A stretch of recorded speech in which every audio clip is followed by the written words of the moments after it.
Good evening. I'm calling to order two special meetings for the Fairfax Town Council, June 15th. These two meetings will run concurrently.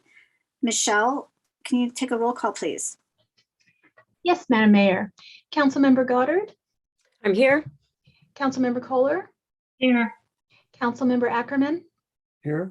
Vice Mayor Cutrano? Present. And Mayor Hellman. I am here. Thank you. And may I get a motion to approve both agendas and affidavit of posting, please? I'll move both of those. I'll second. I heard motion Kohler and second Vice Mayor Cutrano. Michelle, will you take a roll call, please? Yes, Councilmember Goddard? Yes. Councilmember Kohler? Yes. Councilmember Ackerman? Yes. And Vice Mayor Cutrano? Yes. And Mayor Hellman. Yes. All ayes. Very good. Thank you. So for the record, we have nothing to report from yesterday's closed meeting. That was a 1 p.m. meeting yesterday, as well as today we had a closed meeting just prior at 5:30, and nothing to report from that meeting as well. Moving on to the two consent calendars. We will consider these at the same time. Michelle, do you recommend we do the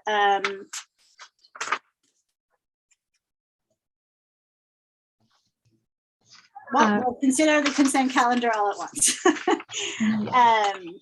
Does anyone have any clarifying questions? Or Mayor, did you want to read the meeting protocol and perhaps the land acknowledgement? it's actually not on my You might be looking at the special meeting. It's on the regular agenda. Do you want help? Yeah, no, I have it. I'm happy to read it. Thank you, because I haven't read it in a while and I've been asking you all, so thank you. The land acknowledgement, the Fairfax Town Council acknowledges that we are located on the unceded ancestral lands of the Coast Miwok people of present-day Marin County. We honor with gratitude the land itself and all of its ancestors, past, present, and emerging. Mayor, just quickly, I happen to notice that our town manager, Heather Abrams, has her hand raised as an attendee. So perhaps she can be moved over as a panelist. Councilmember Kohler, I'm working on it. Great, thank you. All right, thank you.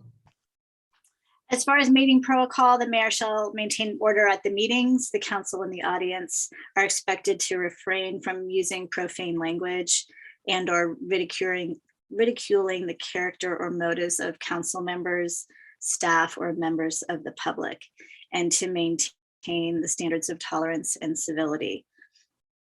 The town council will review the agenda at 10 p.m. to ascertain which, if any, items will be continued to another meeting. Any matter not started by 11:30 p.m. will be continued to an adjourned or regular council meeting unless the council votes to suspend this rule. Consent calendar, as I said, we're going to be considering both consent calendars at the same time. The council will may approve the entire consent calendar with one action or vote. Alternatively, items on the consent calendar may be removed by any council member or staff member for separate discussion and vote. The opportunity for public consent calendar items will occur prior to the council's vote on consent. Mayor, Yes.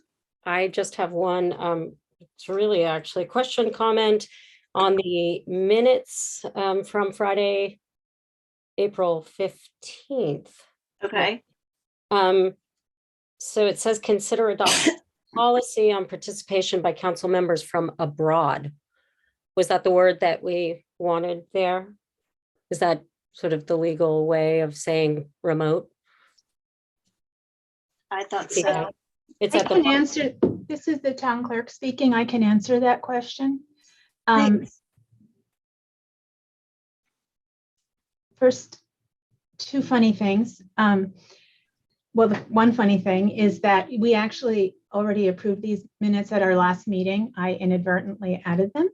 And second, that was a comment made by Council Member Ackerman at our retreat, and he did specifically use the word abroad, and I thought that was what he meant.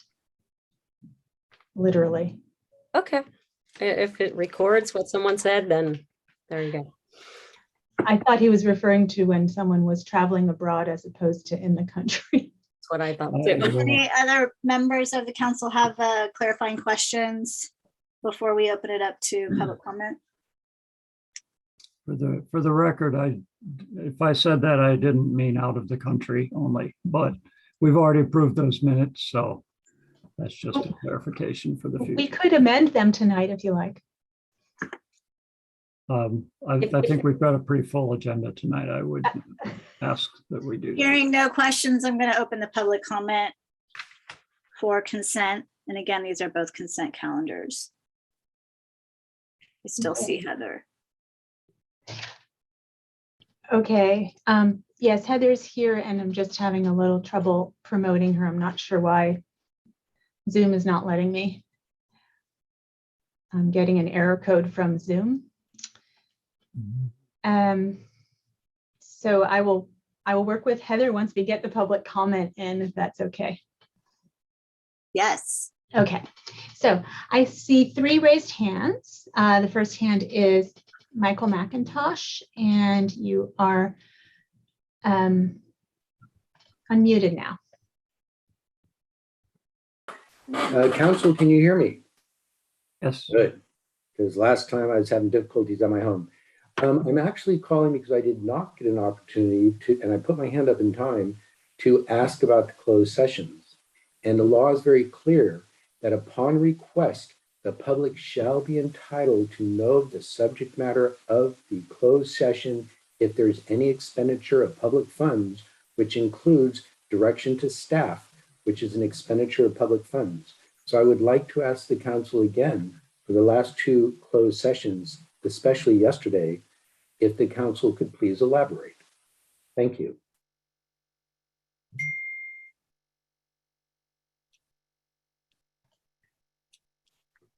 Okay. The next speaker is Rebecca Collins. And Rebecca, you're unmuted now. Thank you. I want to say thank you to the Fairfax Town Council and particularly to Mayor Hellman for publicly opposing SB 396 with the letter that you are writing. This was a bill written to PG&E's personal specifications with the intentions to take away our agency, all the agency from California communities and our ability to steward our lands, protect our creeks and streams, endangered species habitat, maintain shady fuel breaks, and prevent major landslides. Thank you so much for that. This is an important step in our communities to stop walking on eggshells around this criminal monopoly. It is PG&E's equipment that causes these wildfires. We need to see dozens of linemen swarming into our town, insulating their bare wires that surround us and bringing all their circuitry into the 21st century. Other utilities have done much of this. We need to stop normalizing this crazy level of corruption. This criminal monopoly drives our state like it's its own private car. They almost killed rooftop solar. We can't get a single true community microgrid built because of them. They put that into the wildfire proceeding too. They want to control how we adapt to climate change and how we fight it. So I very much thank you for taking this really important step to protect our communities. Good night.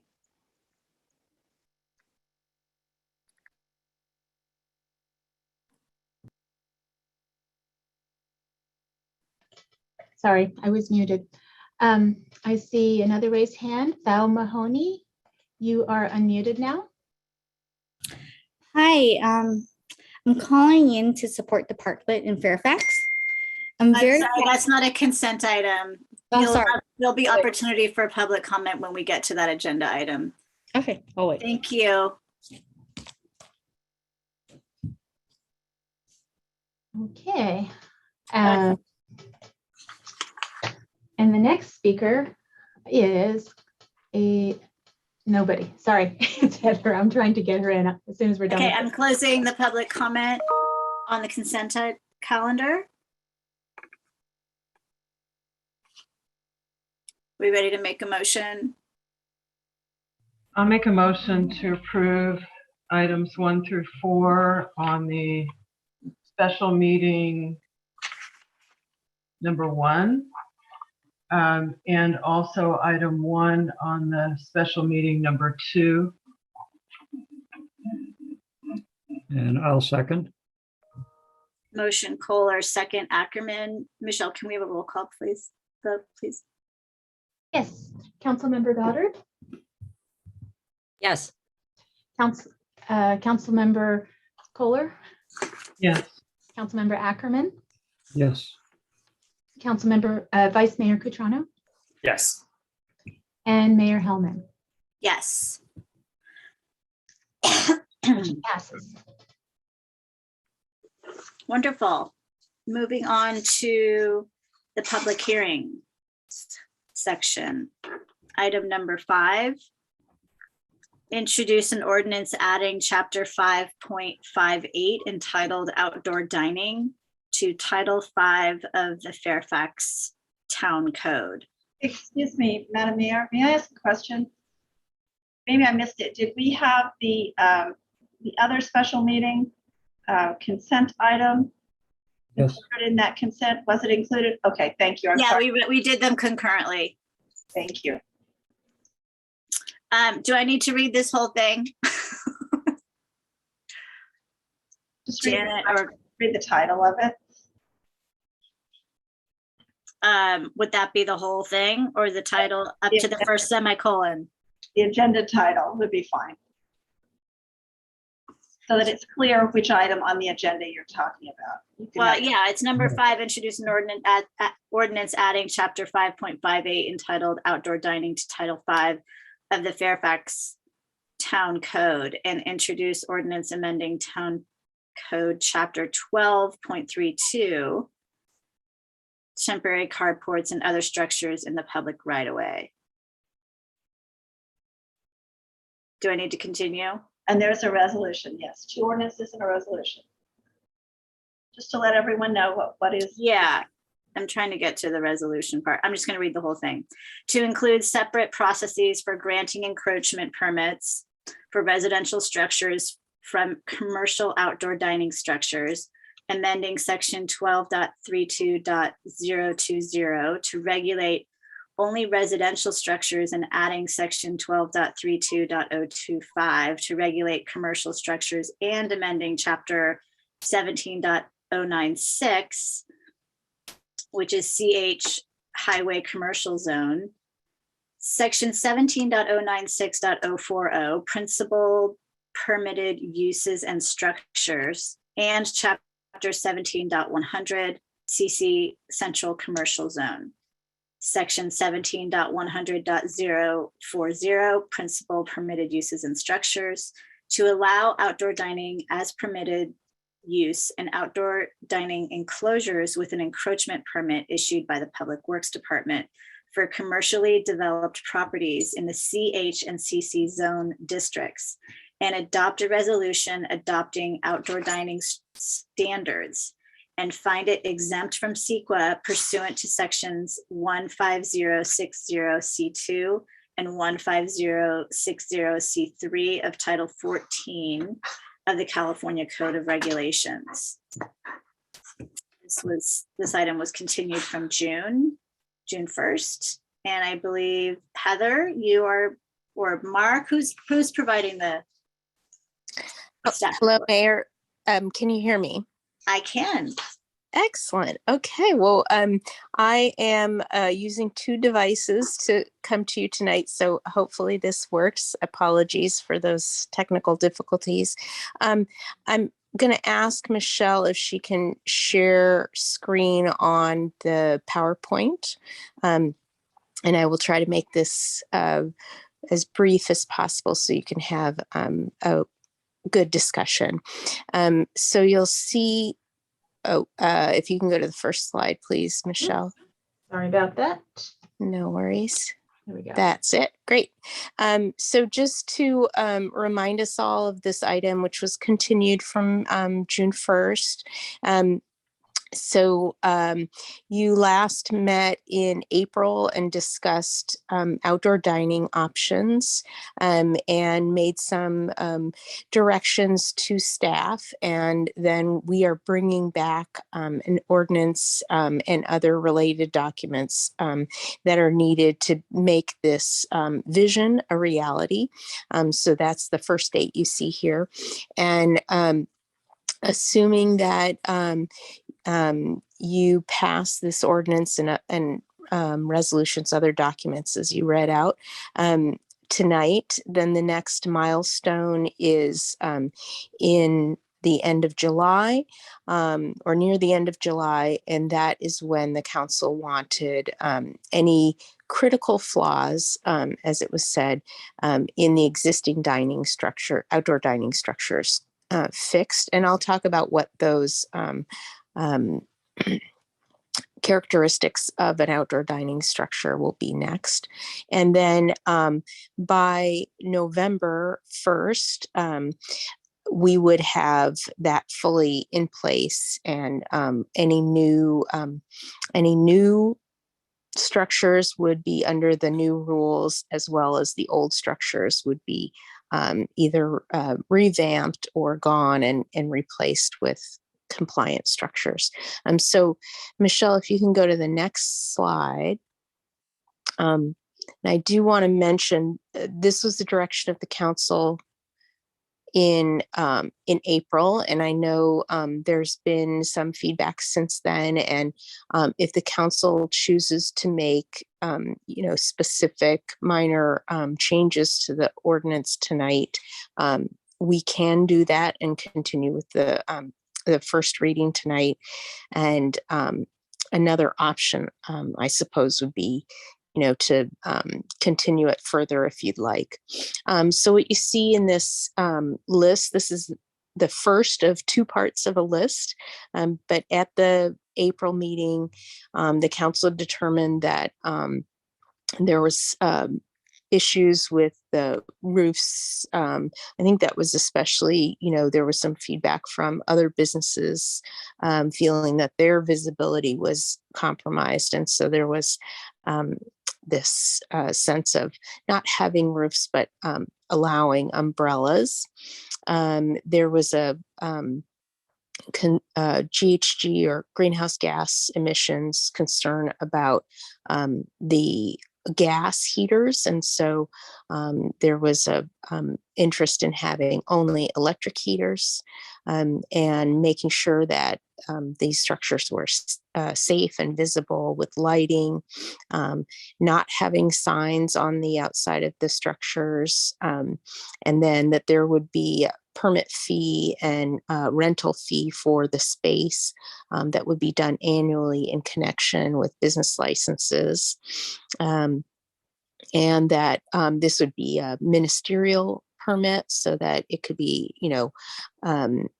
obtained through a pretty simple process with staff rather than going before, another body such as the Planning Commission or Town Council for approval of each one of these. And then that some of the old structures that may not be compliant would have to be fixed, and that they would not exist past November 1st, or not in their current form if they're not compliant with these new regulations. And then the outdoor dining structure would go in front of the business that it was serving, and only in front of that business. So unless there was a written agreement between, two businesses to span those two, for example. Next slide, please. And so then the rest of these items are really, discussing sort of more specifics with safety. And so making sure that there's ADA access for sidewalks, etc. And so with that, I will just also say that there's a guide for building these structures, which is within the packet.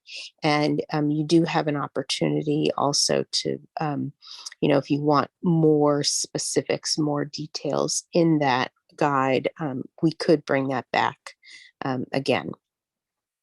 So with that, I will thank you for your time and open it up to any questions or comments. Thank you, Heather. I'm trying to see, there we go. Does anyone have questions?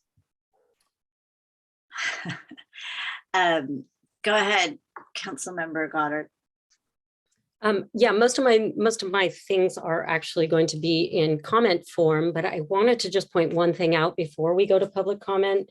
In both the ordinance and the resolution, that one of the whereases has a date which needs a correction. And that is in the ordinance, it's in the fourth whereas, that it says that all outdoor dining TEPs and TUPs, extending the expiration date for all outdoor dining TEPs and TUPs to January 1st, 2023.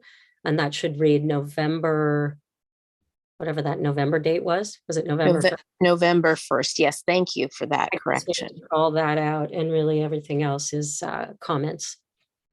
And the resolution has the same problem, whereas, yeah, it's the fourth whereas. Thank you for that clarification. And Vice Mayor Catrano. Yes, thank you, Mayor.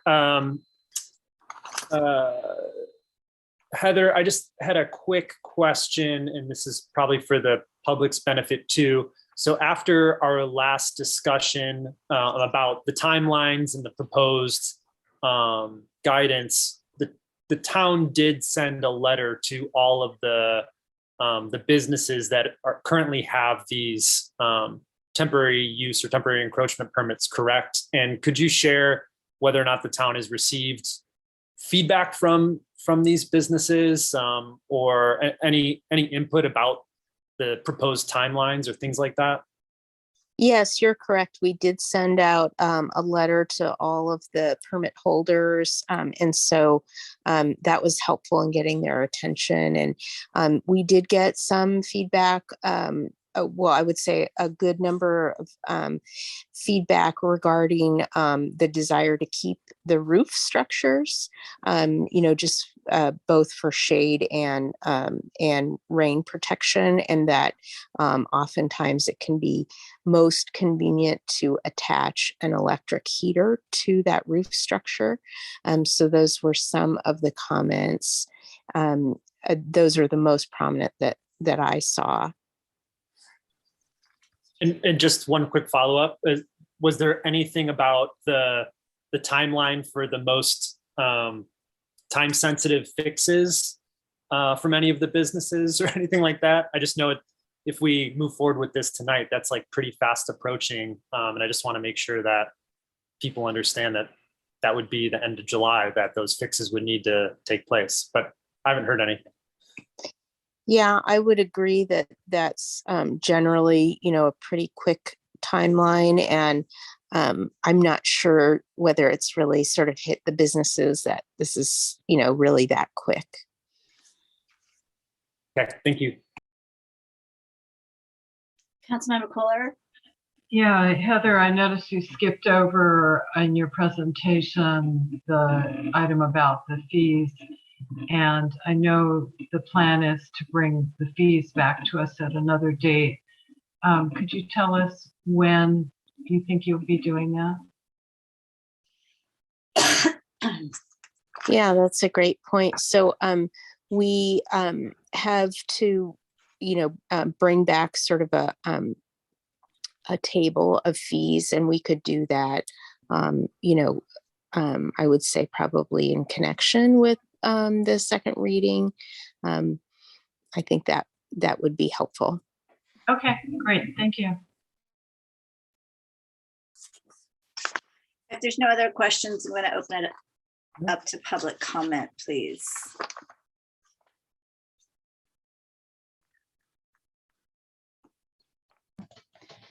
I see some raised hands. The first person is Tuna Fish Monkey Mind, and you're unmuted now. Hi, Council. Everybody rested after the Fairfax Festival, recovered. It was a fine festival. I've got a few issues with the parklets. I think I voiced most of them last time, which is there's basically private use of public land and potentially unfair impact to neighboring businesses in terms of, putting shade up and making the businesses less visible. And I think they also look kind of ugly, some of them, and pretty ratty. I wouldn't recommend having any roof on them. I think there's more flammability, fire issues with any kind of roof structure, and also harder access. I do think Bolinas Road is too narrow to have the parklets, at least the one at Village Sake and the one at the Coffee Roasters. If you're on a bicycle, cars are often blocking that. Personally, I've hit people's mirrors trying to get by, going both of those directions when cars have been stopped. They're just too wide, there's no access. And also in terms of Bolinas Road does flood, and it can get like a foot or two of water in it. I've seen 18 inches in it, I believe. And parklets can be nice moving, floating log jams, which can cause a real mess. Are they going to be year to year or right granted? Umbrellas need to be solid. I've seen people hit by them when they've picked up and flown. I know someone ended up in the hospital from getting hit by one. They have a lot of sail. And let's see. In front of, like, between the Scoop and the bakery there's a bunch of planters at the end of the parklet, which basically hinder any egress into the street. So it's like when there's a lot of people, like the Fairfax Festival, there's absolutely no way to get between the parklet and out past the bike rack or out toward the street in front of, like, the Scoop. At the east end of that, there's a bunch of planters and there's no way to walk through it. And when there's, a lot of people on the sidewalk and you want to give some space, there's absolutely no way to get through. You're funneled onto the sidewalk. Let's see.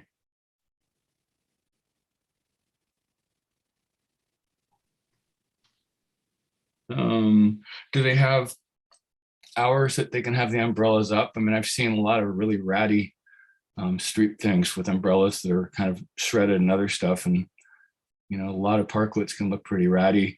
And it's, basically public use, private use of public land. And it really benefits the individual property owners and the restaurants more than just about anything else. And I don't think it's fair to the other business owners, honestly. Anyway, thank you very much. Have a good evening. And the next speaker is Romaine Martinez. You're unmuted now. Hi, good evening, everyone. Thank you so much, first of all, for giving us actually the right to speak tonight, because it is very important, I think, for the future of our town. I just wanted to actually, first of all, thank all the support that we got, because we opened during COVID at Amending restaurant. So all the support that we got actually since day one, honestly, has been amazing and everything.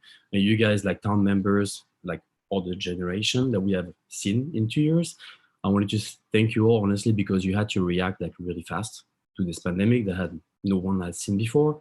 And you guys have always been here for us. And so I understand that you have to hear some people complaining about a couple things here and there all the time. So, and I know you're trying to get everyone happy in a town like this. But of course, for us, the main issue is actually the roof situation. I just want to say that basically, right now we don't know where we're going through, with the COVID. We don't even know what to expect in the next couple of months. I'm talking about a peak or not peak, what type of variant we're gonna have or something. We might have actually the governor or something might have to tell us to actually reduce the indoor dining by from 100% to 10%. So if we do not have any roof on the rainy day, on this windy day, or too sunny day, because we won't be protected in a way, we might not even be able to seat anyone. So on that day, we won't be able to operate the business. So this is one of those things that we need a roof from. We live in a very windy area where during the day it is really hot. During the end of the day, it is very windy to the fog coming in and everything. On a windy night, at 7 p.m., your business is out. I just want to let everybody know. Before, the town of Fairfax was busy up until 11 p.m., almost midnight and everything, when everyone was out because people kept on moving. Right now, if you just want to have a sit at a restaurant or something and you're hit by the wind and the cold and everything, you literally just won't be able to like stand still and then have dinner. It's impossible. So all those structures are actually like keeping us safe and away from the wind and everything. My only thing, if it's about like visibility or something, we can just work out like a clear through roof or something like this. We're totally open to talk about it. I just think that we need to be creative altogether just to keep on moving, to make everyone happy or as much people as we can. Like regarding the tuna fish monkey mind, for instance, I just want to let you know that bicycling is actually more advised in the middle of the street. That keeps you safe. You know, you don't have to be like just going around cars in general. That's just safer. And also, just by the way, like, you know, you're complaining about like flowers and everything. For very like a town like us, like, you know, showing flowers, showing like the tree and everything, the nature. I just want to let you know also that the Fairfax Festival happened once a year only. So it's okay if people just have to be a little tight for once a year. Well, thank you so much again, you guys, and hopefully the right decision is going to be made tonight. Thank you. The next speaker is Scott Porter, and you're unmuted now, Scott. Great. Can you guys hear me? All right. Well, thank you also for the opportunity to speak tonight. You know, the Parklets played a key role in bringing the life back to the town after the lockdown. And I want to thank the town and the council members for what you guys have given us to get to where we are today. Fairfax is an interesting town. It's 2 streets, a handful of restaurants, a handful of shops, and we still manage to a lot of energy, and we do the energy through people. People enjoy Fairfax because there's stuff to do. We're known for good food. They come here, they shop, they have fun, and outdoor dining without a roof or wind screens, as Romaine said, it's really not possible in Fairfax. The weather is too inclement. The wind on Broadway and on Molina is kind of a wind tunnel. So really, the roof and the wind screens are critical, and it's too soon to force indoor dining. We've tried no roof, no windscreen. It doesn't work. So as we move forward and address the issues for indoor dining, I think it's critical we make sure that it's functional and practical. Roofs and windscreens, might repeat a little bit tonight. They are absolutely critical. Putting large umbrellas up doesn't really help the visibility, and there are other issues with that. And it really doesn't work for good chunks of the year. There's some challenges with electric heaters. I think we'd all embrace them as much as possible, but I want to make a point that many of the buildings' infrastructures can't support 3 or 4 electric heaters.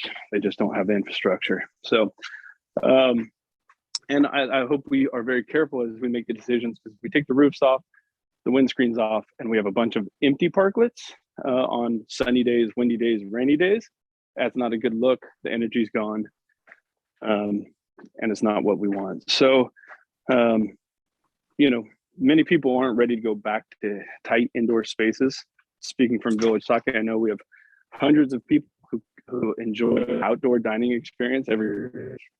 And it's going to be very hard for me to tell them that we were forced to take our roof off. And it's going to be hard for me to explain the reasoning. So I just hope we make good, practical decisions. You know, the town and the businesses have invested a ton of energy to get us to navigate the last 2 years, which have been very hard. And we've done it together. I'm hoping we don't throw out the measures that got us where we are right now. And we work together so we're a better, stronger community. So again, thanks for the support. I hope we can make some good practical decisions and move forward positively. Thank you. The next speaker is Mimi Newton, and you're unmuted now. Thanks, Michelle. Thank you. Good evening, Council. I'm speaking in my capacity as a resident of Fairfax, not in my capacity as a planning commissioner. You know, I want to echo most of what Tuna Fish Monkey Mind said about what you guys are talking about doing tonight. I feel fine with you setting standards for the existing parklets and deadlines for meeting standards. And I would be really conservative about when the town says, you know, the conditions that necessitated these parklets are resolved, because, you know, I, for one, am still very concerned about COVID and the pandemic. And I really appreciate the reasons why we allowed these parklets to be created in the first place in an effort to keep our, you know, restaurants going, you know, during such a difficult time for the planet. But when the pandemic eventually ends, I would like to see these encroachments end as well. I think that you have to create a sunset for these things because they just haven't been planned. They're just opportunistically there. They benefit the businesses that have the parklets, as Tuna Fish said, without any sort of compensation for the public right-of-way and the use of the area where the parklets are located by the public, not only for parking, but for the sidewalk, the claustrophobia that it creates, I think, is not in line with what we want to see our downtown look like. So I, for one, feel that the parklets concept should go away eventually when the pandemic goes away and when people are able to eat indoors again, because otherwise I think you're just giving a windfall to these restaurants. I wonder if the town manager could tell us whether or not she reached out to both the permit holders and their neighboring businesses about these ideas, because I really think it's also a burden on the neighboring businesses and that they have a right to have a voice in this. That's it. Thanks. The next speaker is PJ Pfeffer, and you're unmuted now. Hi, thank you and good evening to the council. I'd like to echo the comments of Tuna Fish and Mimi right before me. I had another couple of specific additional questions on the prior caller's point with respect to not wanting to give a windfall of public resources to private businesses. I understand and I appreciate council member caller's question with respect to when we'll understand the fee process. I think the amount of the fees would be extremely relevant to whether or not the grant of these permits on an ongoing basis out of the pandemic is within the town's interest, and also for what uses those fees would go to, if they would just go to the bureaucracy involved with enforcing this additional element of the town's infrastructure, or if they would go to other towns' specific uses or a general fund. I think it would be good to know all of that as well. And then when reading through the updated ordinance, you know, I understand the idea is for these permits to be issued ministerially by staff without having to go to the planning commission every time. And when reading the enforcement section, it looked like a building inspector to revoke a permit if the use is not in compliance with the requirements has to then still go before the planning commission to revoke. So it seems to be ministerial to grant, but not so to revoke the permit. I understand that they are yearly permits to be renewed, so maybe that was considered and isn't a concern. Was just wondering about that, and also if this process is adopted, are there any precedents or is there an appetite for being able to have public complaints just not going to the police or anything, or going directly to the planning commission to trigger a more immediate review of a structure. That's all I have. Thank you.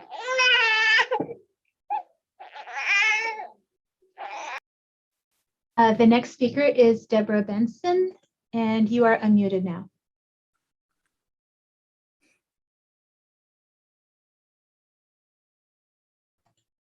Deborah, you're unmuted.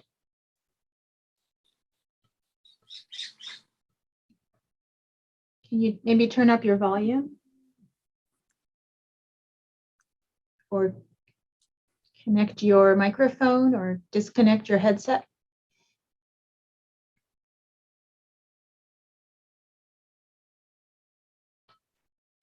Let's move on to the next speaker and then we can go back to Deb. Okay. The next speaker is Thao Mahoney, and now you are unmuted.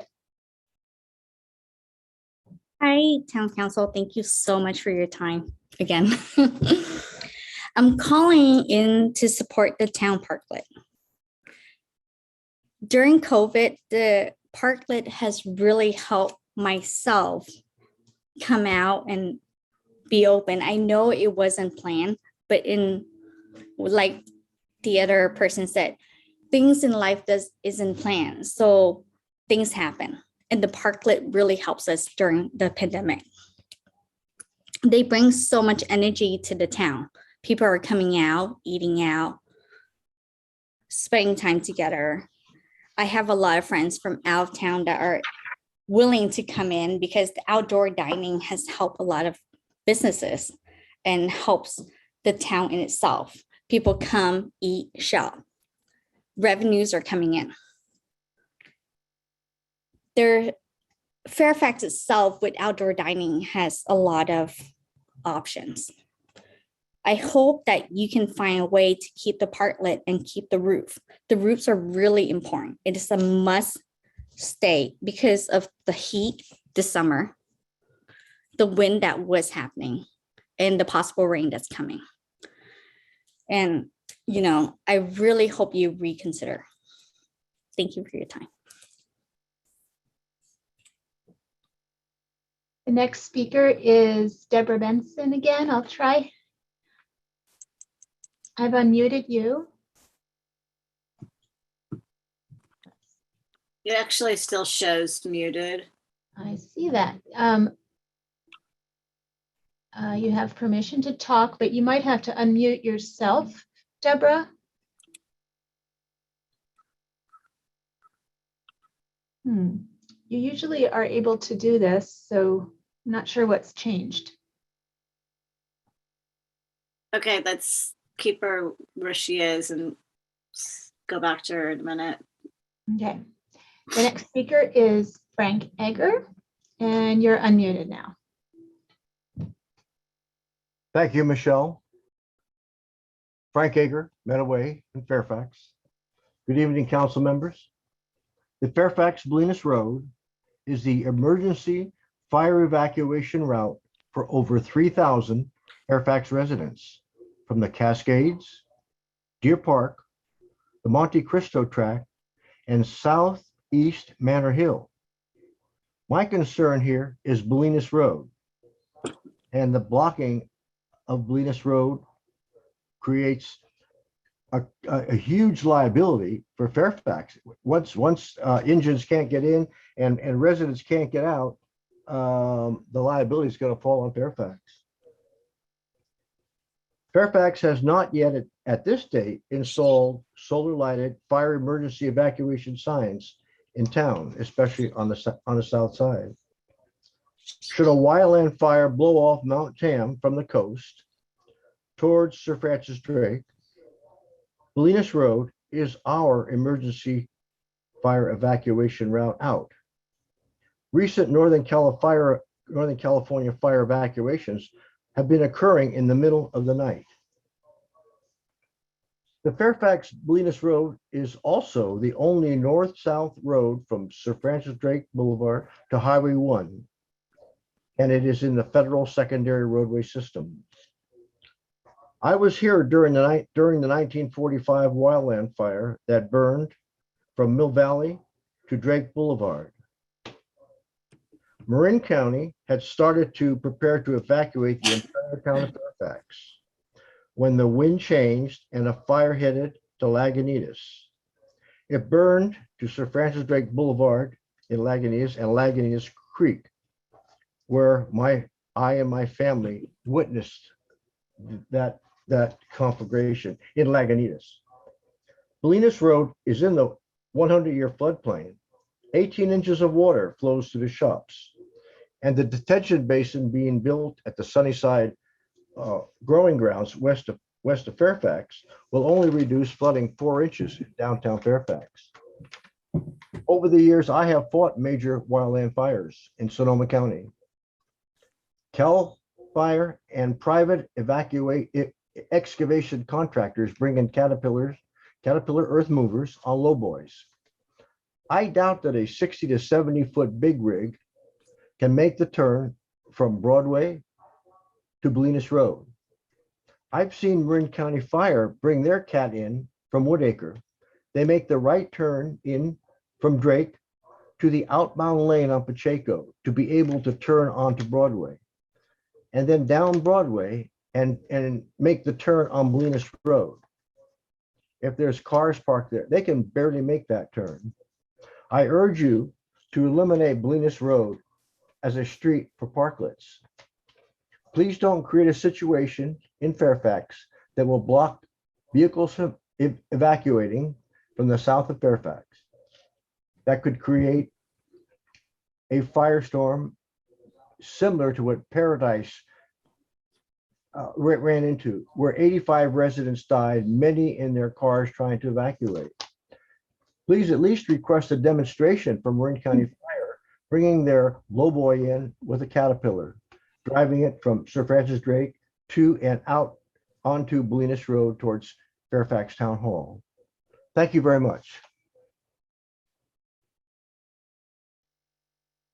The next speaker is Deborah Benson. I'll give that another try.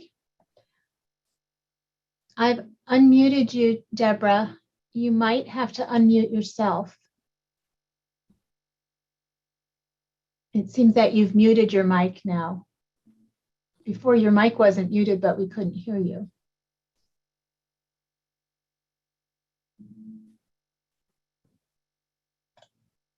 Deb, we've given it a few tries. You maybe can try to call in as an alternative. If you want to take the next speaker, Michelle. Yes, the next speaker is Richard A. And you are unmuted now. Thank you, Michelle. Good evening, Council. So, we've all been talking about this issue on and off for a while now, and I've really been listening carefully to everybody, all my friends and neighbors, and trying to take this all in. And I think it's a little bit of a challenging issue. I think there are many, many people who think it's been a fantastic addition to the town to have this kind of outside flow. I'm not even getting into the pragmatics of how it was maybe helping save some businesses during the pandemic, but I think there are a lot of people who feel really, really good in general that we just have a little more of this outdoor thing, and it's brought life to the town. And I think for the most part, I've heard more people excited about that and appreciating it, and frankly, I do as well. That said, safety is always a number one issue. And whenever I hear Frank go through that whole list of things, and so we've asked this before and brought it up before, but have the police and have fire actually been approached and consulted on this? And Frank's thought there about bringing in a big piece of equipment, I don't know if that would be a realistic thing to try out, but it would be good to know. But one of the things that I've been confused about is there's this concern about these fixed structures there and how they could be impediments to evacuation. But what becomes of the cars that are parked there? Because if there's no structures there, generally there's often going to be cars there, particularly in the daytime. And so I don't know, I'd like to hear from a fire expert on, like, we'd rather not have cars, we'd rather have a structure, or the other way around. I don't know. I would also say that I think it's important to differentiate all of the things that are happening on Broadway from the things that are happening on Bolinas, because they're not the exact same situation. Broadway is wider overall, and they're in different locations. And I think there's a little more flexibility and a little less concern there. So I do want to say that I feel completely opposite of Mimi Newton, who feels that it's congested. I feel that it's expansive. I have a 180 opposite perception of what it's creating. I would like them to remain permanently if it's safe, if it's safe. I also think the folks that have them, they know how it works best. And if they need the roofs, they need the shade, they need the protection from the rain, that should be respected. I understand that maybe we want to have some design considerations and make sure that aesthetically we're all comfortable. If it looks weird to some people that we have just raw wood nailed together and that's not the right feeling, I'm sure those things can be attenuated. As far as benefits to some businesses over others, I don't really know. I don't know whether neighboring businesses have complained or not. I think that if you did a real poll, I mean, again, I'm just my projection, my assertion, but I think more people are happy having those in town than not. But I do think safety's there. And I commented on this once before, that because I've sat in the roastery many times in that outside area, and they took it really to the bitter edge of the parking widths. Most cars are not as wide as that. And so, maybe tailoring it back a few inches could be looked at. So just a few thoughts that I've had. Thank you. Okay. The next speaker is Kaz, and you are unmuted now. Thank you, Michelle, and greetings to the council members, and thank you for your continued consideration on this.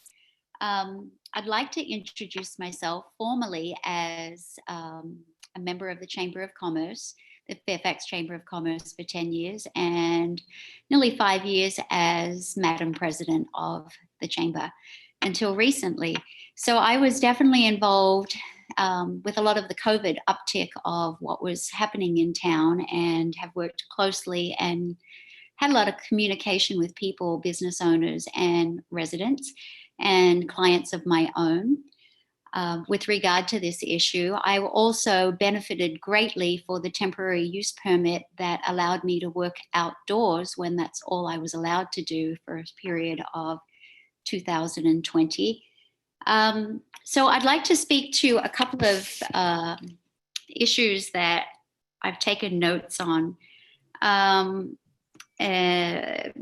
First of all, I think that safety is paramount.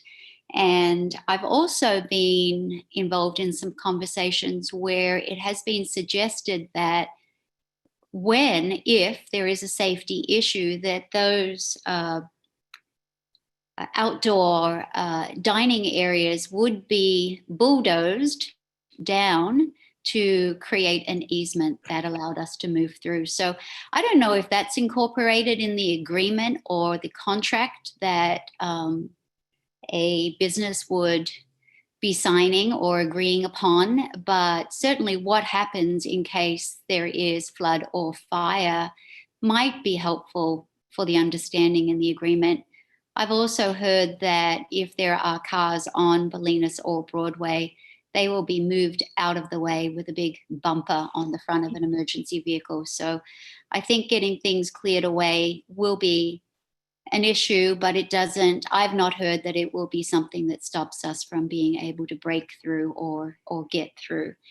I also want to speak to the availability of seating for our public, for the elderly to take a break in the outdoor dining areas, for people to gather together, for people to come from other towns and to gather in an outdoor space. It's really quite incredible, and I see them being used by all generations. I don't quite understand how not having a roof and running electric heaters makes sense when there's water and electricity coming together. So in other words, if it's raining, how do you run an electric heater in the rain? I think that's a danger right there in itself. And being a business owner on Bolinas Road, I do know that the impact of power sourcing to your building is incredibly difficult sometimes if you've got a lot of stuff going on. So I'm all in support of keeping roofs on there. I think umbrellas are not going to function through all the weather that we experience. I think they're charming. I think they are reminiscent of a European feel. I think they bring encouragement for people to gather outside, support businesses and such. I do not think that they should encroach on the next door neighbors. And yet if they do, perhaps signage of the next door neighbor's business being allowed to be on there is a good idea. So thank you.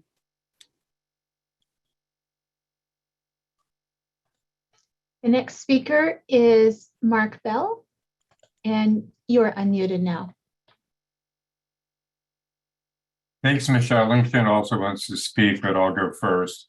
You can tell me how you want to play it when I'm done. Someone brought up, and as I have brought up also in the past, what are the fees going to be? And I think it really is an important formula to have worked out before you can vote on this. Because that way, the business owner themselves can take into account if they want to continue having a parklet when they know what they're going to have to be paying per month. And of course, you can tie that to cost of living adjustment, whatever, but it does give them some idea, and that should be in there. Also, hopefully, the Planning Commission recommendations will be taken into account, where they talk about definitely having the coffee roastery parklet moved, because it would be very hard for large vehicles to get around, and also no amplification or entertainment besides people talking and having a good time in the parklets. I think that was also an excellent recommendation. Other questions that I've brought up and are kind of dealt with, but not really, are the sight lines. How high are the walls allowed to be? Can they only be clear? Because if you have, I have enough trouble crossing from Mono, crossing Bolinas because of Village Saki being this giant block. There's no visibility. I can't imagine an 8 or 10-year-old kid trying to cross there, and that is a legal place to cross, because you can't see. Also, someone had posted pictures where there were delivery trucks double parked in that same section of Bolinas. So then you really have no idea what's going on as you kind of crane your head around the edge of that parklet, trying to see what's going on if you're going to get whacked. So I think that Village Saki, if they're going to maintain their parklet, has major work to do so that you can see. You cannot see. Other ones that are mid-block or whatever, it's obviously not that big of a deal, but that's really a critical point. Ling, do you want to speak now? Yeah. Okay, Michelle, you want Ling to speak or put us back in the queue? I can just reset the timer, I think. Okay, go ahead.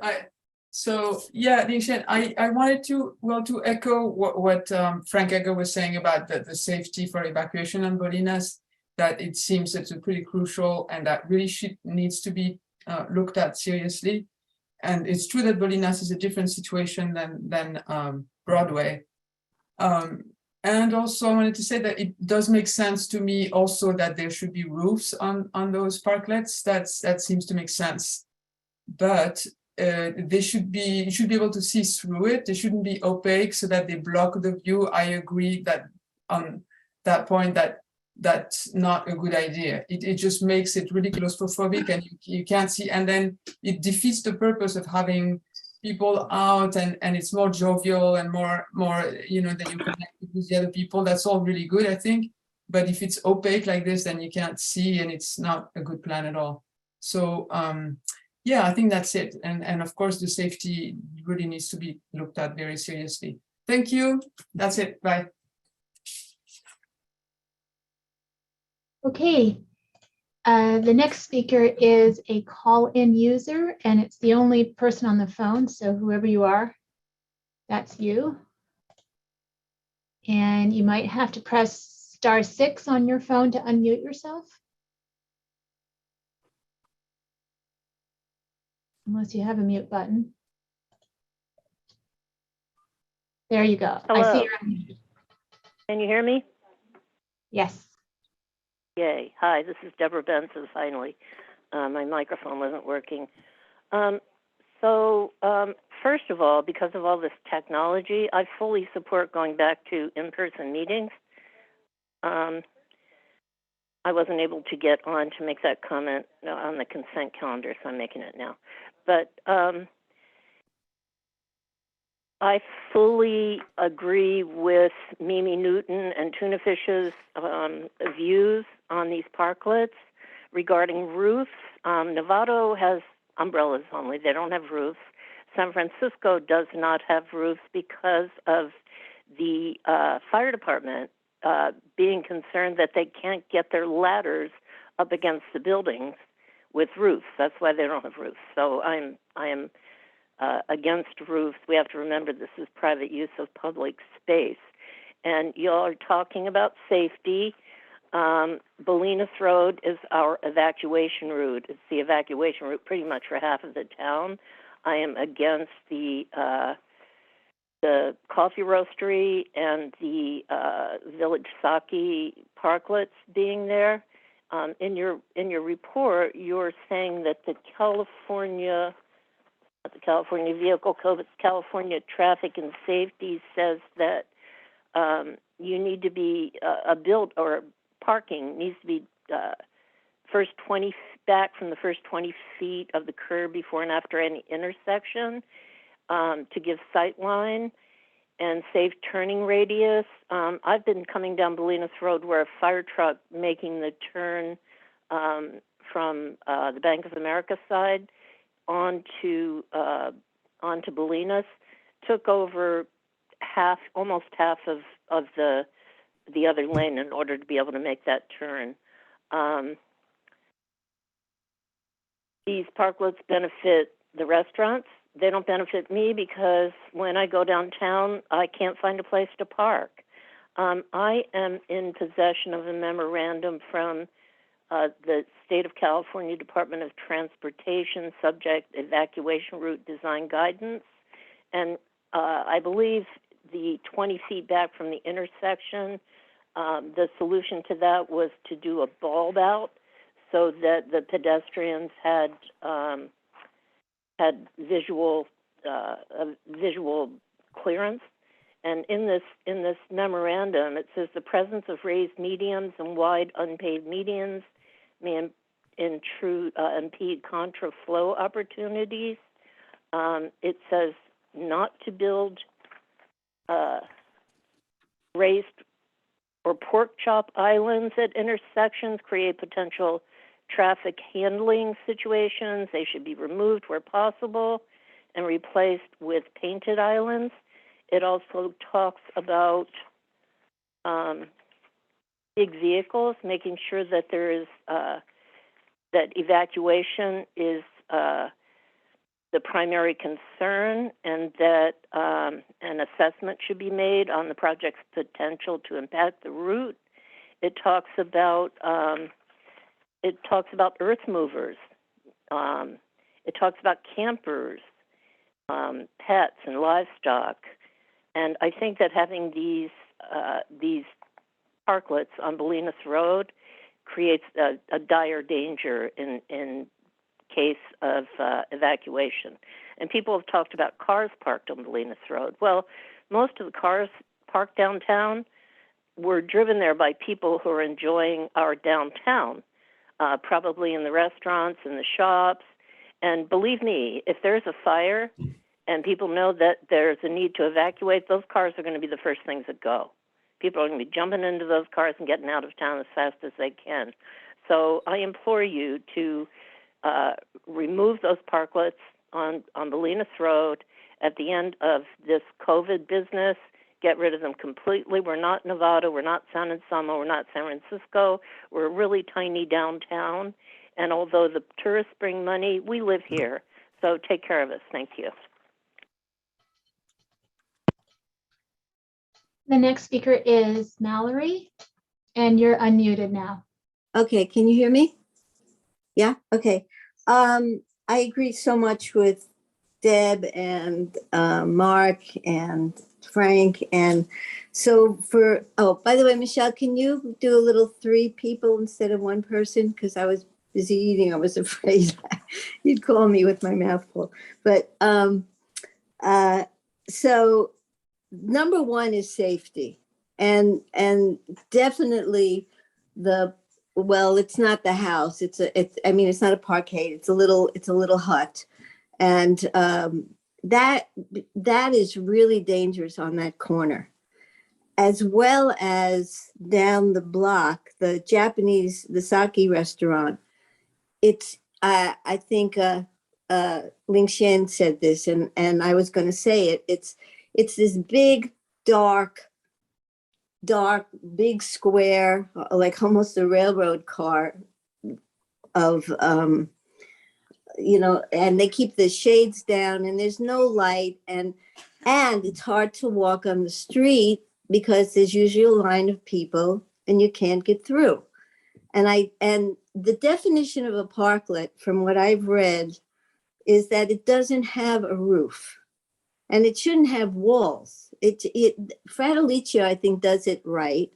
And, the Fairfax does it right. And on Broadway, the Margarita place, it's taken up too much room. I can't pass there when people are online and eating. So I have to go into the street. And that's not the safest place to go into the street. I don't mind little tables, little chairs, and umbrellas, which is what the parklets use as a definition for a cover. But to have these structures that are basically second parts of restaurants I don't think that's a really good idea. I think it looks ugly, most of them, and it blocks views and kind of makes the street claustrophobic. So I'm completely against that. So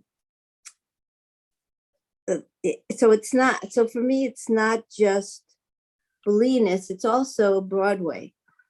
And so I'm unanimously gonna vote no for that, for the safety reason, for the visual reasons, for the aesthetic reasons.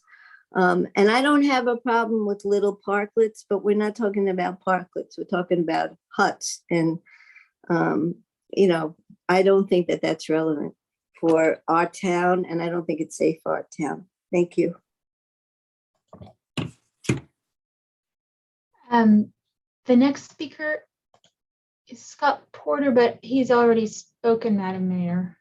Yeah, just go on to the next one. Okay, that would be Chad Clayton. You are unmuted now. You may have to unmute yourself. On Zoom, there's a microphone icon that you have to click to unmute yourself.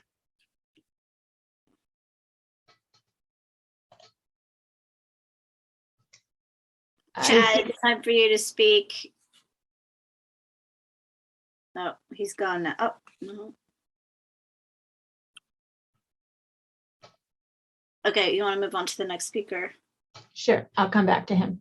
Okay. Next speaker is Debra London. And Debra, you're unmuted now.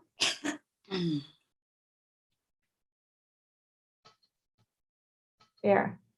I think you're unmuted. But we can't hear you. Are you talking?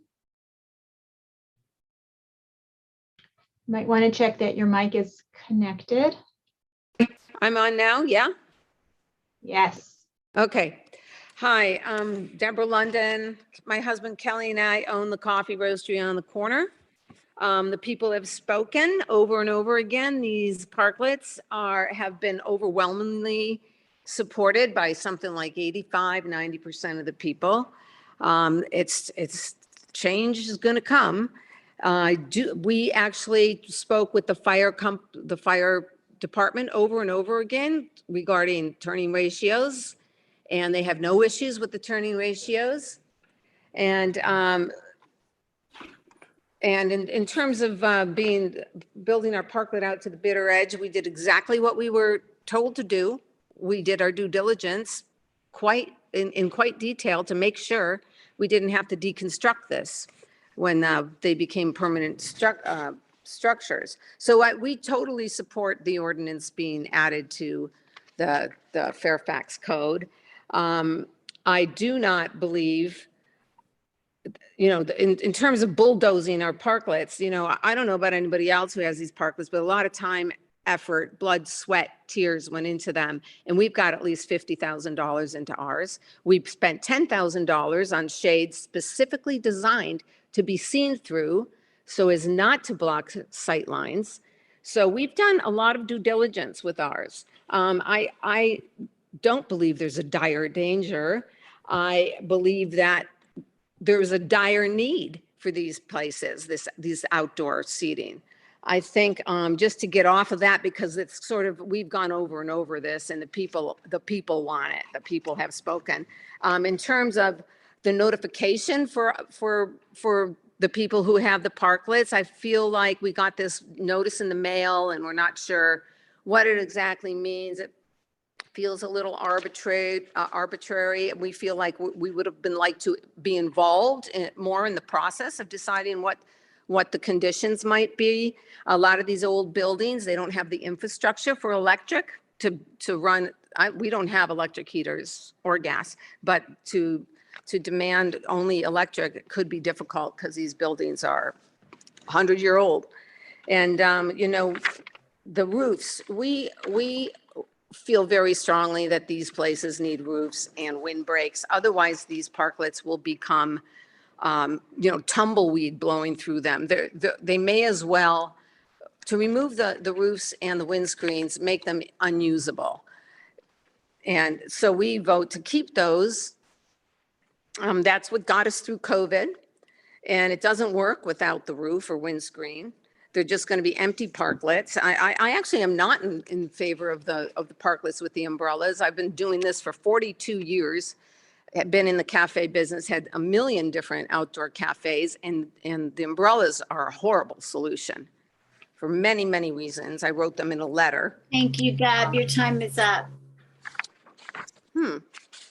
Okay.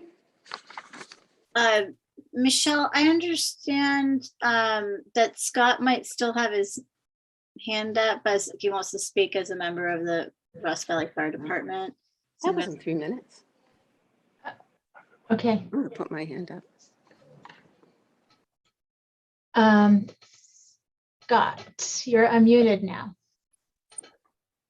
Hey, thank you for that. Here, I'm gonna honor the rules and also not come in with a biased opinion. I was going to address some of the evacuation stuff. Hey, could you start the timer, please, Michelle? Go ahead, Scott. Yeah, I don't want to overstep or anything. I just would recommend that I believe fire and police have both been consulted. I see it as a very big concern. I respect Frank Yeager's concerns. Richard A. brought up some great concerns. So I would just, my only point, and thank you for letting me back in, is that I think either fire or police have already been consulted and we have the answer already, or they can be, and we can get to the bottom of that one issue, which I know has been a lingering concern for a lot of the board and for the constituents. So that's all. I'm not going to give my opinion because I'm kind of I got one foot on two sides of this fence here. So I'll stay out of the actual professional expertise side, but just say that if you guys already have not consulted with police and fire for egress, and I think you have, then that would be an easy solution, I think, to get to the bottom of it, right or wrong. So thank you. Thank you. The next speaker is Kathy Flores, and you are unmuted now.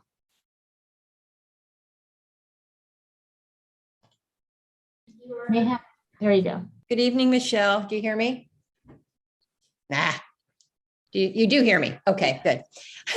I would like to echo what Frank, Richard, Mark, Deborah, and many others said.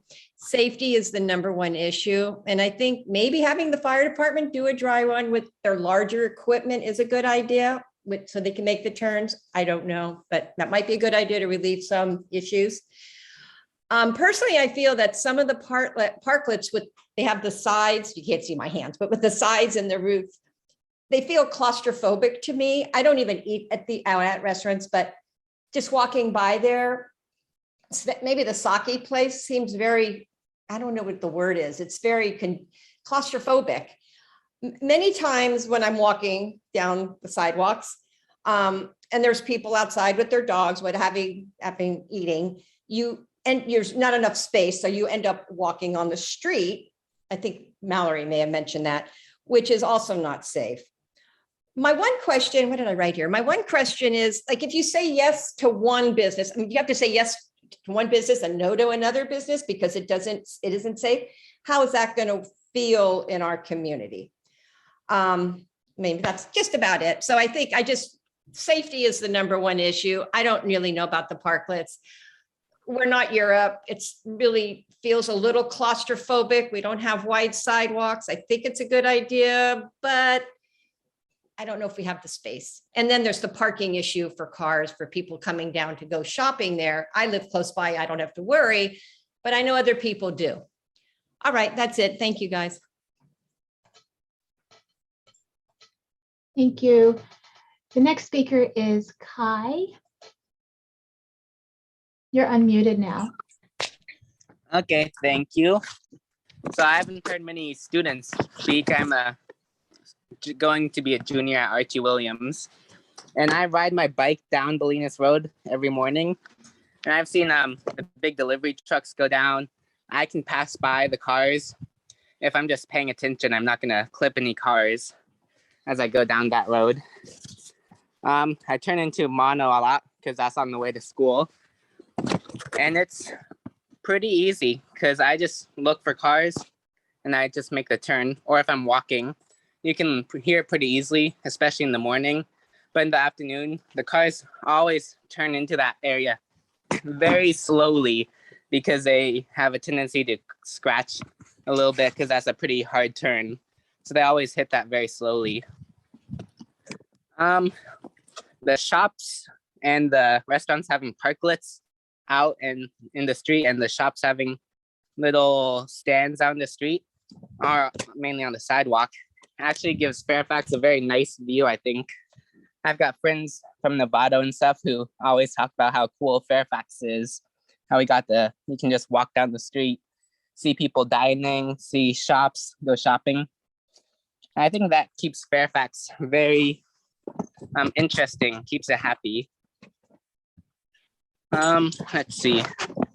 Also, taking out heaters seems strange. I eat at a few restaurants. I see that they're almost all the propane tanks, the heaters, which keep us pretty warm. And if you put in electric heaters, you'd have to be running those across the sidewalk from the building, be taping them down. They'll turn into a tripping hazard. No roofs when it gets wet or mildew. That's, as someone else said, probably not good. Water plus high voltage items sitting around on the sidewalk. So I think the propane is pretty nice. Or maybe if you guys do take out the propane, reimbursing the restaurants would be pretty helpful because it looks pretty expensive. They're like $200 a piece. I see a lot of shops have a lot of those. That's about it. Thanks. Okay, the next speaker is Chad Clayton. We'll try you again. You're unmuted now. And you've unmuted. All right. Did I get through this time, y'all? Yes. Excellent. So I think that other than getting Trump out of office, the parklets might be one of the few good things that we got out of COVID. Town is much more fun. I get to see my friends as I walk my dogs and they're out having dinner or lunch. And I see people that I haven't seen in a while. The restaurants are busier. We've got more jobs for our kids. My son just texted me. He got a job downtown at Gestalt House. I know part of that is because as busy as we are downtown, they're hiring more people. I think they're just wonderful. And I think that I've been keeping track of the for and against on the call. And I've really been shocked at the kind of ratio. And it occurs to me that most of the people want this, but they're out enjoying Fairfax right now and not on a video call to discuss what everyone already knows is a great idea to have. That's really all I've got to say. I'll yield back my time. Thanks. The next speaker is Hanson, and you're unmuted now. unmute here. Am I on? Yes. Okay. So thank you guys for letting me speak. I appreciate it. First off, I just want to say, I think these parklets were something that, you know, when we were in a panic of everything, and it gave everybody back the uniqueness of what Fairfax has originally been. It gave us back that outdoor space that everybody was already afraid to go inside. So it was really wonderful to have that, something that Fairfax had never really had, not a lot of outdoor seating in Fairfax, which was very interesting for a long time, because I always said that was what it was missing. I can definitely understand how certain venues may have the need to have their space available, their you know, shop storefronts open. But I think it's really important to remember that if we all work together as a community and kind of make these exceptions for like, okay, your spot is here and you need to have this space, like, let's talk to each other like we should be in a community like Fairfax. And also remember that these businesses have struggled for so many years now, hasn't even been months. And it's really important to know that it has, like the person before said, it's brought the community together. It's brought us all out again. It's brought everybody back to being social. You know, things that we didn't have before. The Fairfax Festival was a very good example of everybody kind of coming together. And I feel like these parklets are kind of almost dividing people in a weird way. They should really be something that has helped our community and our businesses become good again and become open and there for the public to make certain people feel comfortable, because some people don't want to eat inside still, despite, you know, all the vaccines and boosters that everyone has done. I think we have to come to an agreement that makes it fair for everybody. So there should be not just like I really don't think there should be like a square box of like, okay, this is what our whole business or our whole you know, model is for each parklet has to have that. I think there has to be some exceptions, because some places might need, you know, more space, some might need less space. And I think it's really important that we all kind of come together to realize that if everybody can kind of just be aware of each other's space and each other's own opinions of how important this has been for everybody, and their businesses and their families, and what it has done to make their businesses thrive. Otherwise, some of these places might close. The umbrellas and all these things, I agree, they're going to blow away. I mean, I don't know if you guys have ever been to Sam's on a windy day. It's not a good place to be. So if these places that have these parklets with the tops off, it's just not going to be, you know, helpful when the weather, which hopefully we get rain again someday, will allow these businesses to continue to thrive. So I really hope that you guys consider, in a sense, not just a whole big block of businesses, but each individual business, and in a sense, everyone comes together as a community to kind of remember that that's why we all did this. And so I really, really think that it's just important to remember individualism as far as businesses, and then, you know, the importance of. Thank you. Your time is up. Thank you, Hanson. Madam Mayor, I see no more speakers. If you want to close the public hearing. Yes, we'll close the public comment. Thank you. It's a public hearing, if you want to just say that magic word, the hearing part. Close the public hearing. Mayor, quick question. Do you think that Deb London's raising her hand because her husband, Kelly, wants to comment? Or I'm just curious because she raised it twice now.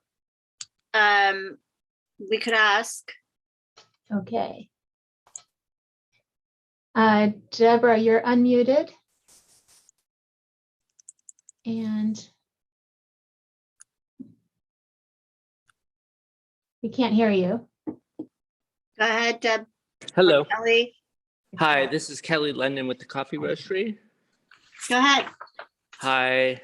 So yeah, you know, COVID is still here. And change is happening.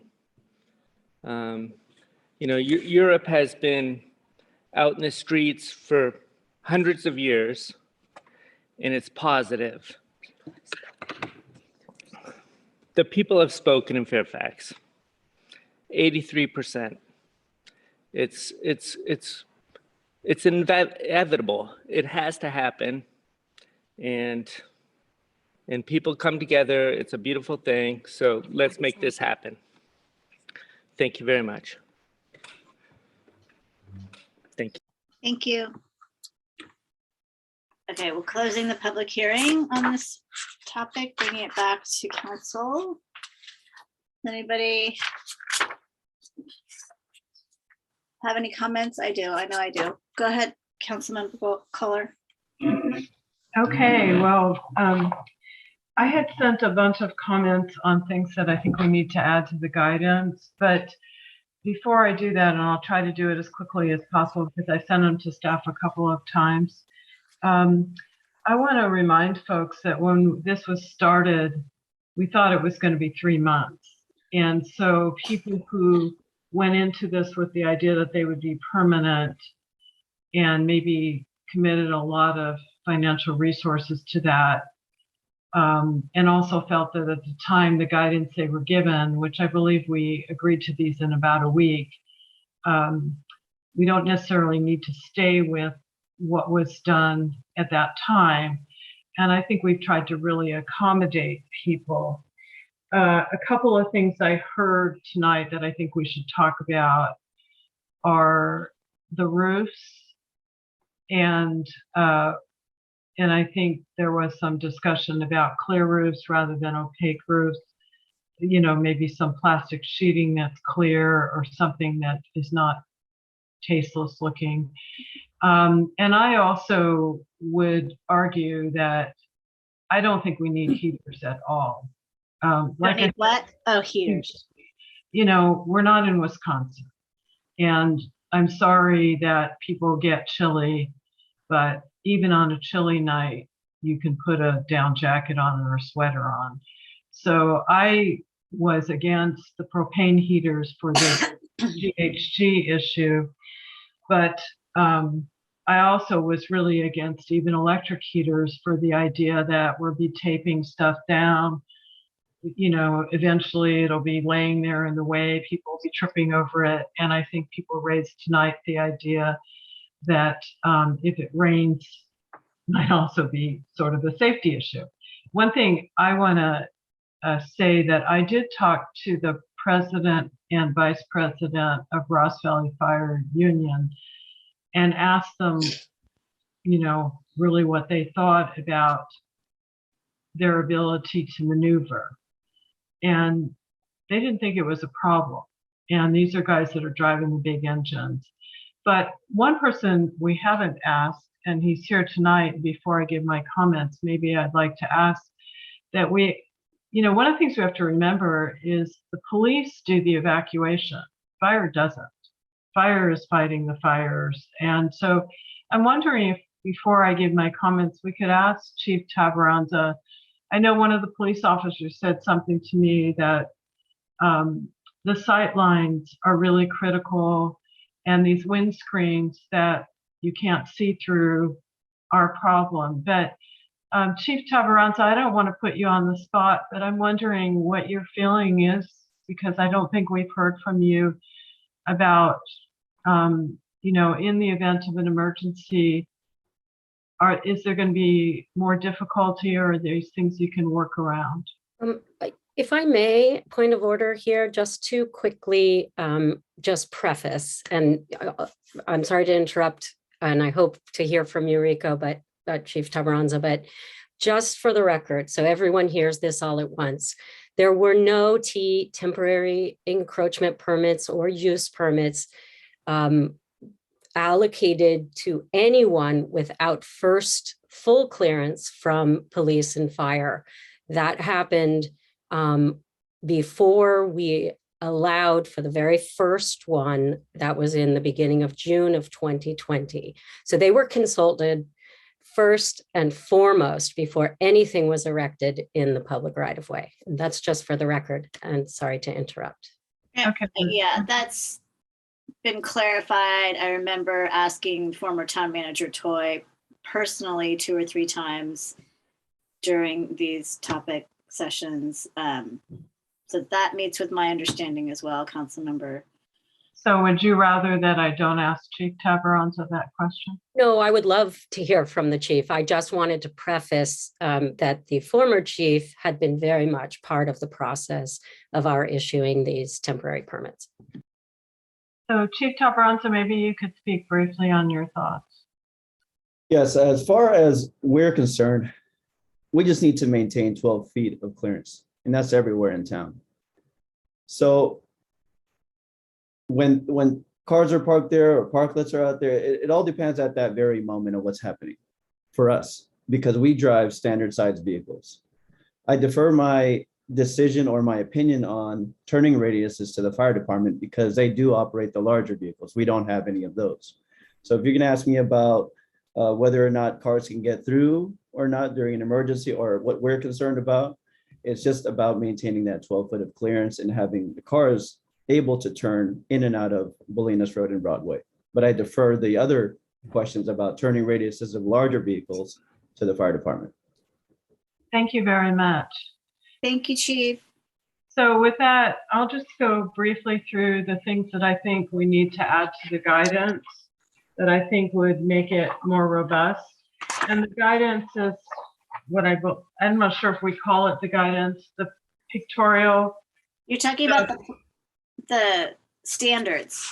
Yes, the outdoor dining standards. So I had provided these to staff a couple of times, and what I think is missing, and my thoughts are this is a lot to try to do tonight. I think one of the things we could do is be able to move forward with the ordinances and have the resolution with the outdoor dining standards come back on July 6th, more fully fleshed out if there's agreement with the kinds of things I'm suggesting.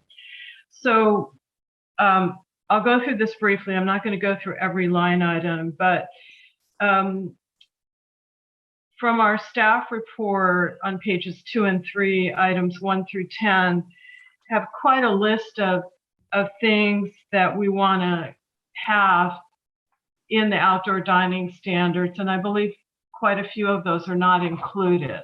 So I'm not going to call them out, but I'd like staff to take a second look and make sure they're included, because we have to remember when these were first done a couple of years ago, everybody did the best they could with a short amount of time. And these are going to be the kinds of things that we want to last for a long time. And we want to make sure that we're not, in our haste, doing something quick and easy again. So the other thing I looked at, and these are things that I think are missing from those outdoor dining standards. On a previous meeting, on the April 5th or 6th meeting, we had some other guidance from other towns.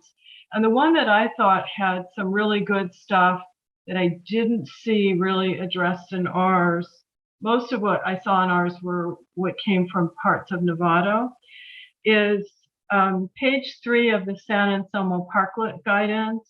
And I know we call them outdoor dining structures, but is fire safety and access. And there's things like bike lanes, not obstructing bike lanes, fire hydrants and fire connections, not blocking or obstructing those, fire department and emergency access.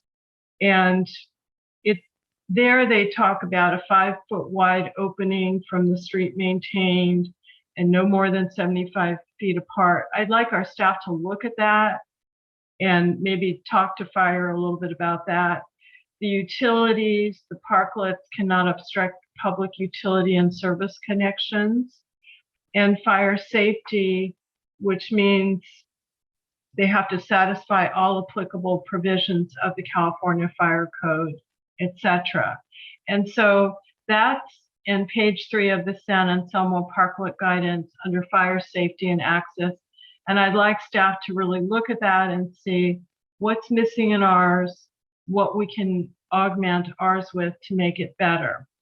They also have on page 4 of their San Anselmo Parklet guidance, platform design criteria.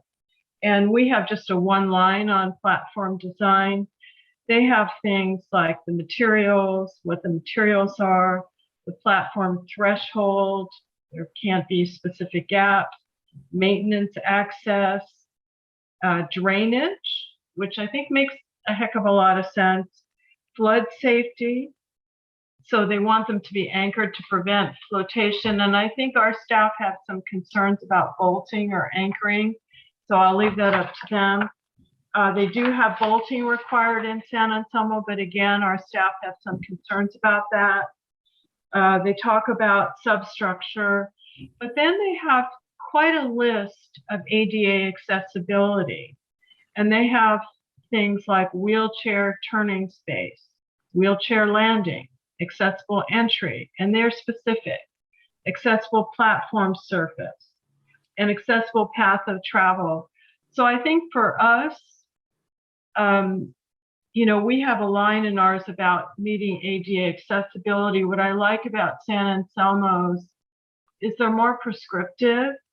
And I think I want there to be a level playing field for our businesses to understand what we're talking about.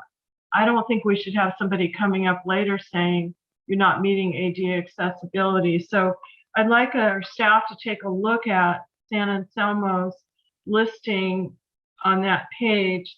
And then they have, and there's just one more and I'll be done after this. On page 5 and 6 of their parklet guidance, this is San Anselmo, traffic protections. Lane of travel clearance, 1 foot minimum clearance from the edge of the lane of travel. They talk about posts or bollards. Now, most of ours, except for I think Fratellizio's and Fairfax, don't use bollards, but they have stuff in there. They also have the possibility of wheel stops. And so I'd like our staff to really look at that and see, can we augment our guidance and make it more robust so that it is more crystal clear what we're talking about. And I think at some point we should have a discussion about what we want to do about roofs and heaters. And also, if we're going to allow windscreens at all, they need to be totally clear. None of this thing that you can't see through. I know one of the police officers said to me, if you're riding a bike and you go near Village Sake, and I'm not calling them out for a reason, you really have to commit to being out in the middle of the road. And while somebody said being out in the middle of the road as a bicyclist is safer, I'm a bicyclist. I don't want to be out in the middle of the road. I don't want people yelling at me to get over to the right, which is what we're supposed to do. So I think there's some really good work here, but I'd like to see us beef up our outdoor dining standards more. And I think we can still move forward with the ordinances and come back and get a little more beefed up version. Thank you. Thank you. Councilmember Ackerman? Yes, thank you. I agree with that. Thank you, Councilmember Kohler. My comments, I've got a few of them, and I appreciate hearing from the public. The roofs, I think we erred in our earlier first draft at this. I believe we should reconsider the possibility of roofs for the reasons that people have said. And we, by the way, have gotten a number of emails on that subject as well. The umbrellas visually obstruct as well, and they can be unsafe. They require being put away every night, and they wear out and have to be replaced. And in a wind, they could actually fly away. So I think the roofs make sense, and to keep people warm or cool as the case may be, and to keep people dry. And I think it was a good point that the electric heaters, which I do support the electric heaters as opposed to the gas heaters. I stand by that for sure. The electric heaters that I have seen are typically small in size, and they go on a ceiling and they sort of aim downward. And that would be a good fit with roofs, but without allowing roofs, it would be hard to know where the electric heaters would be, because you actually don't want to touch one of those electric heaters. They're hot. And so you wouldn't want it on a wall or on the floor where people are walking around in a closed space. So I think the roofs make sense. Definitely not anything, at least not anything that is not transparent on the sides, and really trying to avoid closing the sides up. That's for aesthetic reasons and just for the feeling of openness that we have when people are dining outside and people who walk by see them dining. That's the whole feeling. And so to box it in not only reduces sight lines, as many people have commented on, but it actually changes the whole feel of it. With my apologies to the Londons, I would say that even though they did build their existing for the Fairfax Roastery, build the existing outdoor seating platform according to the town's guidance. That was a long time ago. That was when this was supposed to be for 3 months, and that was without a lot of discussion about it. I do think it's too wide and too close to the corner. Exactly how that's figured out on the corner, there've been ideas raised tonight, but I think it's too close the way it is now, just in terms of sight line. It just really feels like that corner is blocked off for pedestrians, bicyclists, and for cars as well. The fee, we've heard several people say tonight and otherwise that there should be some reimbursement to the town for the private use of public land. I would say that I don't know what the terminology would be. Maybe that's more of a legal question, but maybe a fee is not the right name for it, because a fee, if we come back with a revised fee schedule that adds a fee for this, my understanding from when we've reviewed fee schedules for the town in the past is that the fees are supposed to be pegged and supposed to reflect the actual cost to the town. So a permit fee is not to be making the town money. It's to reflect the cost of the town administering that permit process. But this would be something beyond that. This would be in some ways like a rent, because the town has this space and the merchant is using the space. So it's not just an administrative fee, it's an ongoing reimbursement to the town for the use of the town space. So whatever needs to be done to be able to allow us to set that. And I think when we come back with a second reading of these ordinances, if we do our first reading tonight, would be a good time to do that. We should look at that cost. And the question of how permit will be revoked, one of the speakers mentioned that. I think my understanding is that language was not, that mostly what would happen in practice would not be that the building inspector would just walk up and revoke the permit. It would be more that the building inspector would say there's something that you're doing here that you need to change. And it would probably be a pretty unusual situation if a permit were revoked, and if that had to actually come, not be ministerial, but actually come before a commission to forcibly revoke a permit, presumably because the merchant wasn't following the town's guidance. I would think that would probably be a fairly unusual circumstance, so I don't see a problem with that. And as I said, I appreciate what Councilmember Kohler said, that we could come back for a second reading of the ordinance and work on the resolution tonight as well, but still be able to come back with some revisions to the standards. So thank you. That's all my comments. Thank you, Bruce. Vice Mayor, go ahead. Yes, thank you, Mayor. Yeah, I appreciate the comments from my colleagues. I think they've said a lot of what I had intended to say as well. I think the issues around how we cover structures coming out of the last meeting. Heard from people we were trying to accommodate, as well as just about everybody else that thought that umbrellas were just as bad, if not worse.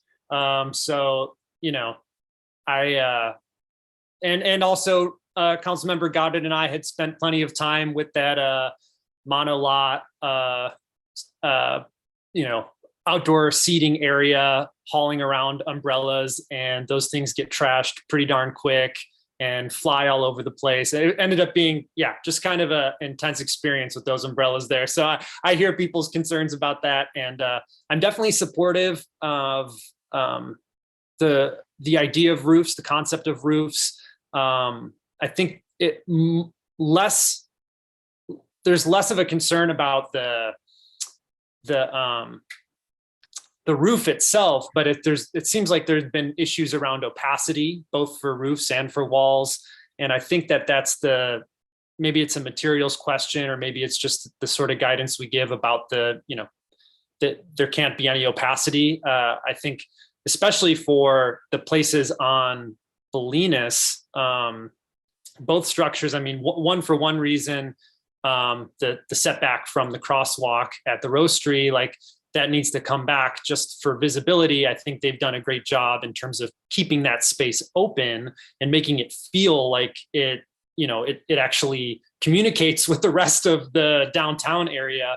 But I have nearly been hit walking across that crosswalk, the uncertainty of that area, and definitely near Village Sake too. It feels very unsafe stepping out or around that structure because it does not communicate, in my personal opinion, very well with its surroundings. And I think the folks who actually wrote the San Anselmo or drafted the San Anselmo guidance, they've used the Village Sake example as maybe something we shouldn't aspire to doing, just because of how little it actually communicates with its surroundings. It's sort of like a mini-me version of the main building itself. But yeah, I'm definitely in favor of moving forward with roofs, especially I think like Councilmember Ackerman, I understand the concerns about infrastructure around electric heaters. I think, you don't have the ability to do the infrastructure, like maybe there's no heaters, but if you have it, like that's great. And it'd be great to have electric heaters. I think there are actually a number of establishments that already have electric heaters out in front of their dining spaces outdoors. And there are different situations there, but it seems to be something that some folks have embraced already. I'm also supportive of a lot of the suggestions that Councilmember Kohler made related to increased clarity around what we're seeking for ADA, for utility access, et cetera. I thought we had talked about some of that, but it might have been just at a higher level, and there might be more granularity that could be beneficial for everybody involved. So I'm in favor of that as well. We did talk about fees last time. I had mentioned San Francisco's program. Their fees span from $0, there's a fee waiver, all the way up to $6,500. I think they have two separate tiers for both public parklets, which are like a public good that somebody would maintain, just because it's a magnet for their own business, and also commercial parklets or commercial outdoor dining, which it has positive externalities, and it probably also has, in addition to like just the liveliness of the downtown area, it also has the externalities of, more demand, more jobs, more people using space more efficiently downtown. If you look at Stillwater, it's amazing to see that in 2 parking spaces, you could fit 20 plus people enjoying meals versus 2 machines that just sit there. So yeah, I think the fee structure thing, we should move forward with that. It sounds like people aren't thinking about public parklets and they're just thinking about commercial dining. And I think San Francisco has some guidance on how they've calculated those numbers. We don't have paid parking downtown, so it might be a different way that we come to that conclusion. But I think it's, for them, something around, $2,000 or $3,500 for the permit in the first year, and then $2,000 a year after that for a parking spot. And I think it's like $2,000 for a parking spot and $1,500 per additional spot that you use, or something like that. So something staff can look at. I'm definitely supportive of it because it is our common space. So there should be some return to the public beyond just, you know, being able to eat outdoors, but it is public property. So yeah, it sounds like we're moving in a particular direction that I'm definitely supportive of. And I appreciate all the people's comments about, you know, how we got here, because I think there is overwhelming demand. And even when I talk to people in the community about our considerations around removing roofs and similar such things from the last meeting, people thought I was joking. People thought I was not being serious when I was saying that we were moving in that direction. And I think for all the weather related considerations, yeah, it's definitely good to switch gears on that. Those are my initial thoughts. Thanks. Thank you. Go ahead, Councilmember Goddard. Okay, thank you so much. I gotta say, this has been really amazing. I'm really blown away, really impressed and appreciative of the public who spoke, because everyone has done so much looking into this and really, you know, working it through from all angles. The public comment really showed me that this is important to everyone on all sides of the issue. And then thank you to my colleagues for, you know, voicing many of the things that I really was hoping to voice. There is something that I would like to pull back out on, look back at a very macro level on this ordinance. And if we could go to the ordinance for just 1 second in the definitions, and that's on page 2 of the outdoor dining ordinance.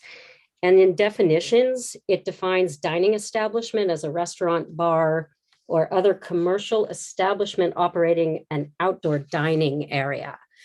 I found something in definitions in the San Jose ordinance that actually made me, you know, really resonated for me, because I've been concerned that we're constraining this to only the use of an outdoor dining establishment, when I think there is great opportunity, and we haven't really made great use of it yet, for things called shoplets, for little tiny pieces of shared outdoor space that could be used, and partnering a retail with a restaurant, such as has kind of informally taken place up at Amelie and Live Water, as they've been working through this. I'm not sure how they're all feeling about it right now, but I think we're constricting our opportunity by not including in the definitions 3 things. One being outdoor dining and commercial retail. The other, go back. Outdoor dining with or without table service. The second is retail and business operations. And the third is customer and general public seating, because that gives us the option going forward. And I think, as Vice Mayor Catrano just talked about, there is opportunity for public-private shared spaces that really goes along with the more traditional parklet program. And if we just keep ourselves boxed into this is only for outdoor dining, then we do have to revisit, should there be other requested uses for those parking places. Renee, could you, thank you for this. On that topic, for shared use of the public space for general outdoor seating, would that be an option for the structures and reflected in the fee schedule, or are you saying everybody would need to? No, I would like to see it eventually structured into the fee schedule or the permitting fee. I don't think we're there yet, but I just wanted to leave an opportunity should we have those kinds of requests going forward, because it there is that precedent in most and many other jurisdictions. I think that's a super clean way to do that. That's a pretty straightforward, concise way to do it. So thank you for finding that. Sure. And if I could continue with another example I found when we're talking about roofs, because I really struggled with this because I have heard all sides of this. I'm very concerned with the idea that these structures, if you will, should promote and increase the flow and the expansiveness of our downtown.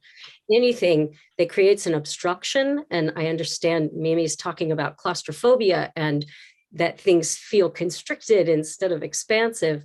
I really have struggled with that. So I came up with an idea that may resonate for some of you. And that is, in order to have a little bit, a few more extra steps or eyeballs on these outdoor dining structures, should they choose to want a roof or keep the roof, that we might take one more step and add the requirement of a building permit. That building permit would come along with some objective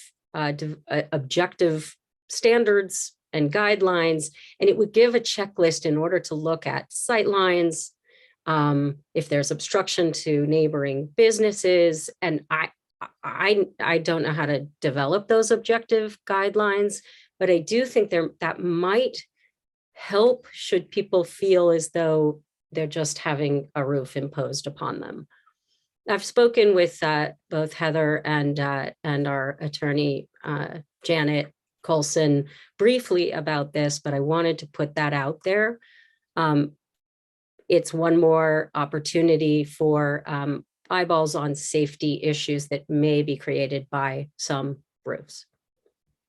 At this point, there's no building permits required, only encroachment permits. And someone would have to design the odds or the objective standards. Yeah. And if it's not necessary, then I'm very happy to not go that direction. I just wanted to be mindful of some of the businesses that were concerned that roofs were just being imposed and they hadn't been thought out. So would take the place of what we suggested earlier about providing materials that would be acceptable, right? It would be part of that. So clear roofing, sides that are completely transparent, no shading, that kind of thing. But the roof particularly, it would include materials, it would include size, it would make sure it doesn't go over the sidewalk, things like that. Just a thought. And can I just ask Heather and Janet whether or not there's enough that we would need to go that extra step, or whether or not that could be accommodated in the path we've laid out thus far?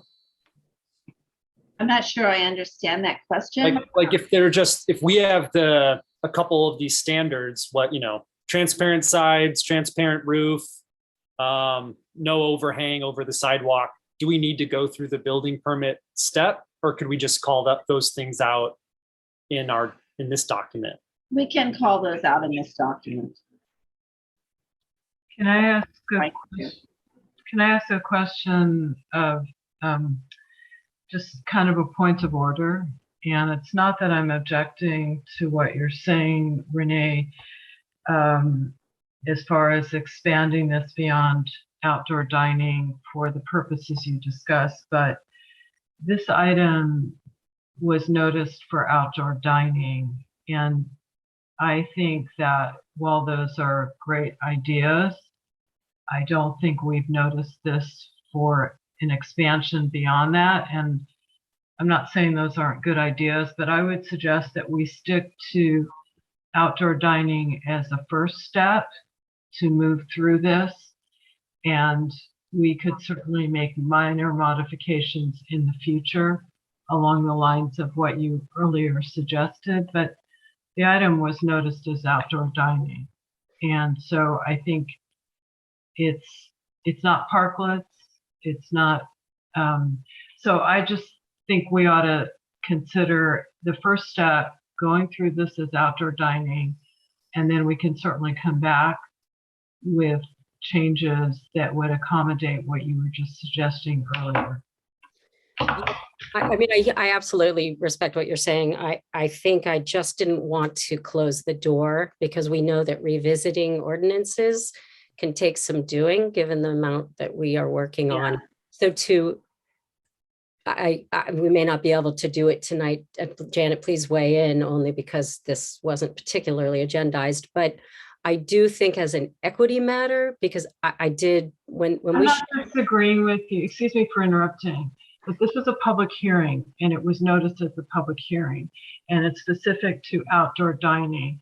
So I'm not disagreeing with you, the equity, and that it's a good idea. I'm just saying that we noticed this as a public hearing for outdoor dining. That's what people were prepared for. And I think that I know what it's like. We've been on this council together for a long time, but I don't think it's appropriate to change course. But you could certainly. Hold on, everybody. Can we get Janet to chime in on that, please? Well, I understand the question. I'm sorry? Do you understand the question? No. Okay. I think I do. I think it is a pretty much a wholesale change from what we crafted, what we were thinking about doing. It is exclusively outdoor dining right now. And yes, it was noticed that way. And if we're going to expand it, I think we have a choice of either taking the whole thing back and revising it and expanding it and bringing the whole thing forward, or going forward with the dining portion of it, perhaps just the ordinances, not the resolution, and coming back with changes that expand it to other uses, in a set time period. But I am concerned about trying to expand what we have structured to be just dining at the meeting.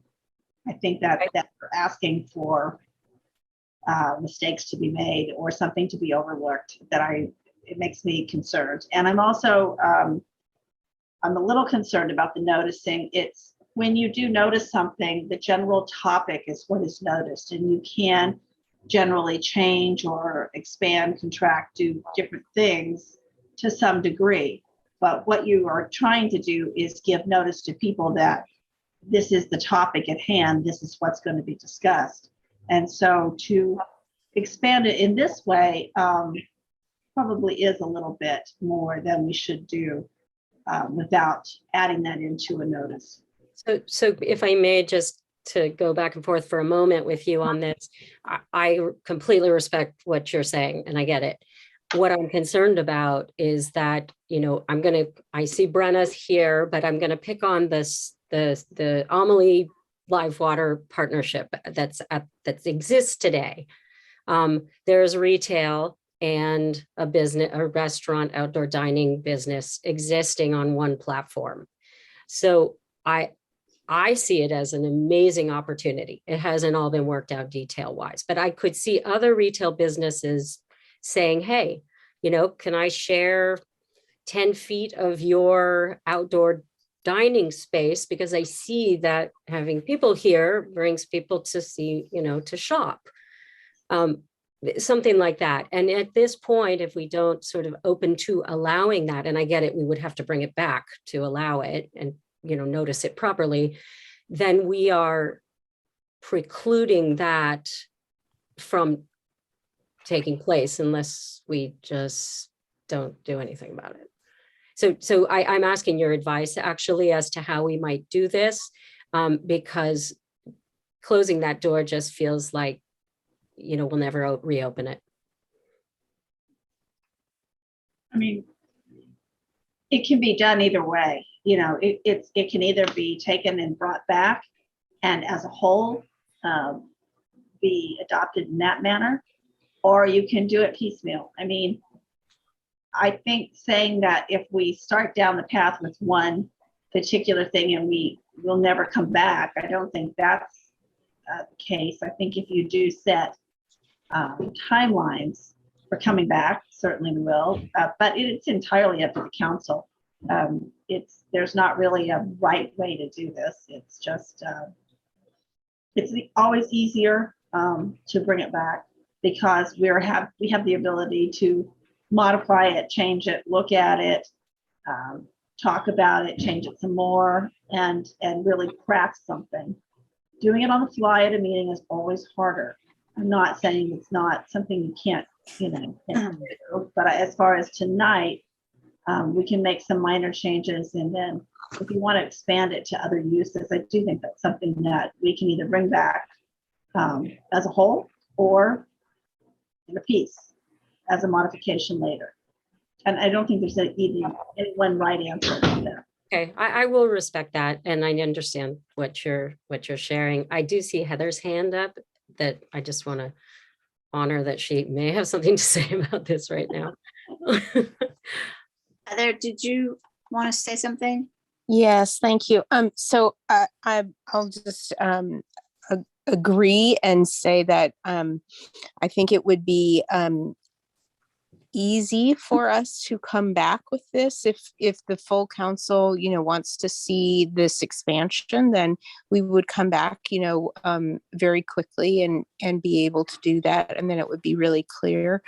So I don't see this as a choice of not doing it at all or doing it right here and now, but just allowing us the time to really write it down and get it to the point where it should come to you for consideration.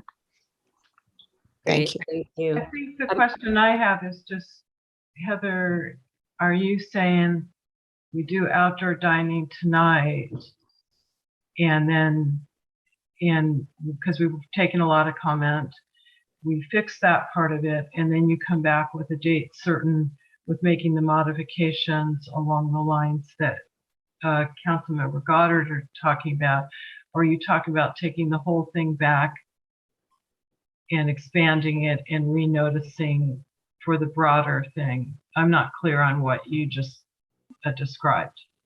I actually think we can do either, and it's just a process. It might be cleaner to sort of stop here and bring it all back so that we don't have any cleanup to do in the next round. So that's my preference. But, if you feel it's important to get something on the books tonight, that's an option. My preference would be to bring this all back at the next, next opportunity. I do want to finish my comments, but I noticed that Vice Mayor Catrano's had his hand up for sure. Yeah, and I do want to remind you, we have a full agenda this evening. So I'd like to wrap this up. Chance, if you have something that you just got, I haven't shared my own comments, which aren't that much different than your own, but I would like us to kind of wrap it up. This has gone, yeah, I don't have any more comments. This has gone on longer than I'd want to, but I was trying to solve the issue, but now it's not solved. Yeah, I just feel it's very important because I was on the front lines of this when we really tried to stand these up quickly. And just to reiterate for the public, that police and fire were consulted immediately before anything was permitted on the street. And I can't help but say that on this main street, there are precedents for these streets becoming something called slow streets, which means that people drive slowly in order to increase the safety for the people who are enjoying the public right of way. Bicycles, there's signage, as we have on the Cascades now, that say bicycles may take the lane. This is how we start to restructure the way we use our people streetscape. Cars have been parking in these parking places for free for a very long time. And so I really appreciate the opportunity to prioritize people and potentially increase our non-motorized transportation downtown in a safe and very sane and joyful way. So thank you to my colleagues for supporting this process, and thanks to the public. Bruce, is it critical? Well, I just, to give you the last chance to summarize, I'll just throw in a quick comment that I hadn't mentioned before with regarding the wiring.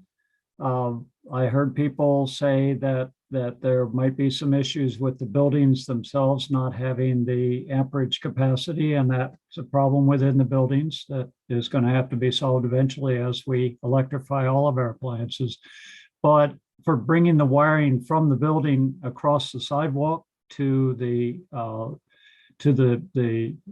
outdoor dining structure, I've suggested before, and I'll suggest again, that we might want to consider something like cut through the sidewalk and installing a conduit in the sidewalk, if that's something that is desired for a more permanent and much more safe installation. So I'll just put that out and leave that to staff to consider, but I would encourage that to be considered.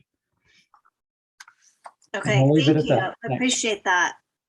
I appreciate everyone's comments, both the public and my colleagues. I had similar concerns about the umbrellas. I was tabling on the field this weekend, and the whole tent at 3:30 in the afternoon was lifted up by the winds. And so I think it sounds like we're all unanimous on moving forward with the roof, as long as it's transparent and doesn't block visibility. On the heaters, I think we're also unanimous on you can choose to opt out of having a heater, but they must be electric if you are going to have a heater. And Bruce, I appreciate your idea about the cutout. So I could go either way. And Barbara, thank you for all your specific changes to the standards. I like those as well. So the options are continue this with all of the changes, including Renee's suggestion, right? The whole item, the ordinance, the resolution, the standards, etc. With everything we've noted as far as the roofs and the heaters. Yes. Why don't we do that? Yeah. Let's do it. Do we need to take an action item on that to continue it? I think we do. I think there's a question, Mayor. I'm not sure if they're going to be able to bring that back to us in 2 weeks, but do we need to extend the November 1, 2022 date? Because now it looks like Janet has her hand up.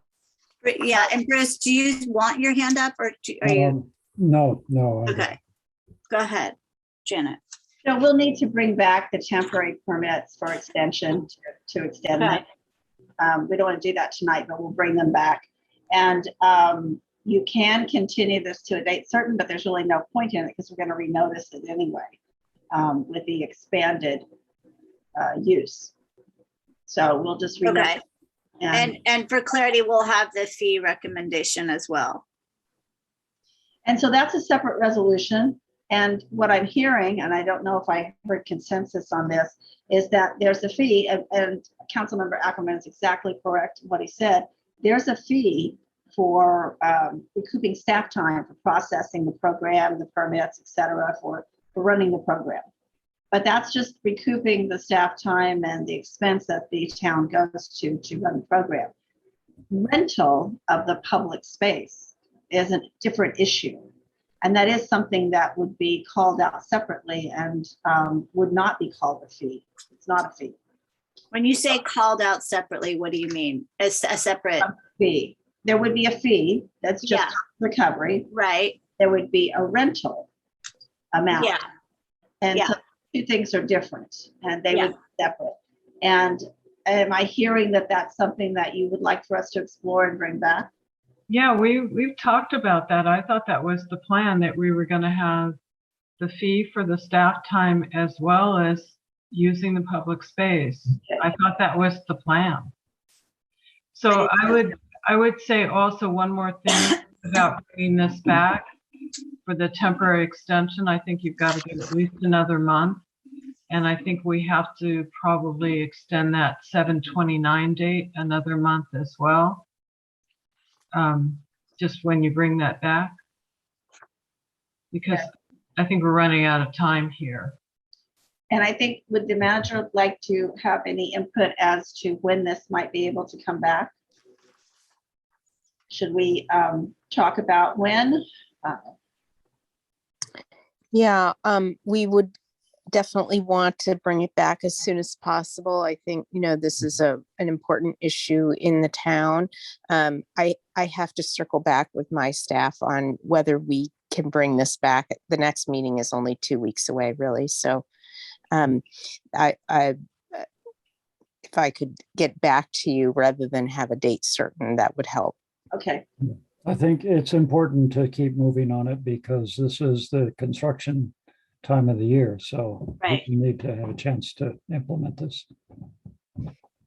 Thank you. So staff has the direction they need and we can move on to item number 6. Okay, thank you everyone for that. Item number. Could we have a quick break, a really quick one? Sorry, I have to go to the restroom. Yes, yes, you may. Okay, so let's convene at 8:55. Wonderful, I think we're ready to resume. Right, we're all here.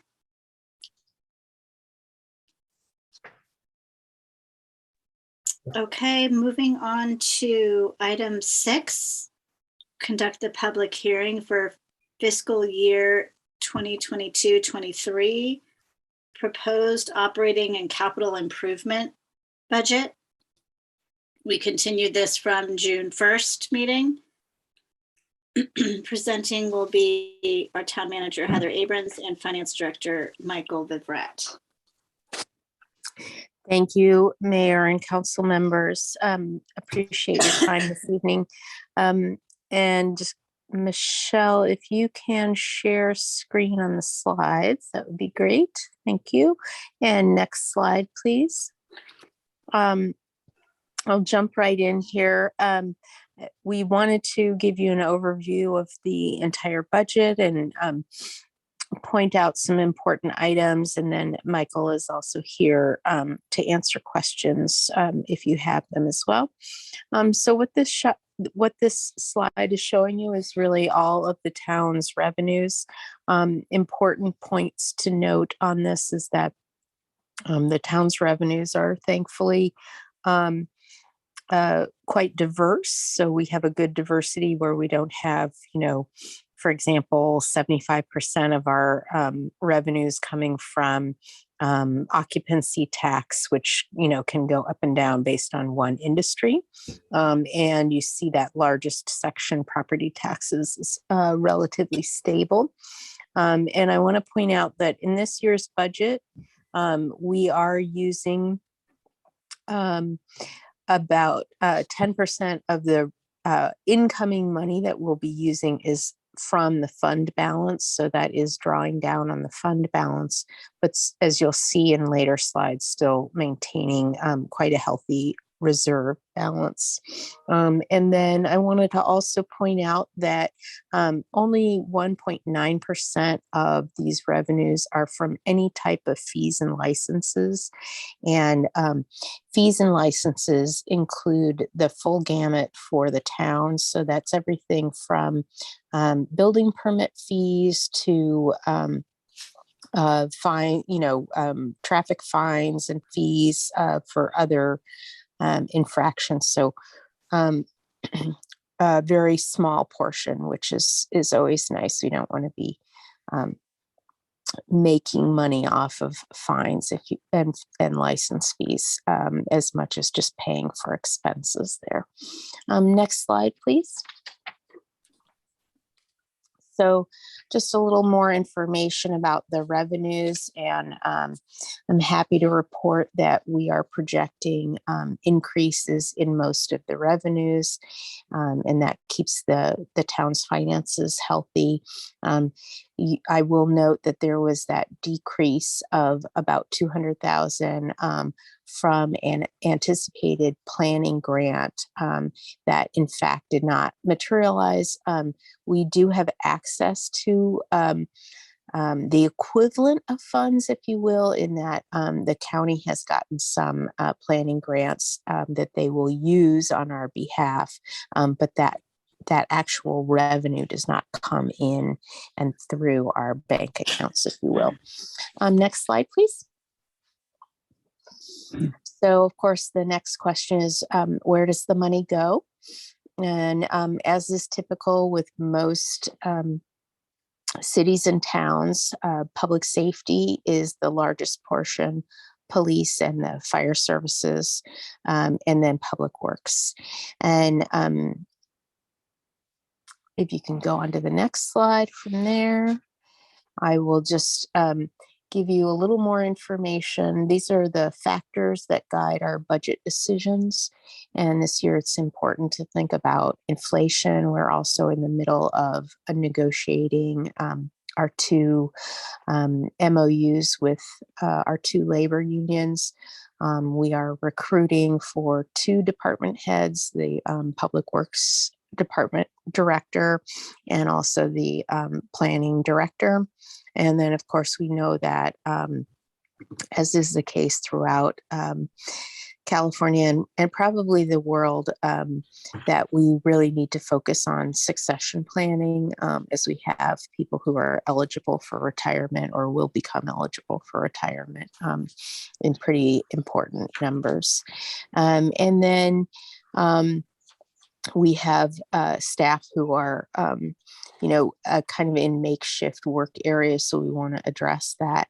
And then very important is that I think the capital improvement program has been a little bit on hold.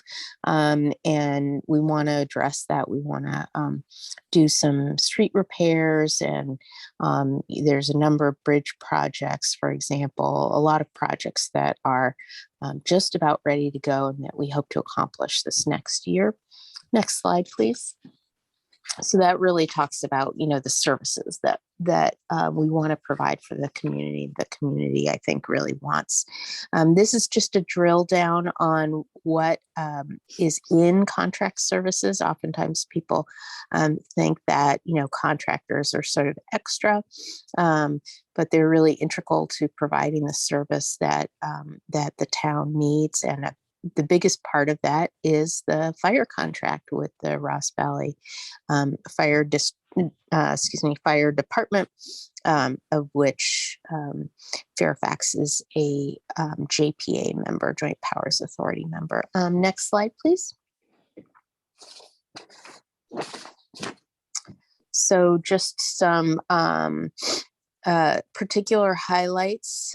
We called out a new department, if you will, this year, because we really wanted to be able to show you the level of effort in the climate and environment. And so you see that called out specifically, and I hope that will be a good way, for us to be transparent about all the activity and projects that I know are desired in the community and that we can now really get done.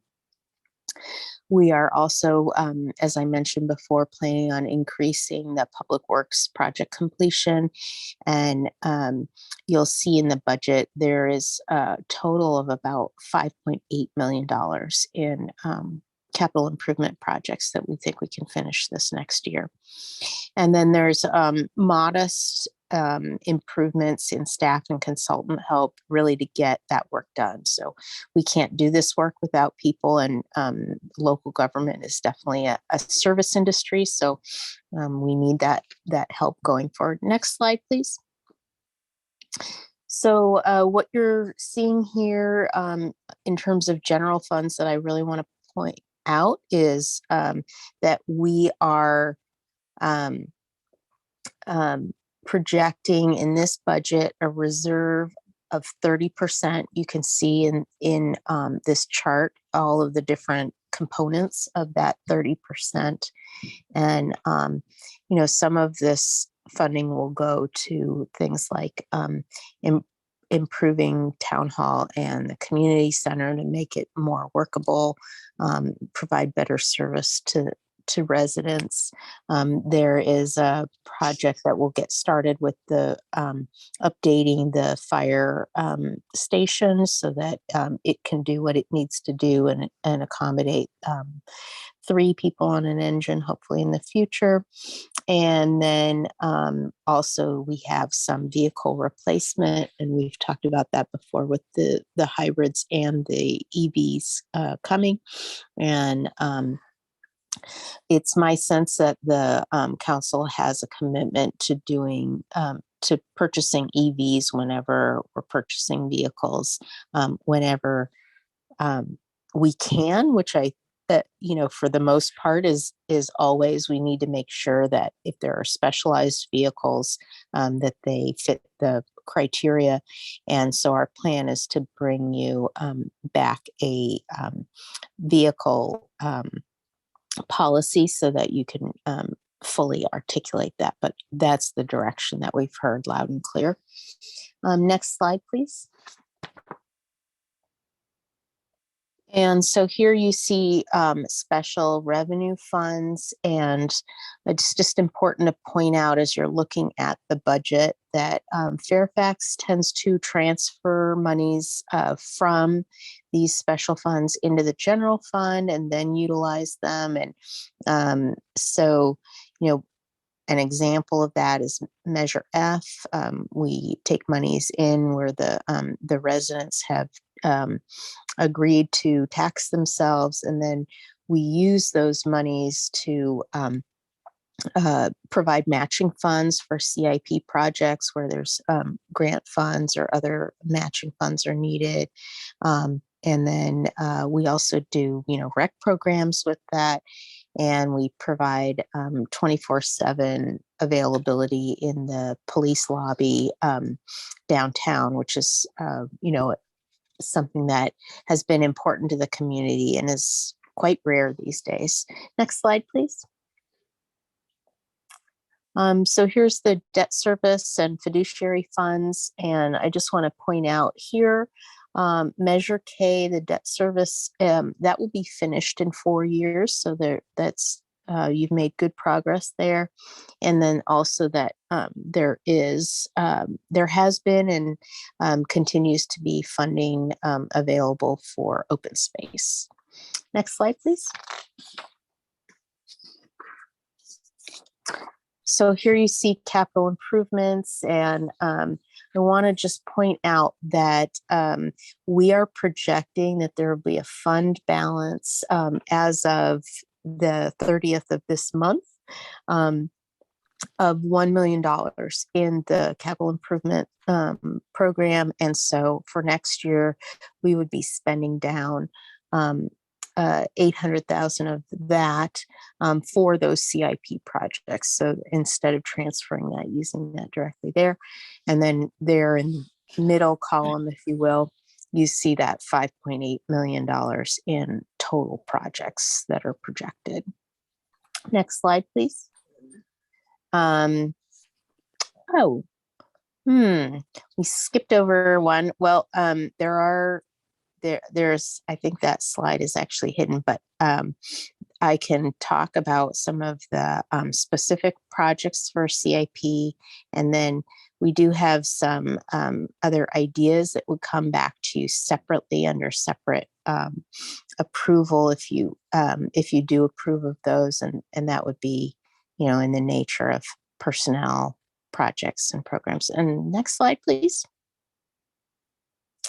So that's it for me, and I will open it up to questions and also invite Michael to chime in.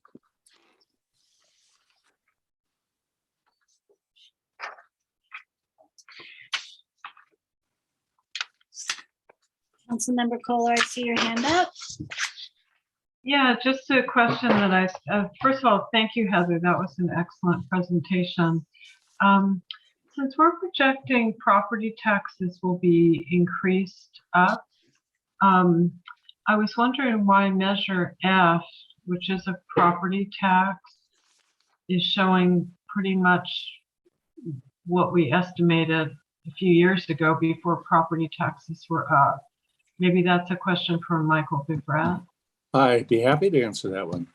The forces that drive the regular property taxes are, for the most part, the ones we're collecting are ad valorem taxes, which means they're based on the value of the property. So if the value of the properties in the area goes up 6%, we'll collect 6% more of revenues. But the Measure F is a parcel tax. Yeah, and it's a set amount. And it's a set amount, and it's going to go up by $5 per parcel this time. So that's a projection based on that $5 increase. Yeah, excuse my ignorance. I think I'm falling asleep and it's only 9 o'clock. Oh my God.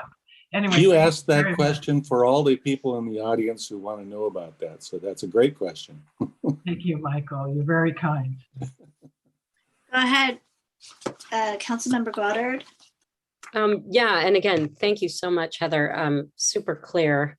I wanted to ask if you could talk just a moment about Measure A and how we're budgeting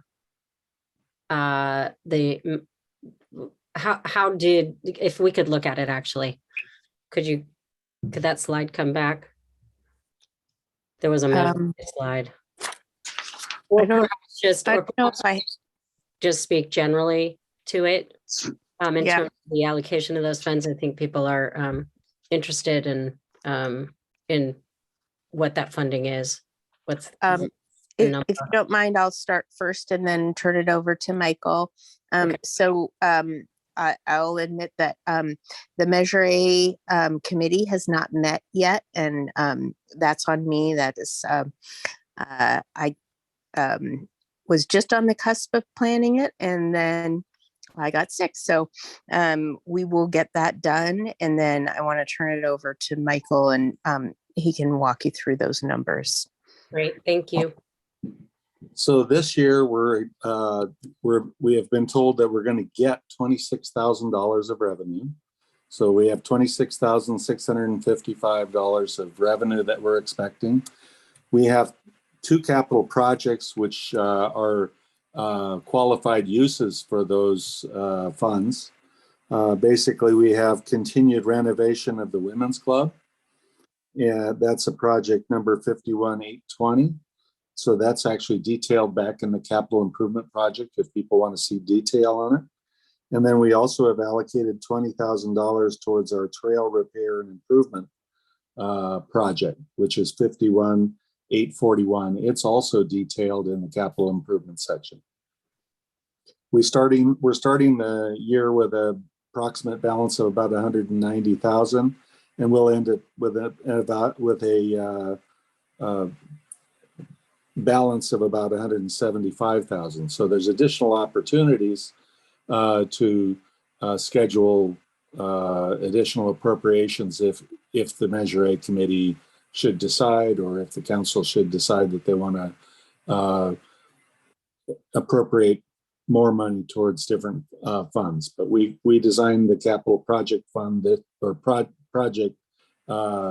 projects this year to use 39,000 of Measure A funds. So Michael, I'm looking at page 66. So the trail repair, what you said, 50, how much? 20,000. Oh, 20,000. Okay, I see the 20,000 there. Okay. Yeah. Mm-hmm. Okay. Anything? Thank you, Michael. Anything else, Renee, before I move on? Okay, Vice Mayor. Yeah, and I had similar questions that I about the Measure A funds, and just one further clarification, Michael. In past years, we've delineated year after year the way that money is moved around based on the Measure A subcommittee, and for a point in time, I served as the liaison for the Open Space Committee. I know Barbara, Renee have served on that subcommittee in various capacities. And each year, the Open Space Committee had asked for a specific amount of money to sort of build a kitty over time. And the way that it's expressed now in the budget, it's not clear if that budget memory, like I understand that it's all in the Measure A fund, but if we're putting volunteers and members of the public through the exercise year after year of trying to make an argument or make a case for $12,000 or $15,000 for the Measure A allocations in a given year, are we able to show over in our budget the way that that has taken shape over time so that our open space advocates can know that that $13,000 or $17,000 they advocated for last year is earmarked specifically for open space and doesn't just end up in a slush fund because they didn't use that $19,000 or $17,000 on an open space acquisition in a given year? Yeah, that's a great question, Chance.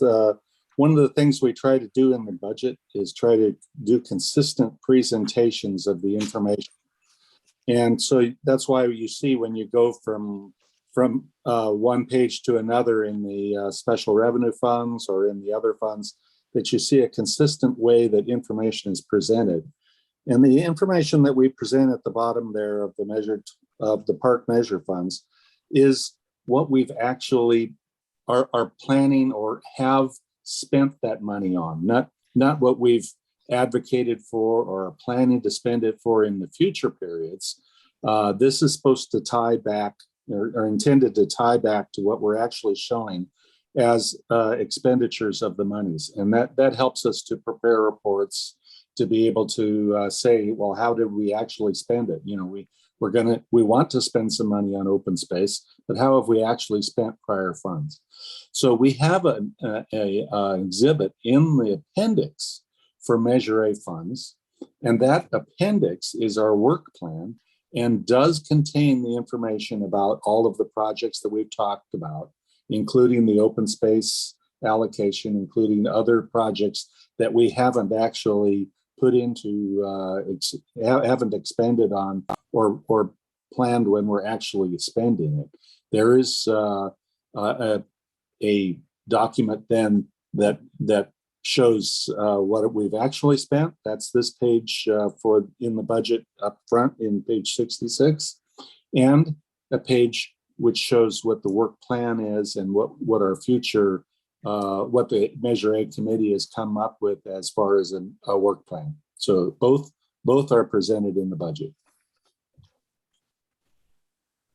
Great, thanks. And can you share the page number really quick for that second, the appendix?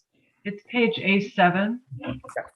And I think, Michael, there's, I think ultimately when we actually have the measure, and excuse me for interrupting, but these are my questions too. So the Measure A work plan on page A7 shows, for example, for parkland open space acquisition based on FY 21-22, we had 87,500 in that. And this started back when Larry Bragman and I were on the Measure A committee, deciding that we needed a kitty to start building up money. It actually didn't come from open space. And so we've continued to do that. And I think the confusion is because Measure A hasn't met, we don't see that depicted on page 66. Right. And Michael, am I clear that you're saying once Measure A meets and we put back that whatever that kitty is amount and the other amounts that we want to allocate, we will see that depicted in this budget, right? Under proposed, under. We'll see it under on the Measure A work plan. When they meet, we'll have a new year contribution to the amounts that they are planning to set aside money for and spend in the future. That we can rework this page that's on A7 to show what the goals are in terms of how much we want to be able to set aside, or we can use this page for other purposes too, or expand it. But I'd like to keep that page that's page 66 to reflect just what we've actually spent, because that's what the audits are oriented towards. Okay, well, for example, on page 66 under FY 22-23, we haven't actually spent anything. And so what I'm saying is in the past, when the Measure A committee met, and the council approved that work plan, those numbers that we approved for proposed would go into that line item. Well, in this particular case, we have 26,000 that we're getting as revenue. If they decided, as an example, that we want to actually spend more, spend the trail money as, or excuse me, the open space money as an example, then we would detail those specific ones so that I actually have a fund balance after we show those as having been spent. Well, let me say this. I think we need to meet offline on this, but Sure. I'm disagreeing with you because we have always, and our plan is that we allocate all of the money that's left. And our plan is not to take away from that open space kitty. And so under proposed, once we do meet, and hopefully we meet before the budget is final, we would have the listing of what we plan to allocate under Measure A. And in the past, we've always allocated every amount, including that kitty, and that would be line item under there. So we can talk about this offline because I'm sure everybody's getting tired of this. Yeah. Okay. If we do have a work plan that is that uses the remaining balance there, I don't have any problem with listing it there under the final column for Great. the current year. Excellent. Thank you. Yes.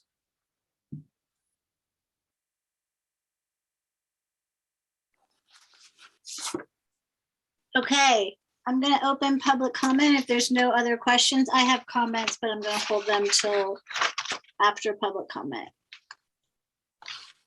Okay, I'm going to. We're opening the public hearing on this. Yes, open the public hearing, please. Thank you. And I see one hand right now, and that is Michelle Rodriguez. You are unmuted now. All right, thanks very much for your time on this issue. Couple of different points. One is I'd appreciate some thought in future. I thought the accomplishments were very well articulated in specificity, but I'd like to see future goals more explicit and including targets and measurable outcomes so that staff's clear about what is expected. Also, I was glad to hear that we're going to be hiring a new planning director, but I didn't see it as a priority in the goals for planning. Also, you may want to consider for planning, including as a goal, a work plan or implementation at a minimum, a timeline and maybe a work plan of some sort to do all of the implementation. That is the ordinances to implement the housing element, the safety element, the land use element that's expected to be done. The next thing is that code enforcement in the town, particularly for buildings or illegal construction or just poorly like existing buildings that are degraded, does not really have a priority. There was a revenue item of $50,000, but there's no real goal in planning. Typically, it's a collaboration between planning, building, police, fire, public works. So there's nothing in there. So that's something to think about. I was glad to see the Measure A funds committed to the Women's Club. I want to thank you again for the age-friendly program funding for yoga. I didn't see anything in there for PG&E coordination with all of the cutting and so on, but I expect that's somewhere. Also, in the draft budget, there are ordinances and resolutions that were completed for the period of April to April of 21-22. It would be good to make sure that the municipal code itself includes a summary of that and an amendment, as well as a separate link to those sub ordinances so people can keep up to date with what's been approved. Also, I didn't have a chance really to look into kind of this whole segment on retirement subsidy and the method of funding that we're doing there. But I think in future, I'll do a little bit of focus on that, but not today. I think finally, I just wanted to comment that I have called the town manager, Abrams. I've called her twice and left 2 voicemails and 2 emails and have not heard any response. This was on the strategic planning process the town council was going, was when they were first going to be doing it, when it was completed, this budget process, a question on open space regarding Miranda Heights, and some questions about the senior yoga and some other stuff about town council goals. I think it's important to just note since she's new. Thanks so much for your time. The next speaker is Frank Egger, and you're unmuted now. Thank you, Michelle. Frank Egger, Meadowway in Fairfax. I'd just like to comment on one issue, and that's the budget increase cost of the town attorney budget from this year's $190,000 to next year's budget of $368,000. That's a $178,000 increase. So what does the $178,000 increase do? One purpose is to find a way to override the 1972 zoning initiative written by local officials, including a council member, a planning commissioner, a county supervisor, and local attorneys, to rezone Marin Town and Country Club commercial recreation to allow the owner a fair rate of return. Fairfax is the gateway to West Marin, and zoning Marin Town and Country Club to commercial rec that also allows a destination resort will provide the town a huge increase in tax revenue. This increase in the town attorney budget also allows the attorney to prepare a ballot measure to allow a 5-story eco-village with up to 400 new living units at the Marin Town and Country Club, more than likely tax exempt. Please reduce that tax increase, I should say the increase for the cost of the town attorney budget this coming year. Thank you very much.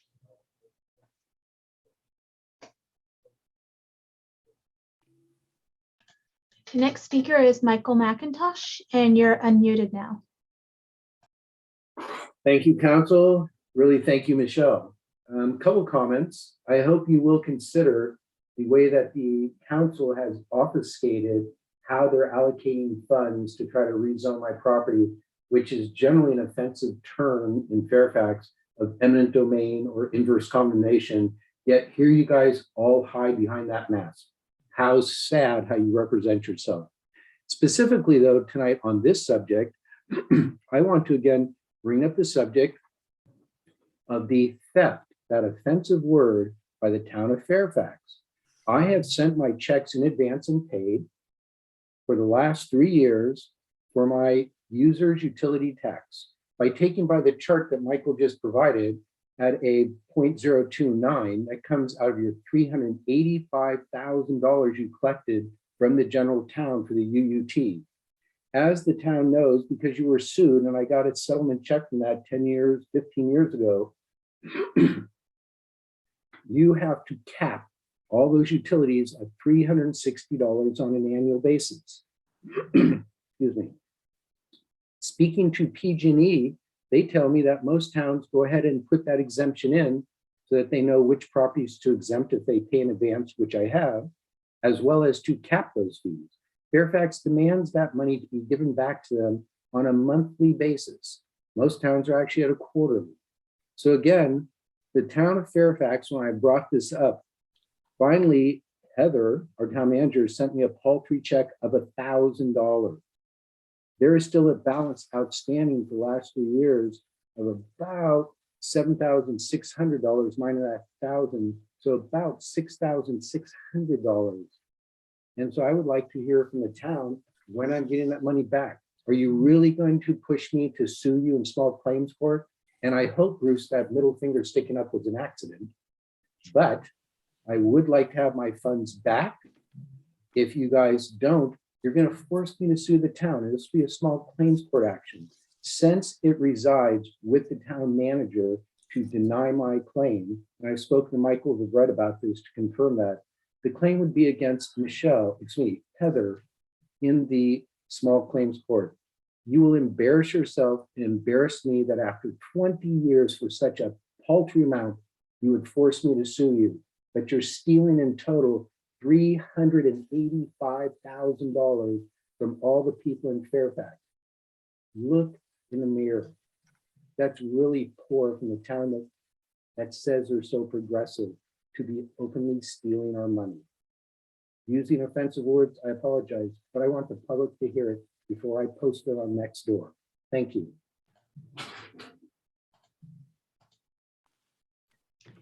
The next speaker is Marina Guastucci, and you are unmuted now.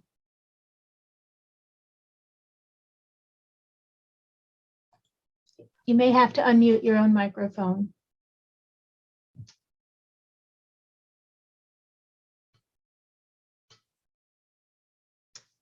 Okay, her hand has disappeared. Maybe it was mistakenly raised. I see no other public speakers. Madam Mayor, if you want to close the public hearing. I'll close the public hearing. Thank you. Oh, Madam Mayor, there were two other people that raised their hands last minute. Sorry. Okay, go ahead. First is Mark Bell. You're unmuted now. Thanks, Michelle. There are a lot of other issues when I was going over the budget. It says reduce salary costs for safety, public works, and planning, and yet you have modest growth in consultants, and then another for a full-time analyst. We've added 2 half-time or part-time consultants. So are we to assume that, you know, if there's a fire or when there's flooding, these consultants are going to be on the front lines, you know, helping out the town? Because obviously they're getting paid more money than the public workers. I don't understand, you know, they get a thank you for doing the work, but what you're looking at reducing their salaries, that is unconscionable. Also, what I'd like to know is, in reading the budget, I didn't see any funds to fix the issues on Bolinas Road. Now, I went up there recently to go up by the golf course, and the road from Deer Park Villa up there and until it becomes a county road, that road is really bad.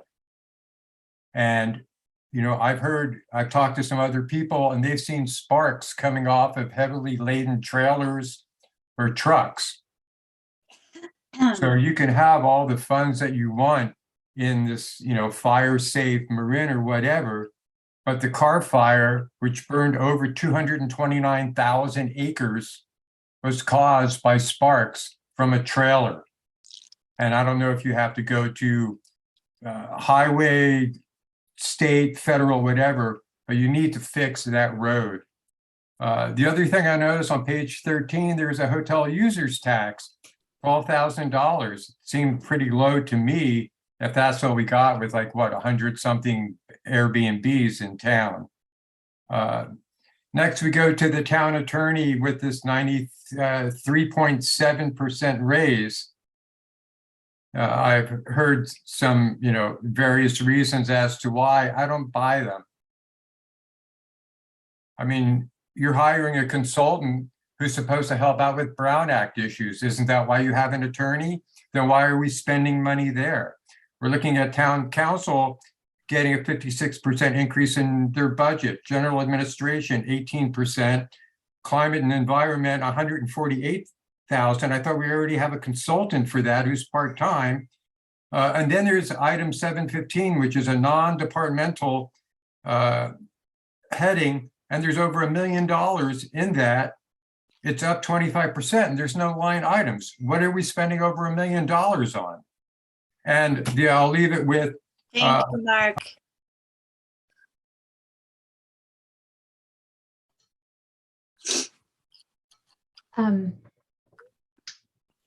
Thank you. The next speaker is Stephanie Phelan. Can you You're hear me? unmuted now. Great. Hey, Stephanie Hellman. Congratulations. I'm your yoga teacher. I thought I recognized the name. I've been on this call for 3 hours. It's my first time ever being on a town council call, and it's incredibly fascinating. And I so appreciate how hard all of you work and how much time and energy you devote to Fairfax and to the betterment of all of our lives. I just want to appreciate that. I just wanted to say that there's been a lot of talk. I've read articles in the paper, a lot of conversation around selling the Marin Town and Country Club. And a lot of times it feels like it boils down to a debate between the owner, Michael McIntosh, and whomever it is that's wanting to buy this property to make use of it for housing. And I just want to make it be known that there are people who live here. I live here. Every time that conversation comes up, I feel this thunderous ache in my heart. Like, this is where my home is. There's at least, I don't know how many families live on this property, families and people have been living here for more than 30 years. And it's just, you know, it's our paradise, and it's for really low income housing. It's a place I could not afford to live as a yoga teacher anywhere else in Marin. It's given me the opportunity to be part of a community, teach yoga here, be part of the community that lives on this property. We're all like one big family. And I just want to say that when you talk about bulldozing it down and building homes, just realize that there are people who are living here, and it could be your home, and how you would feel if somebody was thinking about your backyard as the place to renovate. Some of the homes in our community in San Anselmo and Ross, 4 of those large mansion homes could take over this property. So there are a lot of people that are living very well. And those of us here are just, you know, very blessed and grateful to live on this property. So I just want to put, you're not seeing my face, but I want to put a face person to these conversations.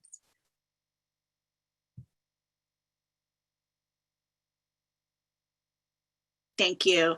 I think that comment was probably intended for the topic related to the housing element update. I didn't hear anything mentioned about the budget, which is just as a reminder for everyone who has their hands up. We are currently we're on the item that is discussing our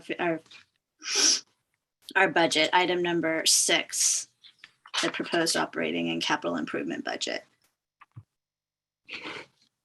Okay, the next speaker is Jessica Herbold, and you're unmuted now.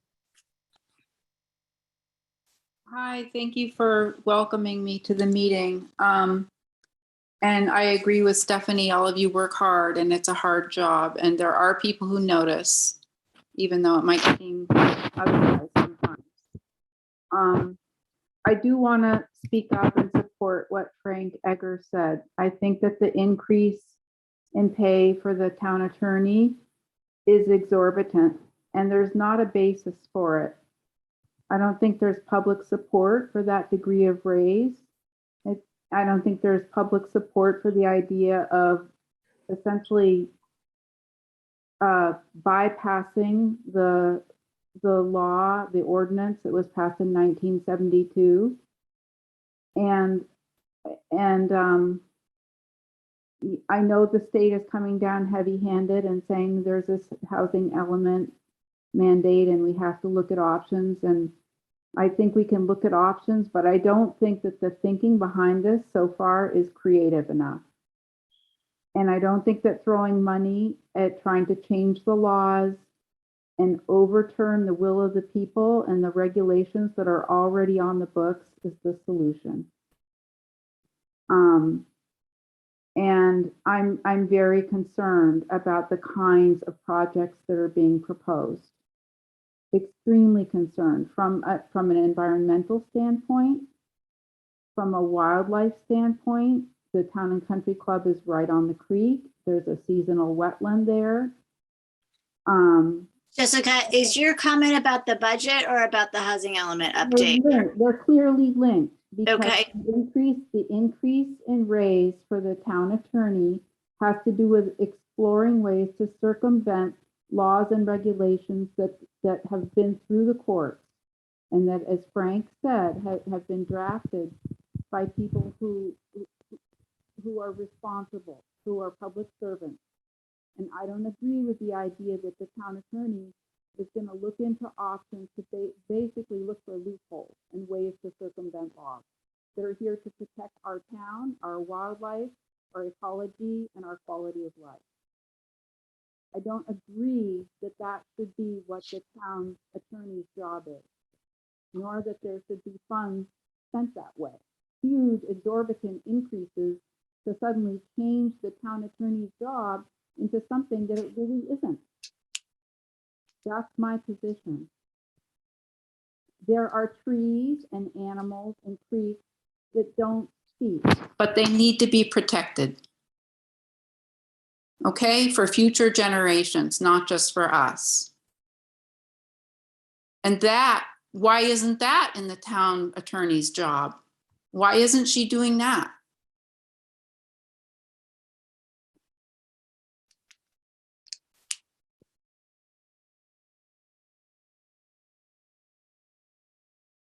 I guess I'm done, but I'm very disappointed at this turn of events and how things are going. I know you all are trying, but I'm sorry, it's not good enough.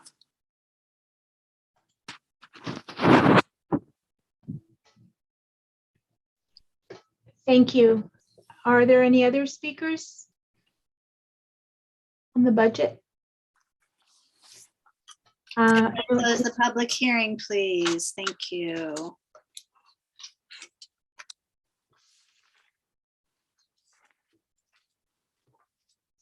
Any comments before I chime in with mine? I just have a few. Just very quickly, I provided detailed comments beforehand to staff, and I've gotten responses that they'll be working on those for the next version of the budget. There's really just detail in certain elements, nothing critical flaws. Thank you, Mayor. You're welcome. Anyone else? Okay, Michael, I want to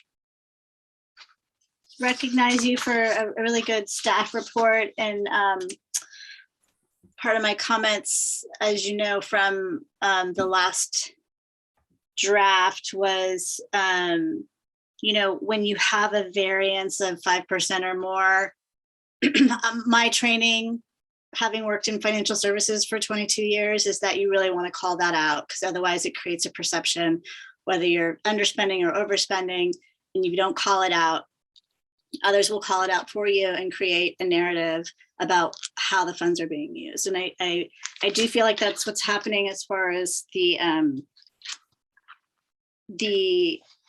increase for the town attorney.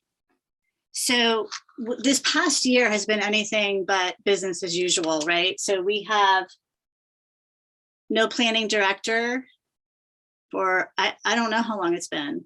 And so Janet has been stepping in that role largely. We have had more than a couple of HR issues that have required legal counsel. And Janet, if you want to express that it's not you, that it's your firm, is that right? So it's not you for everything, but we use the services of BP&K for, you know, whatever the topic is at hand. Yes, a salary increase at all. This is, and it's not a contract amendment, and it's not a rate increase. It's simply an increase in the number of hours used from a number of different specialists in the firm, filling in, helping out with public works, also in planning. And there's just been a lot more work this year. There have been a lot more things going on than ever before. And so with the change, so it's not limited to planning and housing. That is a good chunk of it, but there's just been a number of issues, as I mentioned. Yeah. And so, so yes, it's with change in personnel, with change in managers and interim manager and the new manager. It's just been a tremendous increase in the number of hours used. And I am expecting it will go down once a planning manager is hired, public works, permanent full-time public works person, And so I'm thinking that this will go down, but maybe the level of activity as far as the number of ordinances and the number of resolutions, the number of things that the council is doing, maybe that won't decrease. I don't know. But we need to get through the housing element. And that's one of the things we've got a CEQA person on board working with EMC to make sure that our CEQA is airtight and get through that whole process. And I think there is also a misconception about Marin Town and Country, but I won't take time to try to explain that right now. But anyway, it's an increase in hours, not an increase in rate. It's not an increase. It's certainly not a salary. It is the firm is the town attorney, not me personally. I'm the designated representative, but the firm is actually by contract the town attorney. Is there any assumption in those hours and in those dollars around the Marin Town and Country? Well, there will be work on that. There hasn't been to date, but certainly I'm not trying to figure out a way to circumvent the law. I never do that. We're trying to make sure that if that property is going to be one that the council wishes to include, that there is an initiative measure that was passed that requires a vote of the people to change the zoning on that property. Right. And that's what we're looking at for not how to get around it, but how to comply with the law. Right. Thank you. I appreciate that. And then I just, on the subject of false narratives that's out there, we know there's a very good explanation as far as the increase in the police budget. And I appreciate the detail there, so there can be no room for misinterpretation. I also appreciate all the detail provided as far as the revenue and how the revenue that the PD brings in offsets over 50% of their budget. So those are the only thing I really wanted to highlight. I think this is a really strong staff report again. Thank you. Any other comments? Are we ready to make a motion? I don't think we need one. This isn't a motion. This isn't an action. Yeah, I think it's just review and discuss the proposal. Yeah, I also wanted to thank you for bringing back the reserves up to 30%, because that was something that was very important to me. So thank you for recognizing that as well. And me too. Thank you. Okay. Thank you. Staff, do you feel like you have direction? Are we ready to move on? Yes, thank you very much. Okay, thank you. Moving on to the regular agenda. Item number 7, the housing element status update, including introduction of the team, Fairfax Speaks website refresh, sites final, Eco Village concept, objective development and design standards or odds. And I believe we have Andy Flower with us this evening. Hello, thanks for hanging in there. Thank you, Mary Hellman. Council members, lovely to be here again. Lovely to see everybody. I do have other team members that are, it would be great to have them brought into the panel. Is Simon Costa one of them, Andy? No. No, okay, that's the only hand up I see. Oh, okay. I could ask them to raise their hands. Yeah, that would be really helpful. Thank you. As far as names, we have Grace, Jonathan, and David. Okay, Grace. And I see David. In light of the time, I can go ahead and begin with my presentation though. Yeah, I don't see a Jonathan.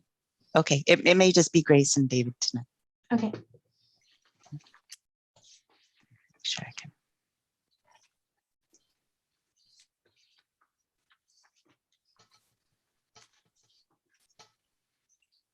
Can I just ask one quick question, Andy? Of course. These presentations are really helpful, but if we can get those to our town clerk so they can be loaded onto the website, with the agenda item. I think it will be helpful for us in the future, and maybe on Fairfax Week, if you think that's appropriate. Thank you. Happy to do so. Michelle has it in hand this time, and we'll make sure that that's our regular course of action. The last one was a little large. It took me some time to shrink it down, but we got there.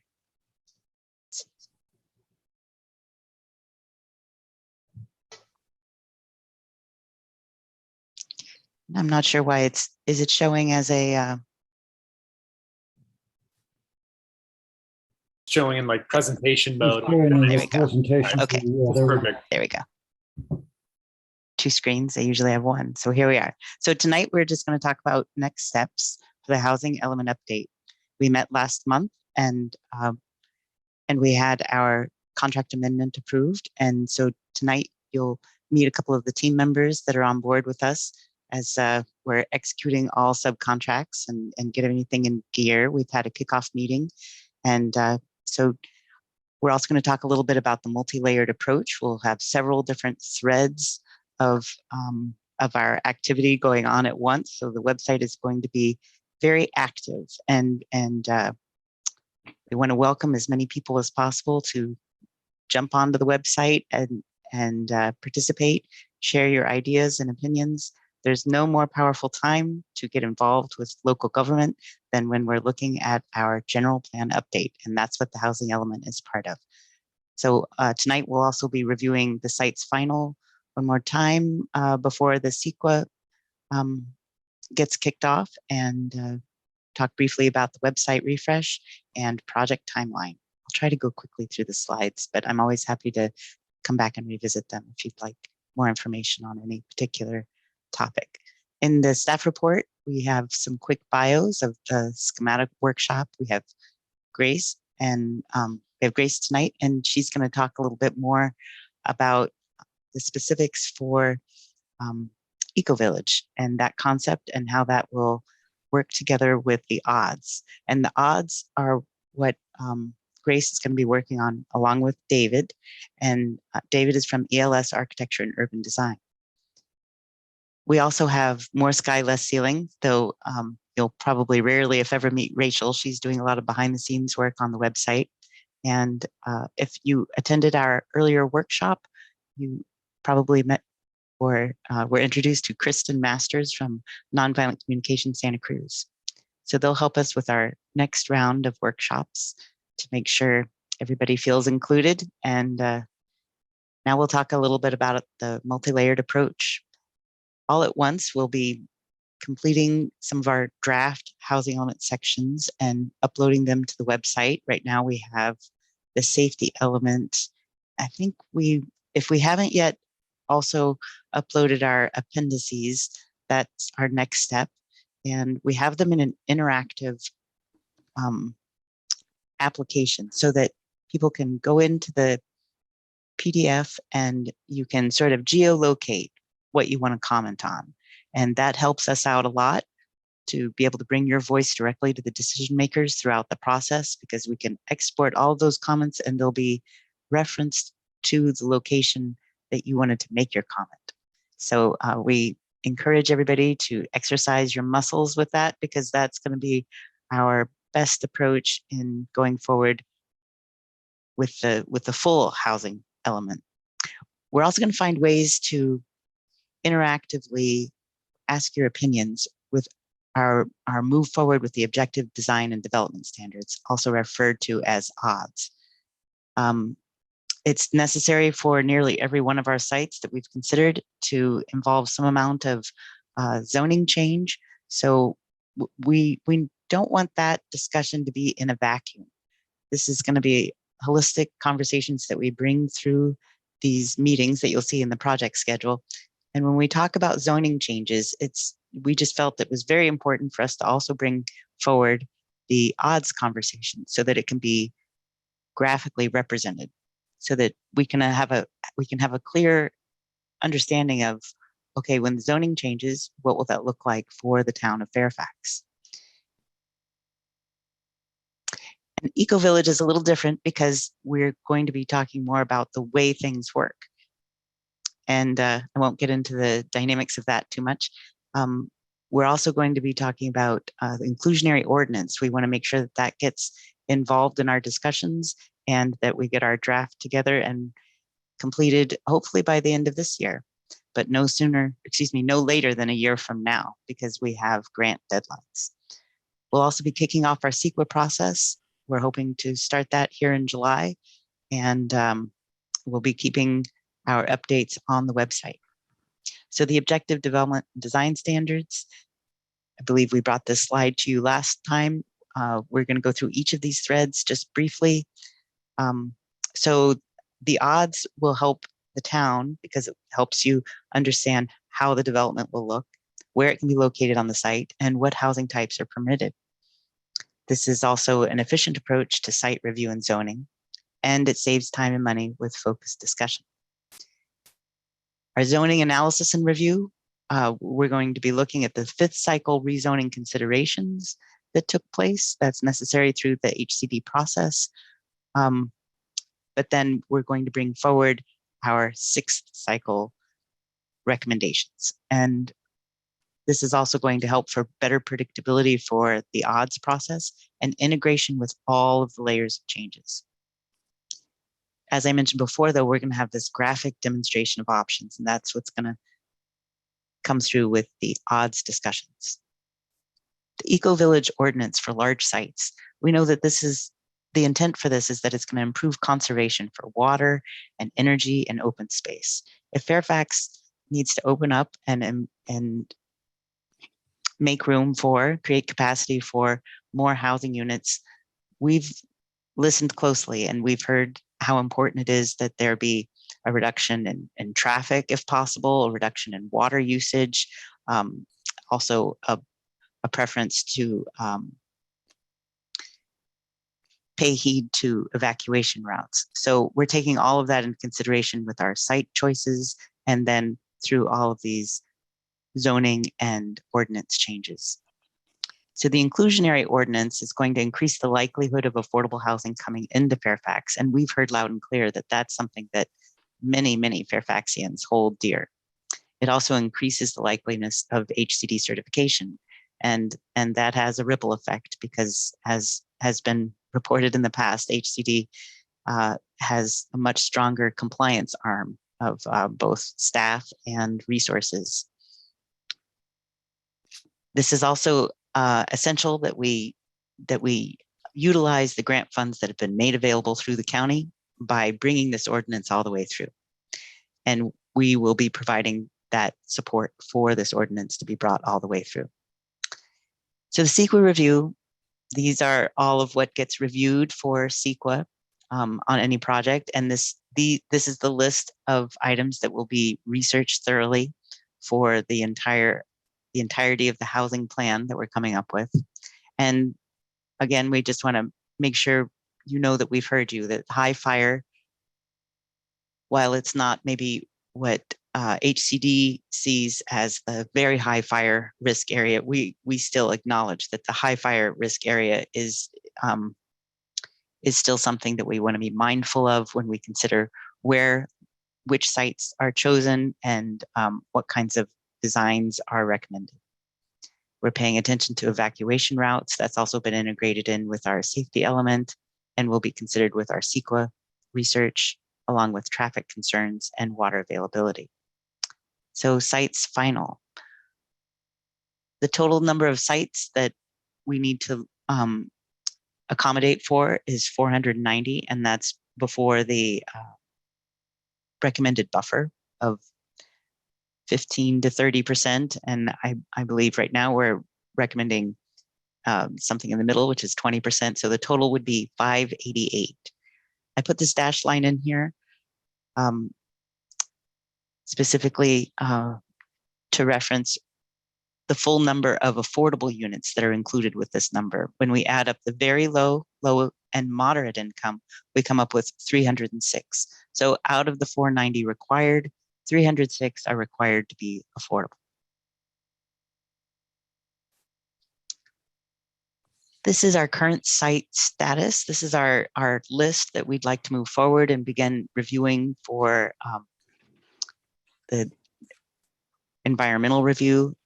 And you'll see here that we've got a few different alternatives. We've got the project that includes.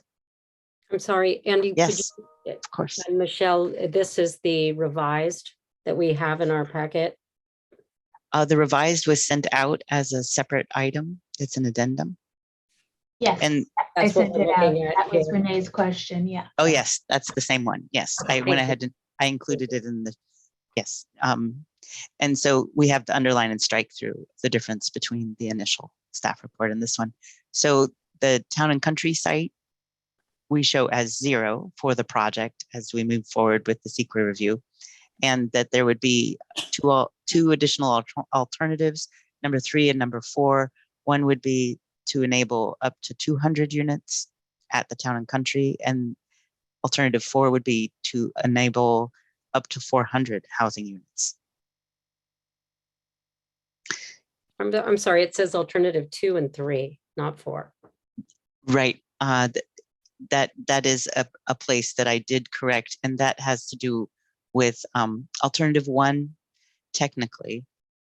So there's always a little bit of difference with technical speak with CEQA. So technically with CEQA, alternative 1 is no project, just because that's the way it always is with CEQA. So alternative number 2 is the RENA 490 units with no buffer. Alternative 3 is to rezone the site of Town and Country and allow for up to 200 units. Alternative 4 for between 200 and 400 units. And the main project is the RENA plus the 20% buffer. Wait, can you go back to the other slide for a second? Happy to, sure.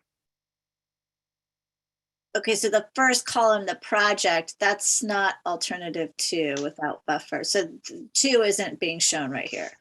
Correct. Okay. Mhm. Okay.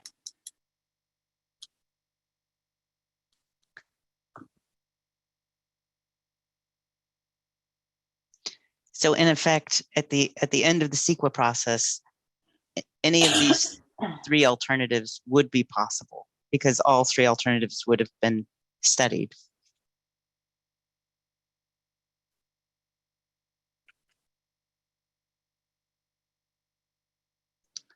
So the website refresh, again, I just want to bring everybody's attention to the fact that we're going to be having, that we've already begun having an app. It's called Conveo, and it's on our website. And so we'll make sure to announce through the newsletter that's inherent in our website, and also in working with the city to make sure that we get regular announcements now that we'll be working very quickly all through the summer and bringing in all of these threads of information and making them available on the website for review and for comment. And sometimes maybe even for visual preference surveys, things like that, we're going to be providing as many different ways of eliciting your feedback as possible. So we'll also have some other additional resources, and that will include guidance from ABAG, guidance from HCD, as many graphics as we can pull together. Certainly all of our PDFs from our presentations at each of our meetings, as well as links to the video like tonight's. And our draft timeline. So this summer, we're going to focus on odds, eco-village, zoning, and inclusionary, while also in the background putting together all of the pieces, all of the different sections of the housing element, so that by the late summer, maybe early fall, we'll have the full draft housing element with that 30-day review period. In the fall, we're looking to complete our recommendation, to bring forward a request for a recommendation of ordinances through the Planning Commission, and that in December, that is our goal date for Town Council adoption of ordinances. At that point in time, we will have received HCD's guidance on our draft housing element update, and having these ordinances ready to go to show them goodwill and meaning to carry out this housing plan will put us in a good position for hopeful certification with that next submittal to HCD. So our draft schedule for the town is in July, we look to go to the Affordable Housing Subcommittee and then to the Planning Commission once in July and once in August. And these would be work sessions for those ordinances that I was just discussing. Potentially also for some discussion of policy, as that also relates with some of the work that we would be doing. And in September and October, we would return again to the Affordable Housing Subcommittee so that we can go back to the Planning Commission in October and request a recommendation and bring to Town Council some ordinances. That's our hoped for schedule. It's very tight, and it's necessarily tight because we have deadlines looming with HCD. Looks like there's two. And this is just a quick visual. This is, you are here, this little blue dot here. So in the background, we have continued working on working drafts of the different sections of the housing element update. And this is the line that shows our ordinance development through the summer and into the fall, and HCD review.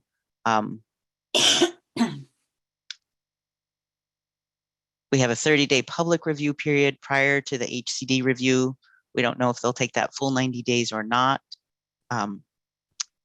What's not included in this project timeline, nor the one we just discussed, because I'm trying to stay focused on the public meetings like Planning Commission and Council, but we will also be leading a community meeting, our community meeting number 2. And we're working closely with Good Earth. So they'll be having a meeting. We discussed July, but we'll have to confirm that. It'll be this summer. And then we'll be hosting a CBO, or community-based organization, listening session. And that will coincide with videos and surveys for affirmatively furthering fair housing. And that's going to help with our qualitative portion of that equity-focused piece of our housing element draft. We will have a report here in this coming week for the quantitative aspect of AFFH, and we'll be posting that on our website, and we'll definitely push out an invitation to review that and for the community to share their comments and feelings about that. So with that, I invite Grace to now share her screen to talk just briefly about Eco Village and her work with us. Grace Kim, if you could introduce your slides, please. Thank you.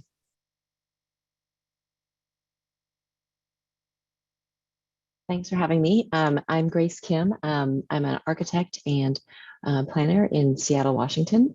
And just a little bit about myself, I'm also sort of a passionate co-houser, so somebody that is very much interested in community-oriented, community-led development projects.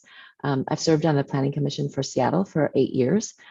We are a policy and land use, or policy and advisory commission. We don't review projects here.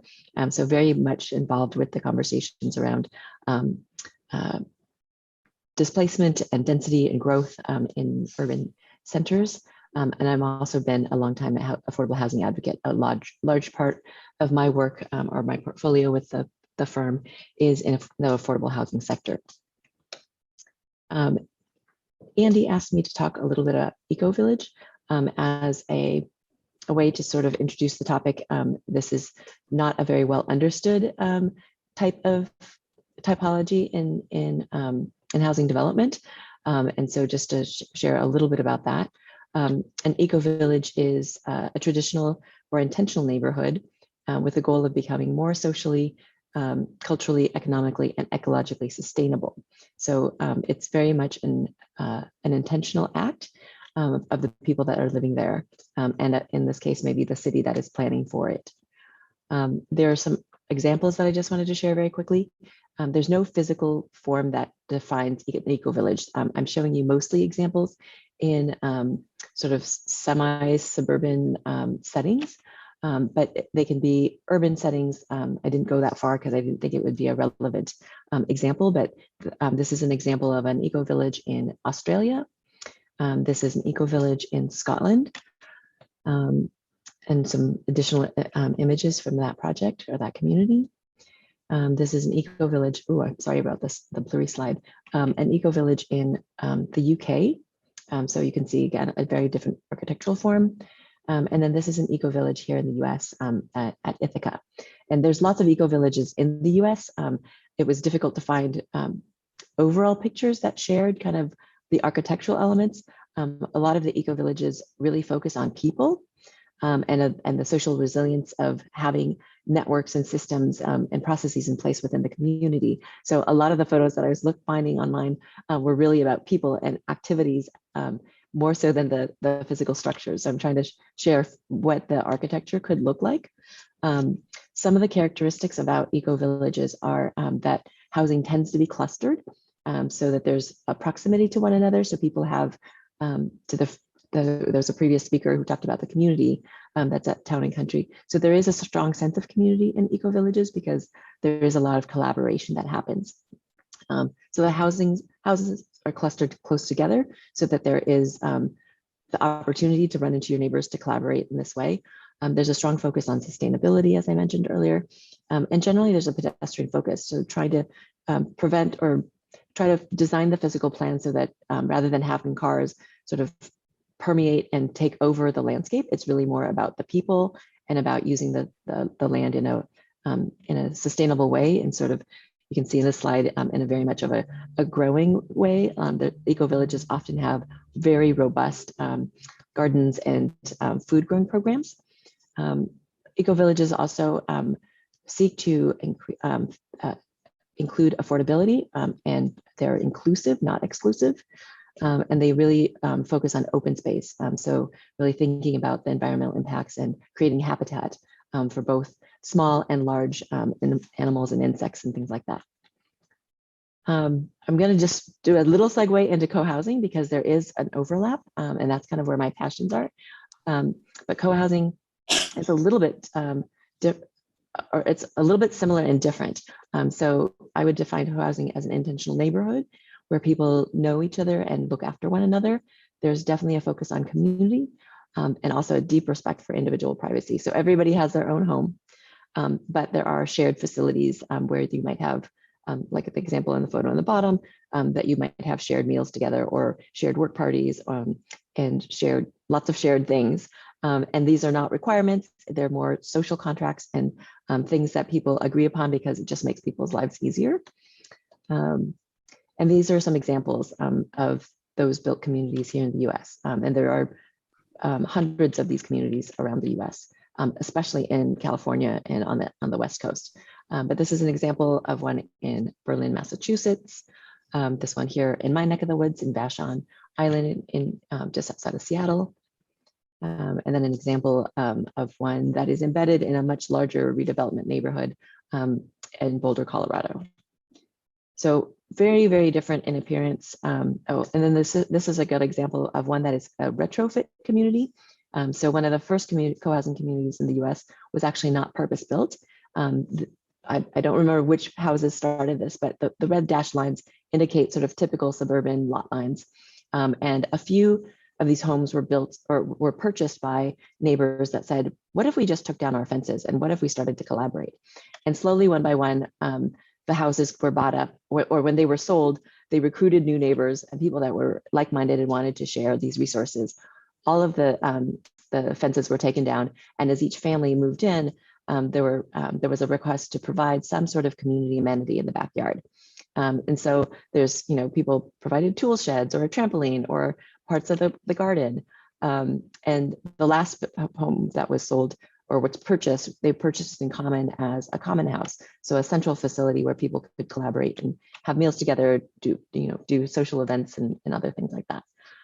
So if you can think about, this is courtesy of Getty Images, a photo of a typical suburban development where everybody has their own sort of, yard, dedicated yard, front yard and back, and they're maintained fences and landscaping, and ways to trap little Fido in the backyard. And it's a pretty uninspired landscape. And in the case of N Street Co-housing, they took down all those fences, and the kids can run between all of the yards, and they have autonomy, and they're able to sort of learn from each other and learn from other grown-ups in the community.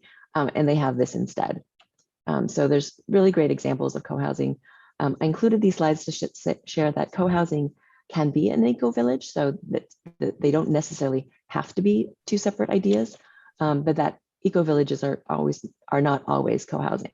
So eco-village really is the focus on sustainability first and foremost, and many co-housing communities embrace that idea and that notion, but there also is a much greater sense of sharing in community. And my computer just decided to stop the presentation, so I guess I'm done.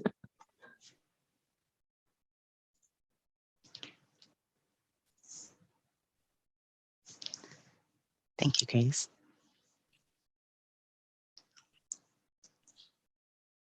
Councilmember Kohler.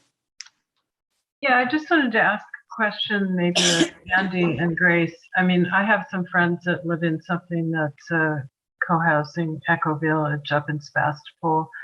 They've lived in it 25 years with no fences, common buildings, but they all have their own houses as well. And my question, maybe it's for Andy, is why do you need an ordinance for an eco village when, to me, it seems like, I mean, these friends of mine in Sebastopol, I don't believe there was any zoning in particular for that. It was just, it grew organically. They bought this land together, 10 acres, split it up the way they wanted to, etc. So is there some specific reason for an ordinance that I'm missing? Yes, I think this gets to that point about what is a subset of which. So it sounds like you're describing a co-housing experience, and an eco-village would more specifically be focused on when infrastructure is built initially for, and this is why we're looking at large sites. We're just looking at the large sites on our list to consider for for an eco-village ordinance. So there can be gray water systems. There can be shared solar. There can be numerous ways that, and Grace, you're welcome to jump in and help me out with this if you'd like. Yeah, I think one of the reasons to have an ordinance specifically for eco-village is that rather than leaving it up to the development, like it's an intentional choice that the city or the town would have would be making. So indicating what type of development that you would prefer, rather than leaving it up to chance for a potential developer to dictate more of a suburban style development like I had shown in that one slide. I think it's really the town having a chance to weigh in and determine what they would like to see happen. And so to Andy's point, it might look at doing road systems that might be atypical, or having larger tracts of open space that are contiguous rather than divided up into individual lots. So just thinking about the land management overall and how different systems could be in place. Okay, thank you. That's helpful. If I may add one thing to that, we need to work on our code to allow such a concept to exist, because right now in our code, there's nothing that would fit what we're talking about here. Vice Mayor Catrona. Yeah, thank you, Mayor. I had a couple of questions. I think the initial one that pertains to what Grace just presented on too. Andy, I was curious, with HCD being wary of, the different ways that communities can try to obstruct development and things like that. I'm curious what you think, or if you've had discussions, or if you know what HCD is, how they're feeling about these types of concepts. Because I feel like if we're being prescriptive in certain areas and in ways that developers are not accustomed to, there might be a sort of misalignment, even if we're trying to like lead with our values. HCD might be like, you're creating a roadblock for housing or something like that. I appreciate that, Chance, especially the word obstruct, because that's definitely what HCD wants to obliterate, any unnecessary obstructions for housing to be able to be developed. So particularly for sites that are larger than 10 acres, they see those as not being capable of or not having historic record of producing affordable housing. So there's extra due diligence for these larger sites that we have. So if we show that the city or that the town has come together and created something, drafted something out of their own values, and that it's performance-based rather than being prescriptive in what it looks like. If it's prescriptive in ways that reduce GHG gases potentially, maybe we have a whole lot more electric bike garages than we have, and maybe some shared car opportunities. That there's ways that we can be prescriptive that are in keeping with town goals and that are together capable of producing a community that is inclusive of affordable housing, while also having gray water systems, things that are environmentally protective of resources. So as long as we're not being prescriptive in all directions, in other words, if doing a gray water system needs to look a certain way because of the infrastructure that needs to be built, well, we're going to encourage that look to also incorporate open space. But we're not going to prescribe it in a way that's typical suburban development, maybe that surrounds these large sites would otherwise look. So it's actually just becoming more flexible and being prescriptive in the performance standards. Got it. Thank you. Thanks for clarifying that. Sure. And I have to say too, that's the reason why we brought Grace Kim in. And I just feel so lucky that she said yes, and that that we get to work with her through this process.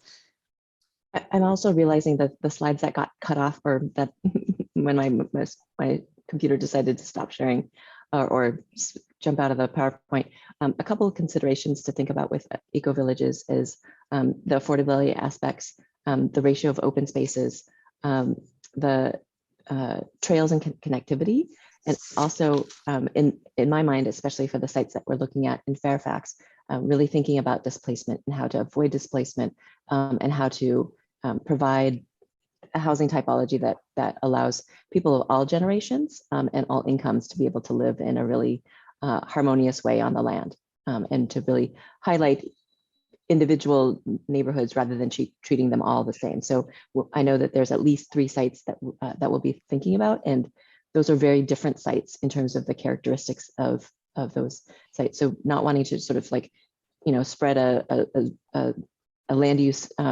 designation or development standards that are like spread like peanut butter across them all, but how to be prescriptive, as Andy said, in terms of performance metrics, but allow for a lot of flexibility in terms of the way the architecture might look, but also in terms of densities and things like that. Great. Thank you very much for that. And actually, that is a good segue into my next question. You all alluded to like 3 sites where this might be envisioned. And I just wanted clarity on which 3, if those were the School Street, the 50-acre or whatever the 50-acre site that came up at the last meeting, and then Marin Town and Country.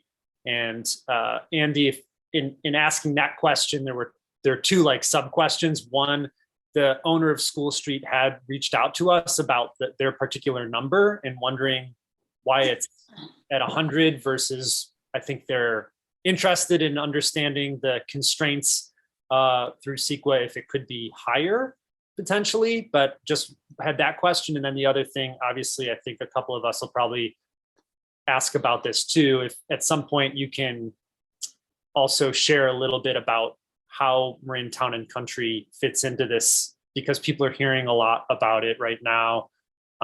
So just a little more on that would be much appreciated as well, because I know a lot of folks that currently live on the property are with us tonight and want some clarity around how that fits into this whole discussion. Wonderful. Well, if that's true, well, you're certainly welcome this night to join us in talking about this, and we'd love to, even hold a possibly even a focus group about this. Be happy to do that. We certainly are looking to assuage anxiety, not increase it. There is a requirement for there to be a displacement plan. So nothing is going to happen quickly here, and nothing is going to happen without there being a lot of considerations and a lot of discussions in place between now and when a vote might happen, because we know that for Town and Country, a ballot measure would be required. So you mentioned 3 sites, but one of the sites is the nursery and not the School Street Plaza. Okay. We have full disclosure, they reached out to us, the owner at School Street Plaza. So David Masonton and I spoke with him briefly, and it is up to the will of council this evening. We can easily change that number and reduce other sites' numbers before we enter into the CEQA review process.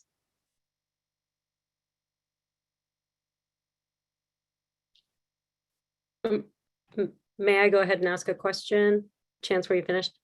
This eco-village concept sounds really almost too good to be true conceptually. And thank you, Grace. Actually, now I want to move into one.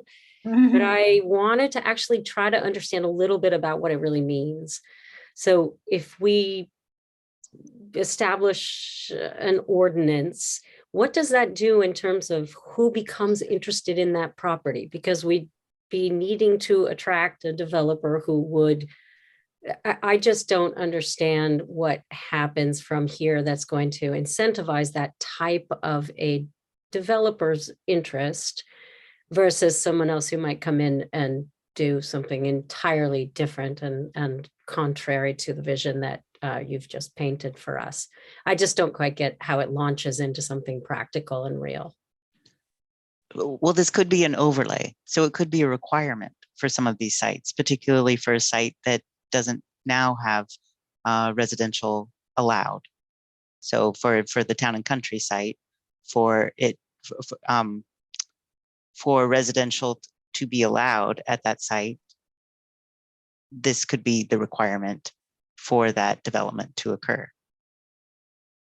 Okay. And it could encourage a single developer that might want to come in and do the whole overall sort of like master planning and platting, and then have others come in and do parts of the development. Or it could be that the city were to take on the master planning of the whole area and then subdivide that ahead of time and allow for individual developers, so that might allow for a developer who wants to do 30 units here and 50 units here or 100 units. So it could be a variety, but having that mapped out ahead of time takes out the uncertainty and the question of, can we do this? So a lot of developers are going to be, if the zoning and standards aren't in place, and there's just an idea, then it's really difficult for a developer to come in and imagine, well, there's a great idea that folks have put out, but the land use doesn't support that. So do I want to take a risk and do something? Whereas if it's already zoned for that and there's some certainty around the increased density, then it might be a much more attractive proposition for a developer that might be like, oh, I'm really interested in the sustainability aspect, and thinking about the affordability or whatever might motivate them. So I think that it will create an environment that will attract potential developers where the current zoning does not. Yeah, I've seen a couple of examples, one in Grass Valley, where I was pretty stunned at the cost to buy into one of these eco-village concept. So I'm wondering, I know that there are folks of lower income and affordability levels who are interested in this type of co-housing, if you will. How would we be able to it's not Require the affordability? not guarantee, but to allow people to feel at ease that there would be some affordability restrictions so that folks aren't displaced, when really one of the goals is not to displace folks. I can speak to that briefly. Our inclusionary ordinance that's already packaged, and we just need to tailor it specific to Fairfax. And so this is one of the ways that we could do that. We could make sure that the inclusionary zoning, or excuse me, the inclusionary ordinance, that it also applies to this particular type of development. And then we can also work, I don't want to overpromise, but I know that it's within the realm of possibility that we might be able to work out a solution that anyone who lives at that site now may be able to have. I know this happens in other places, maybe first right of refusal, to qualify for that first list of affordable units that would be made available at that location. Yep. And some of the examples I shared are in locations where inclusionary zoning exists. So like in the example of the one in Boulder, I think in that specific development, there's 16 homes and 20% of them are affordable. And just across the street, there's another co-housing community that has 30 homes. And again, 20% are affordable. So there's lots of examples where the local ordinances require, to your point, sometimes it's not just having the eco-village overlay, it's just whatever the underlying zoning or the requirements are. So those are the, I like working in jurisdictions like that where I can tell the developer, you have to provide some of these as affordable, because if otherwise you're either building lower or less units, or that you can't build at all. So it's that inclusionary aspect is very important to maintaining affordability. Okay, thank you for that. Appreciate it. Do we have any other questions, or can we open public comment?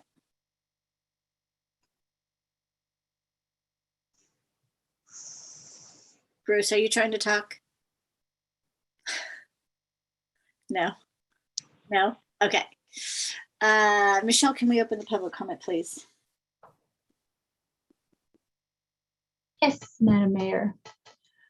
Okay, if you have comments on this item, please raise your hand now. First speaker is Joy Sassoon, and you're unmuted now.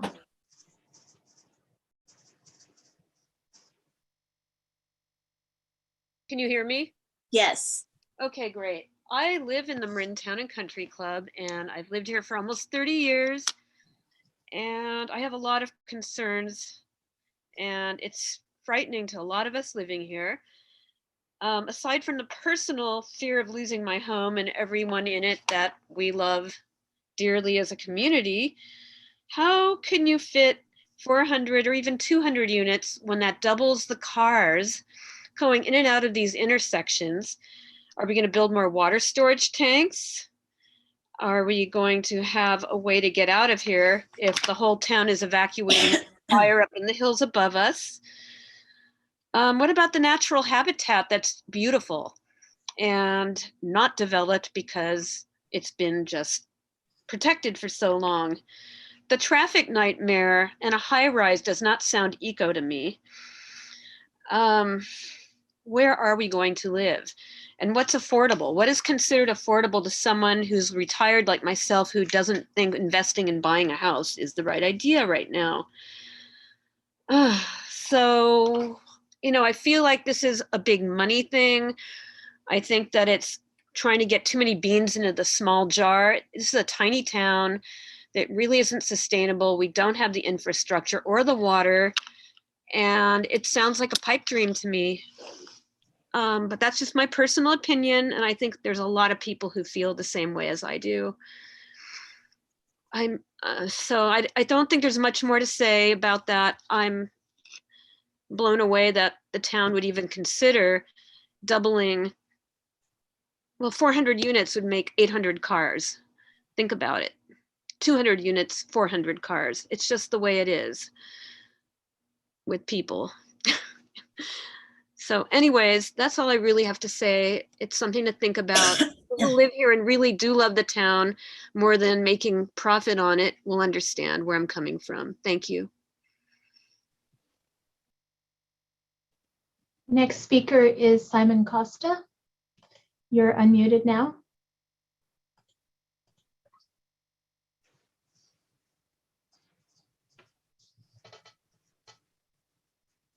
Go ahead. Simon. Okay, why don't you go to the next speaker? Okay, we'll come back to you, Simon. Oh, okay. The next speaker is Ian and Cece. You are unmuted now. Hello, can you hear us or me? This is Ian Campbell. Thank you so much for listening to us tonight. I also live at the Town and Country Club. I'm actually next door neighbors with Joyce. That's pretty funny. Anyway, I have the same concerns as her. So many things. Your plans are so I don't know, imaginative. I mean, to the same point, where are all these people going to live? All the examples you've just shown us are the same type of buildings that could house maybe 15 people each, but there's only space for what, 10 of those buildings here. That's not 400 units, even 200. Plus, I don't believe you're going to get that many people without cars with this eco village. Again, I'm getting a little heated. But the traffic, the local impact, the water, there's so many things you got to think about, not just at this location, but back there by the White Hill and at School Street. There, it's really hard to put all these new units in one spot. That's why I really like that first project that I saw on that screen that the Mr. Flower showed us earlier. That had a very wide, spread out 400 units throughout the whole town. And I feel like that's a better plan, personally, if you have to have these new units, if this is needed. And that's about it.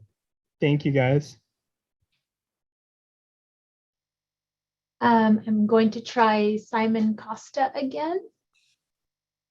You're unmuted now. And I see you've unmuted yourself, but we still can't hear you. So there's an issue with your mic.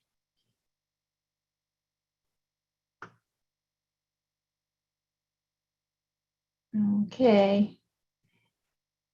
I'll move on to the next speaker. Cindy Yob.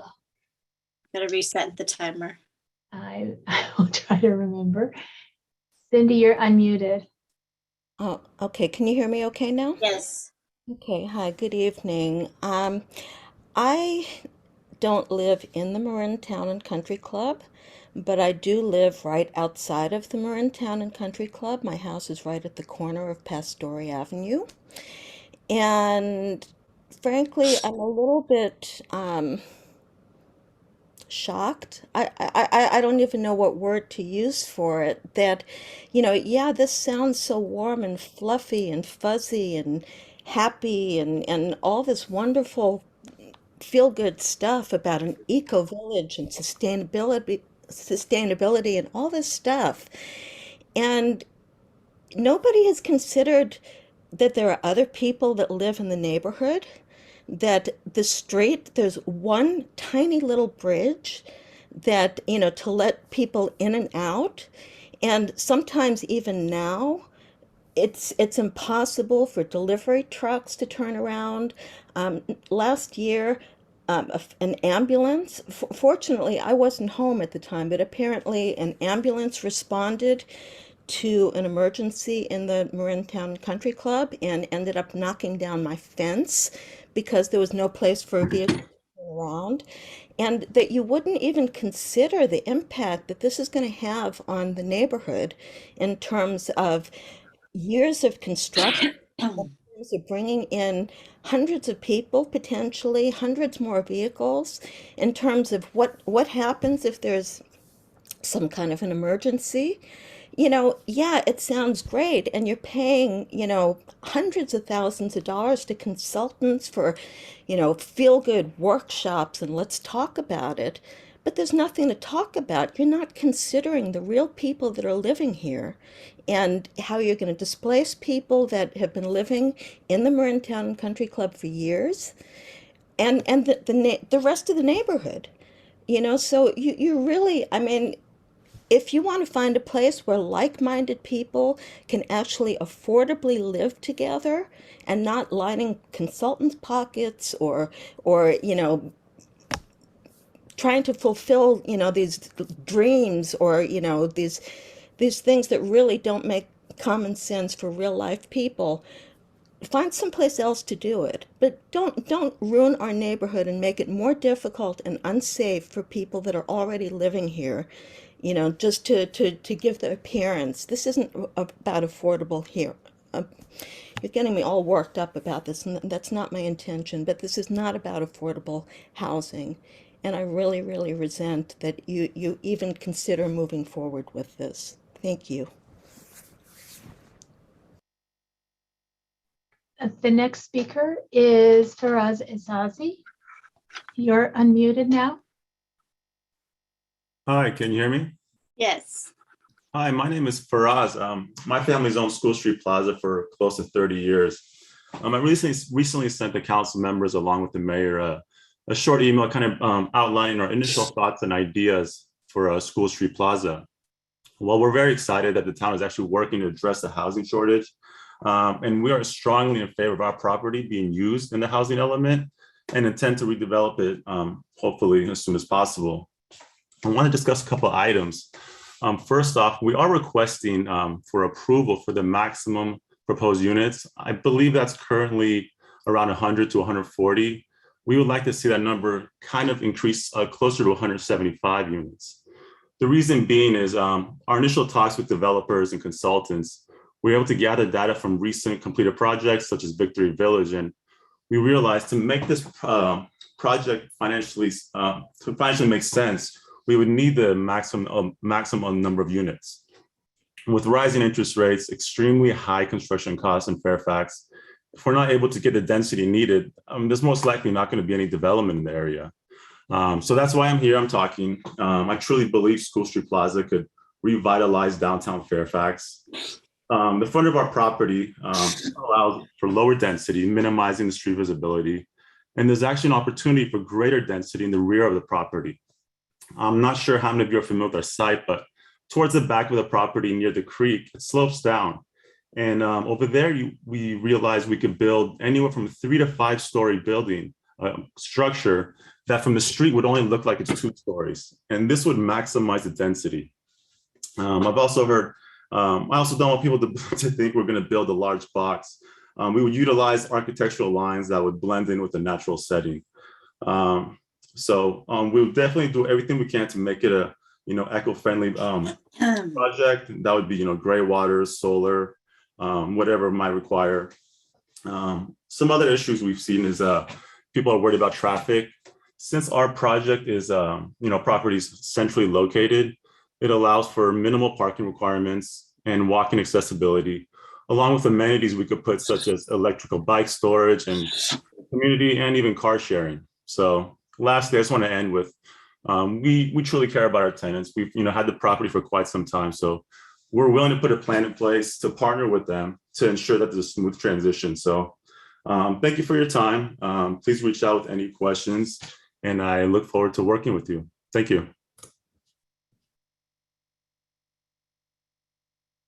The next speaker is PJ Pfeffer, and you're unmuted now, PJ.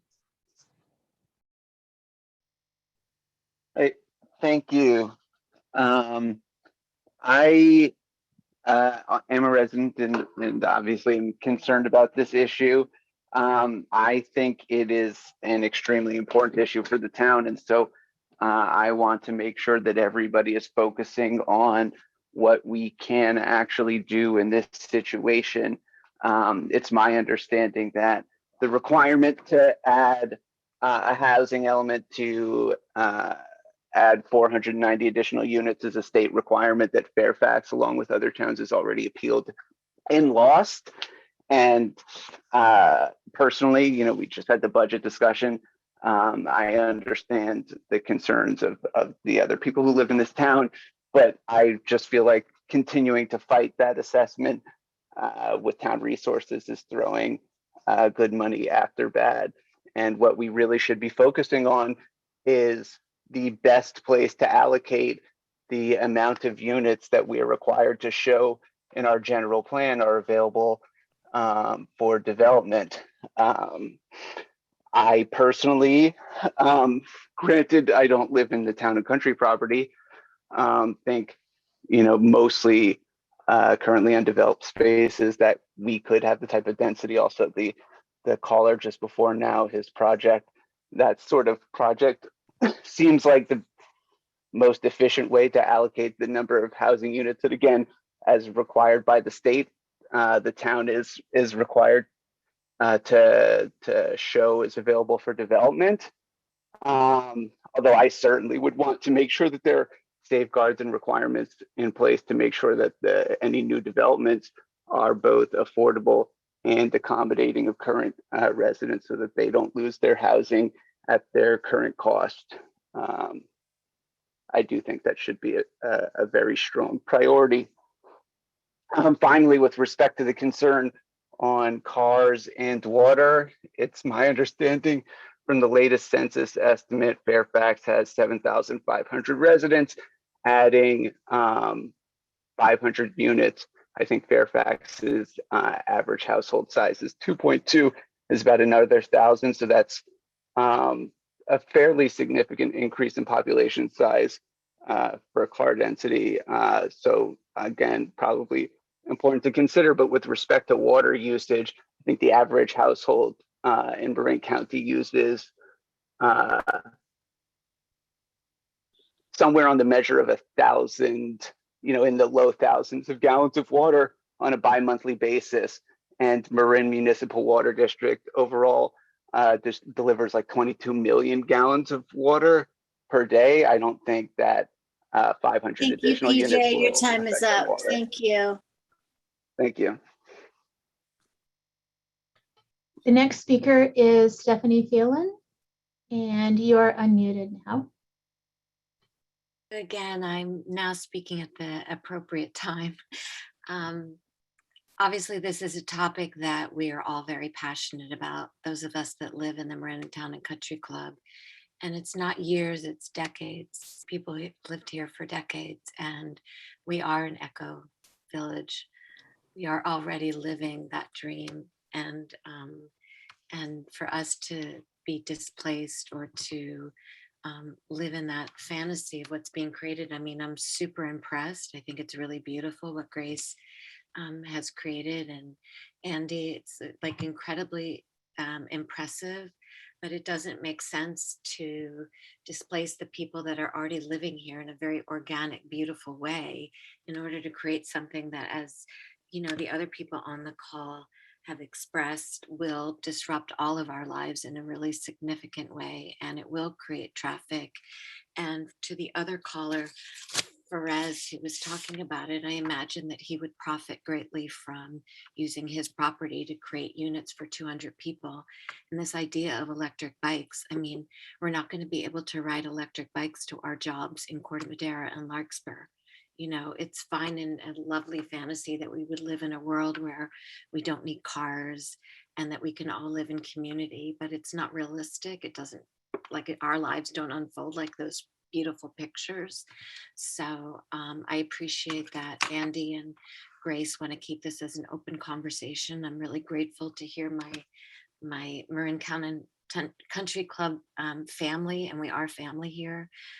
We grew very close. We had movie night during the pandemic. So we do a lot of collective, beautiful activities. So I do appreciate that you're keeping the conversation open to hear our point of view and to give great concern to what it would be to displace us. And as Joy mentioned, you know, we're not in a position to buy homes.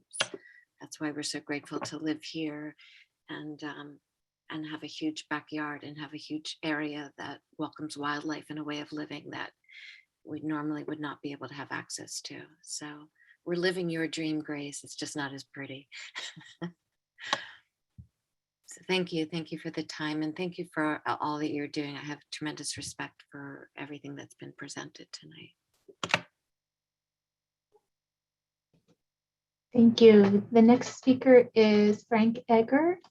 And Frank, you're unmuted now. Thank you, Michelle. Frank Egger, Meadowway in Fairfax.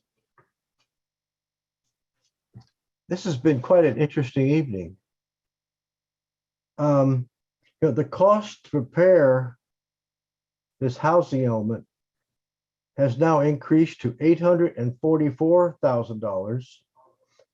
And add to that the $178,000 increase to the consulting town attorney costs, brings the total amount for the housing element to $1,022,000, with a major thrust towards creating an eco-village with 5-story buildings at the Marin Town and Country Club. What's further defined is the ability to have inclusionary zoning. So if you have 400 units and 20% has to be affordable, that means 80 units will be affordable and 320 units will be market rate. It's interesting, we're paying $159,000 to the consultants More Sky Less Ceiling as they work to create an eco-village for the Marin Town and Country Club.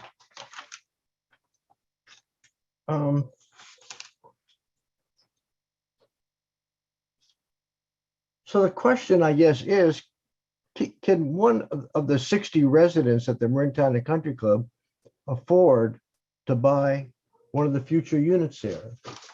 And I guess the real question is, what are the consultants and our town attorney doing to be sure that the current 60 or so residents of the Marin Town and Country Club are able to buy into the new eco village?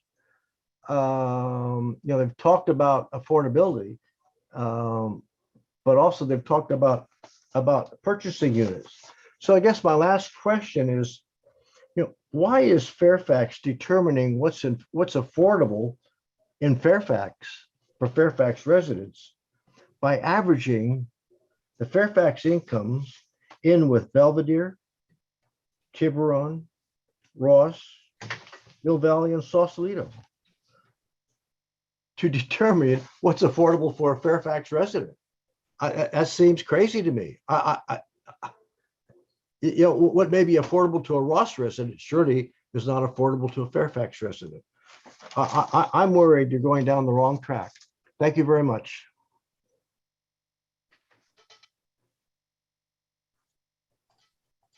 Thank you. The next speaker is a call-in user. If you're on a telephone, I have unmuted you. You might have to unmute yourself on the phone. You're the only caller on the phone. So if you're on the phone and you've raised your hand, oh, I think you're unmuted. Oh, that must be me, Deborah Benson. Yes. Hi. Hi. So agree with Frank. Agree with the colors from the residents of the Marin Town and Country Club. There is already an eco village there that has been there for many years, and I question the town deciding that the owner has to change direction. And I wonder how many of the current residents could qualify for low-income housing in this new eco development. And I question whether the town has the authority to override the ballot measure that that upheld the zoning as recreational. So I question a lot of this stuff. If it wasn't so late, I probably would have more to say, but that's about all for now. So thank you.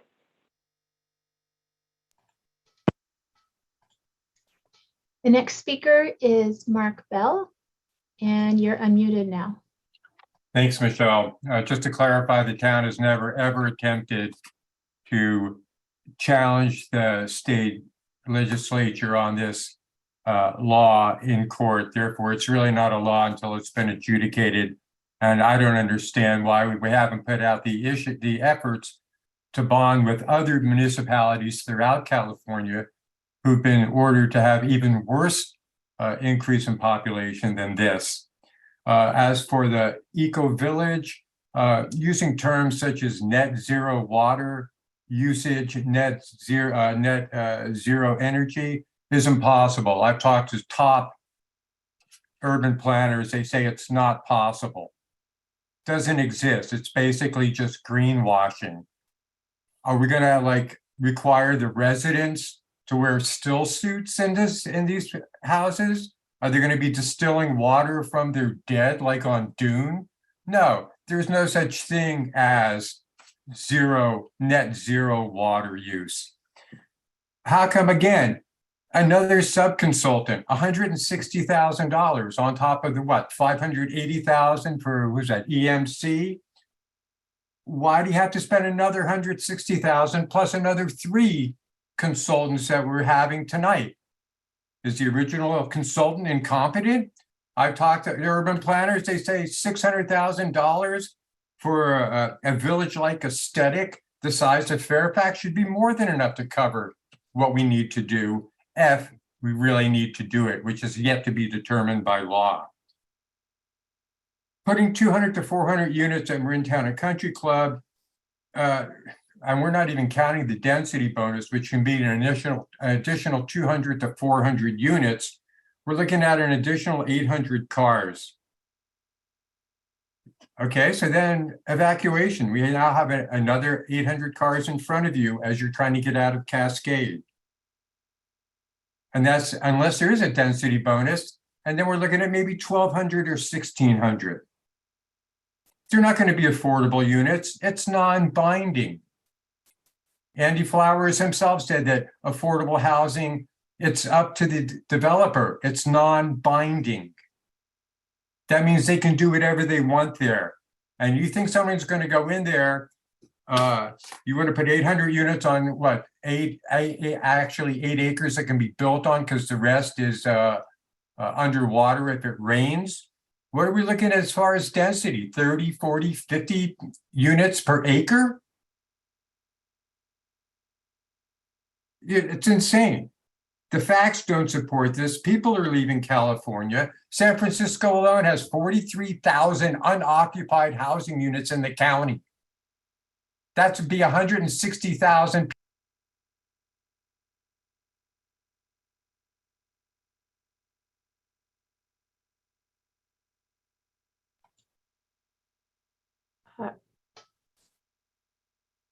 Sorry.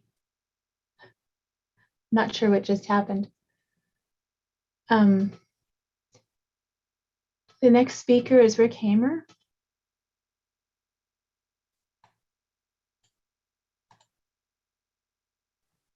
You're unmuted now, Rick. Good evening, Council. I spent much of the Fairfax Festival reading Appendix B, which was released by EMC Planning Group. And the demographics of Fairfax is of great interest. I would recommend, I spent several hours going through it, and I would recommend that every council member spend several hours going through it because you'll learn something about what's happening to Fairfax. And one of that is that our population is growing older, and I don't like using the term affordable because the real term is housing overburdened, and that you'll see that our very low income groups, particularly in our seniors, are housing overburdened and increasing faster than any group. That's one thing that I am hoping that the council, when it's planning things, looks at something like an active retirement community, that these are in a way co-housing. They would have activities and other binding facilities such as dining areas that would be a very compact footprint, considering how many housing units could be provided, and would also provide housing with a minimal traffic impact. One of the things I find in the samples that were offered by Ms. Kim were that I don't see why on our projects that we are compelled to landscape the properties and domesticate land. After all, we are respecting the Miwoks here. And I think that the Miwoks would want to leave as much land as wild as possible, particularly in a oasis such as Town and Country Club or this 50 acres worth of ridgeline. And that I think that the landscaping should be minimal and only as necessary, and that we should allow much green space as possible to be as wild or as the Miwok would intend it, and the animals too. Thank you very much.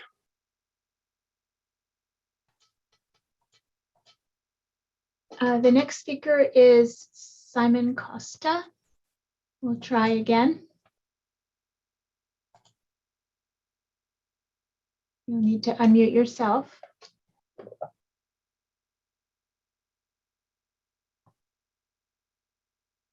Okay, I see you're unmuted, but we can't hear you.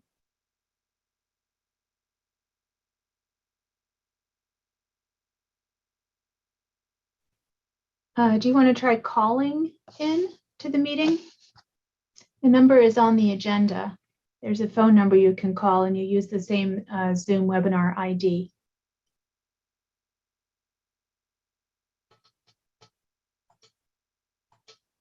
I'm going to move on to the next speaker, and that is Michael McIntosh. Michael, you're unmuted now. Thank you, Michelle. To begin with, being I'm speaking on a large group of people and the elephant in the room with the stakeholder, I will utilize my 5 minutes available to me. If I need less than that, you're free to go, but I will exercise the right to have that 5. So please reset the clock. The first thing I'd like to say is that in our last meeting, Andy Flower from EMC told the council how he has ongoing conversations with me. I still have not heard from Andy Flower since last October. That was an intentional statement to mislead everybody. There's been no contact to my tenants. There's been no consideration for keeping them apprised, nor myself. And quite frankly, I think the town should fire Andy Flowers, not only just for the money, but when he makes statements intentionally misleading people, saying how he's keeping people up to date and having conversations when he's not, one should question his motives. So obviously the motives is to make money off of Fairfax instead of helping its people. For this rezoning of my property, which I'll get back to, I was very shocked when Andy said there is a displacement plan.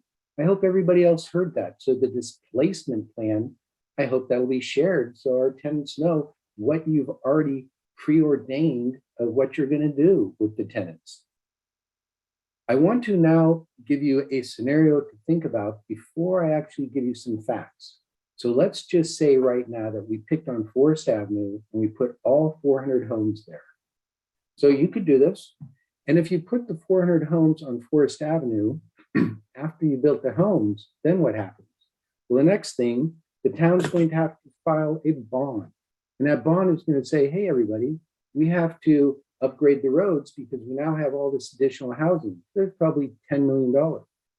And then once they get the roads done, we're going to have to upgrade the utilities, the water, the gas and electricity. Again, maybe another $10 million, maybe 20. But comes the third one, which is what makes that not cost feasible, is the third one will be sewer. Sewer only works by gravity, which means to now incorporate all these houses on Forest Avenue, you're also going to have to upgrade that sewer system. And to upgrade that sewer system, you're going to have to come back and increase easements or make new easements or just take some land through eminent domain.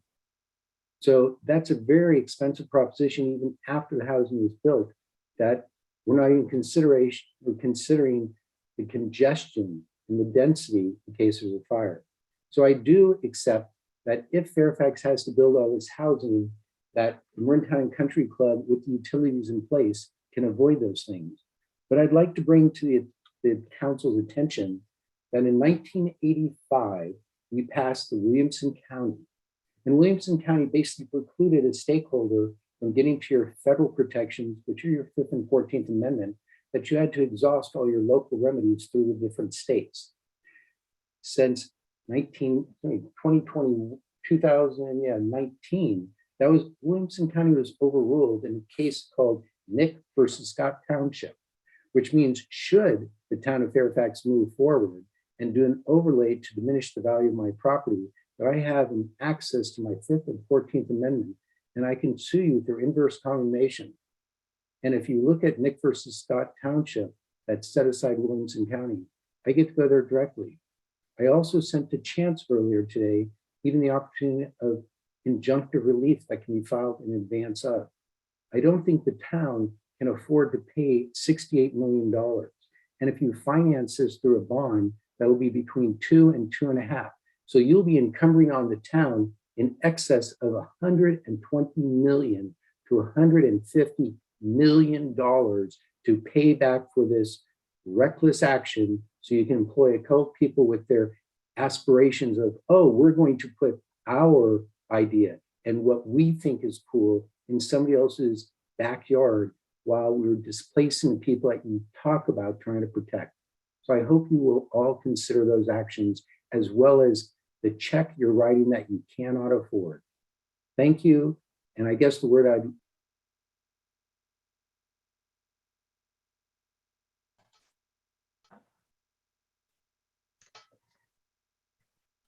We have one more speaker. Okay, that's Richard A. And you are unmuted now. Thank you, Michelle. Thank you, Council. In the past on this topic, I've, been passionate and frustrated, and, I'll just briefly repeat that I just don't see any conceivable way that it's reasonable to go from 490 or 530 or 700 or whatever units in our town. I just think I understand we're here not because of decisions of the council. We're here because of the developer lobby and state machinations and the Could you set the timer, please, Michelle? Thank you. Continue, Richard. Thanks.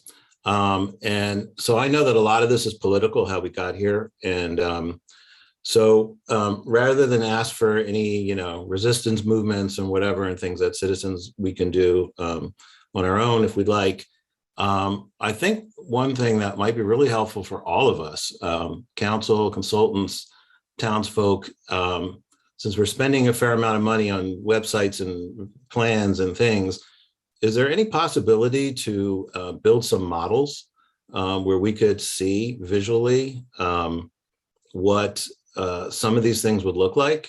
We're hearing about 3 or 4 stories over at School Plaza, but only look like 2 from the street. And maybe there's been rumor of 5 stories over at Marin Town Country. And I don't think any of us can fully really visualize what some of this would look like. And of course, there's these different plans, ABC, or I'm sorry, I'm not saying it correctly, but where, using multiple sites and just using a couple of sites. And if we've come this far, could someone just build that and we could all, put it in somewhere in public view or online or both, and we can go over and see it. So that's one thing that I just wonder, is that something that's possible and that would help us all, go from abstraction. Affordability, we all would like it. I just don't really believe that we're going down the road of being able to have working class people and single parent families and whatever really being able to afford a lot of this stuff. abstractly, I love all the vision like everybody else. Who could be against, communal living and gray water and solar and gardens and all of that? And it's all lovely. I just, think there's other issues here. And the other thing that I think would be really helpful for the town is if we could get some kind of an estimate, if all these things were to move forwards, how many years of building are we talking about? And what kind of disruptions would we be looking at in terms of, there are pile drivers coming in to put in foundational things, what has to be dug up, how many trucks are coming in and out on what basis? And if we could even just get a ballpark on, like, let's just say this all went ahead, we approved it, we have 8 years, 2023 to 2031 to do this housing element thing. And to take the low number, the 490 in any one of these plans with whatever dispersion of locations, could we get an estimate on what kind of disruption we're looking at in terms of just if it all went forwards and some normal staging of build outs, what are we really talking about? And I think those are the two things. If we could understand the activities that would happen to actually execute it, and if we could see a model of what things look like, it would help all of us be able to discuss this in a more enlightened way. Thank you.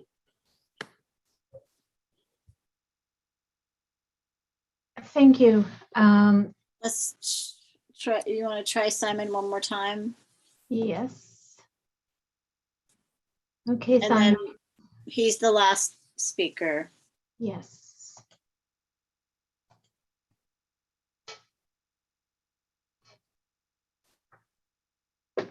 Simon, are you able to speak? We don't hear you.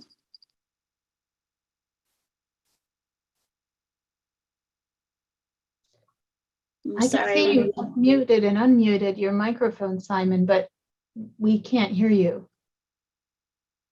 I encourage you to write to council with your comments. I'm sorry it didn't work out this evening. Okay, I'm closing the public comment on this. Bring it back to council. Anybody Before we have- do anything, Mayor, we've passed the 10 o'clock period. That's right. So Thank you. perhaps I would suggest that we definitely want to finish this, and we definitely want to finish item 8, which is an urgency ordinance. So I would make a motion that we continue on tonight. And I suppose in 20 more minutes, I can make a motion to waive the 11:30 rule. But for right now, I'm making a motion that we continue on with this item and the next item. And I'll second that. Motion Kohler, second Goddard. Okay, Councilmember Ackerman. You're on mute. Bruce. Yes. Councilmember Goddard. Yes. Councilmember Kohler. Yes. Vice Mayor Cutrano. Yes. Mayor Hellman. Yes. Motion passes.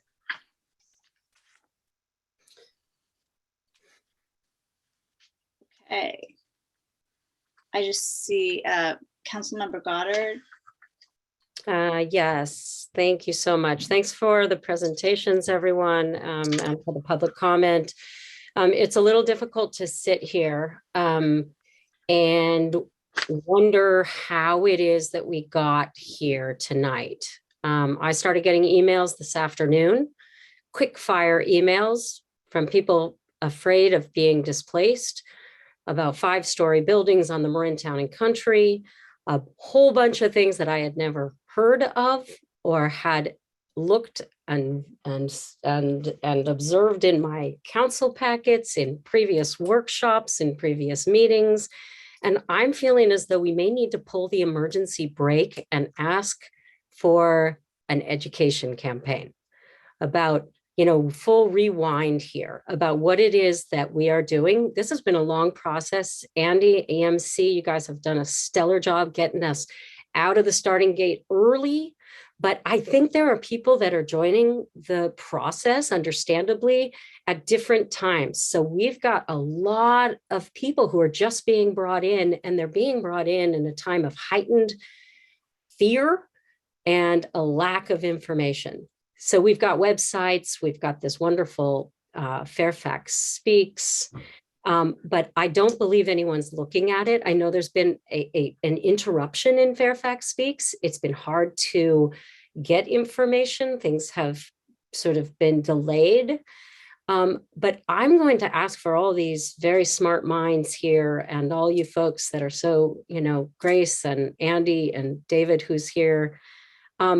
Could we figure out a way to actually bring everybody back and level set a little bit about, one, what we're doing, two, that the town does not build housing, three, that we are not on a timeline for how we're going to erect these buildings, four, that there are no plans for the Marin Town and Country Club.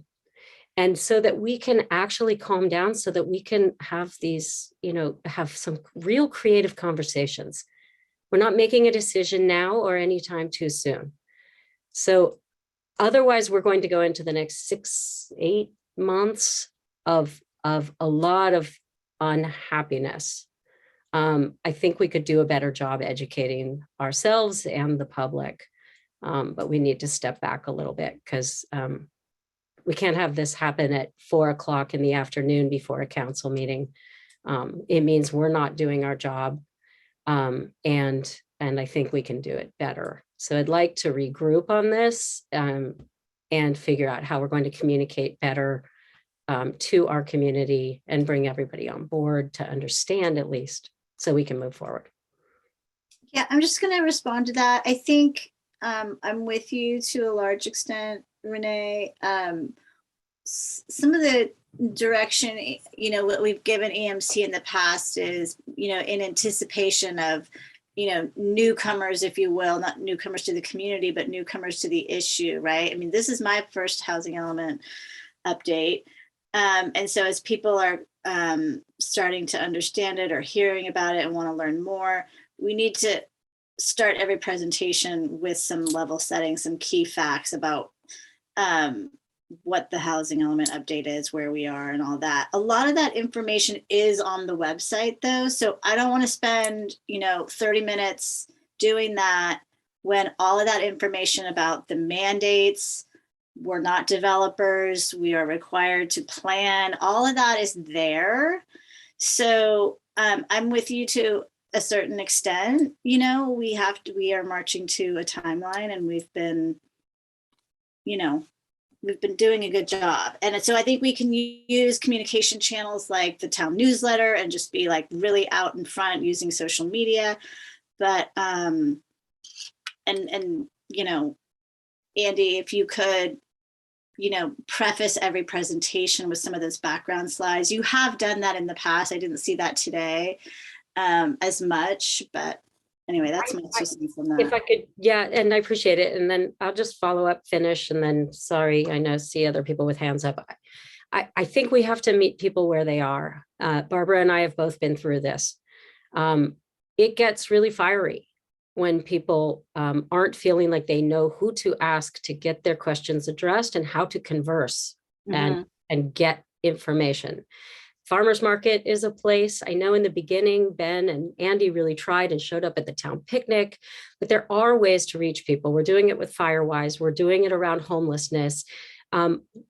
We need to show up for people in order to interface and get some clarity and some real information out. The misinformation right now on every level of things going on in our community is getting really, really dangerous. So I want to brainstorm at some point, maybe just, behind the scenes, how we can show up better and try and get some good information out.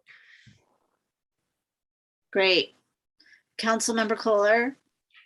Well, I just want to comment on Renee's important comments and your follow-up before I embark on the other few things I wanted to say. I think we have an expectation that people will follow us through this process and stay involved. And they're not going to be able to do that. They don't have that kind of time. And I think there are folks that are taking a kernel of a thought that's been put out there, and through their own thoughts, embellishing that differently in different ways, and on social media, etc. I think that's going to continue. I do believe that Stephanie's point, or the mayor's point, about we need to sort of start off every meeting with 5 to 10 minutes, just sort of the ground rules, not assuming that people know where we're at. I'm not disagreeing with you, Renee, but I don't think we are in a position to say, let's step back and start over. We're always going to have this, and there's a lot of concern because of the numbers. So I just want to say a couple of things. First of all, Andy, I apologize for folks who said disparaging or really terrible comments to you. I know your heart's been in the right place since this started, and I'm going to cry because, you know, I've been the brunt of some of that myself, and it's very hurtful, and people are very passionate, but it doesn't excuse saying terrible things. You've done a good job for us. You've really tried, and thanks for bringing in Grace. And I know we didn't have time to really finish everything, but I want to say a couple of things. You know, somebody who called in said, kind of like the first thing you had up there with the 588 all spread out, that's the project. And I think in our haste to try to go through this, the alternatives are just things that are being analyzed to look at different alternatives. Now, I know the owner of Marin Town and Country Club says he hasn't had enough conversations, or very few, or none. I know that I am in receipt of a letter from the owner of Marin Town and Country Club that was sent to me a couple of months ago with implied threats that I would be sued for inverse condemnation because I was pushing you not to include Marin Town and Country Club, for the very reasons that we would have to go to the voters to change that. I think the project, that you have in front of us, with maybe some changes to the 30 here, the 90 here, is really what we need to analyze with the no project alternative and the one without the buffer. I'm not sure that we need to go down the path of alternative 2 and alternative 4.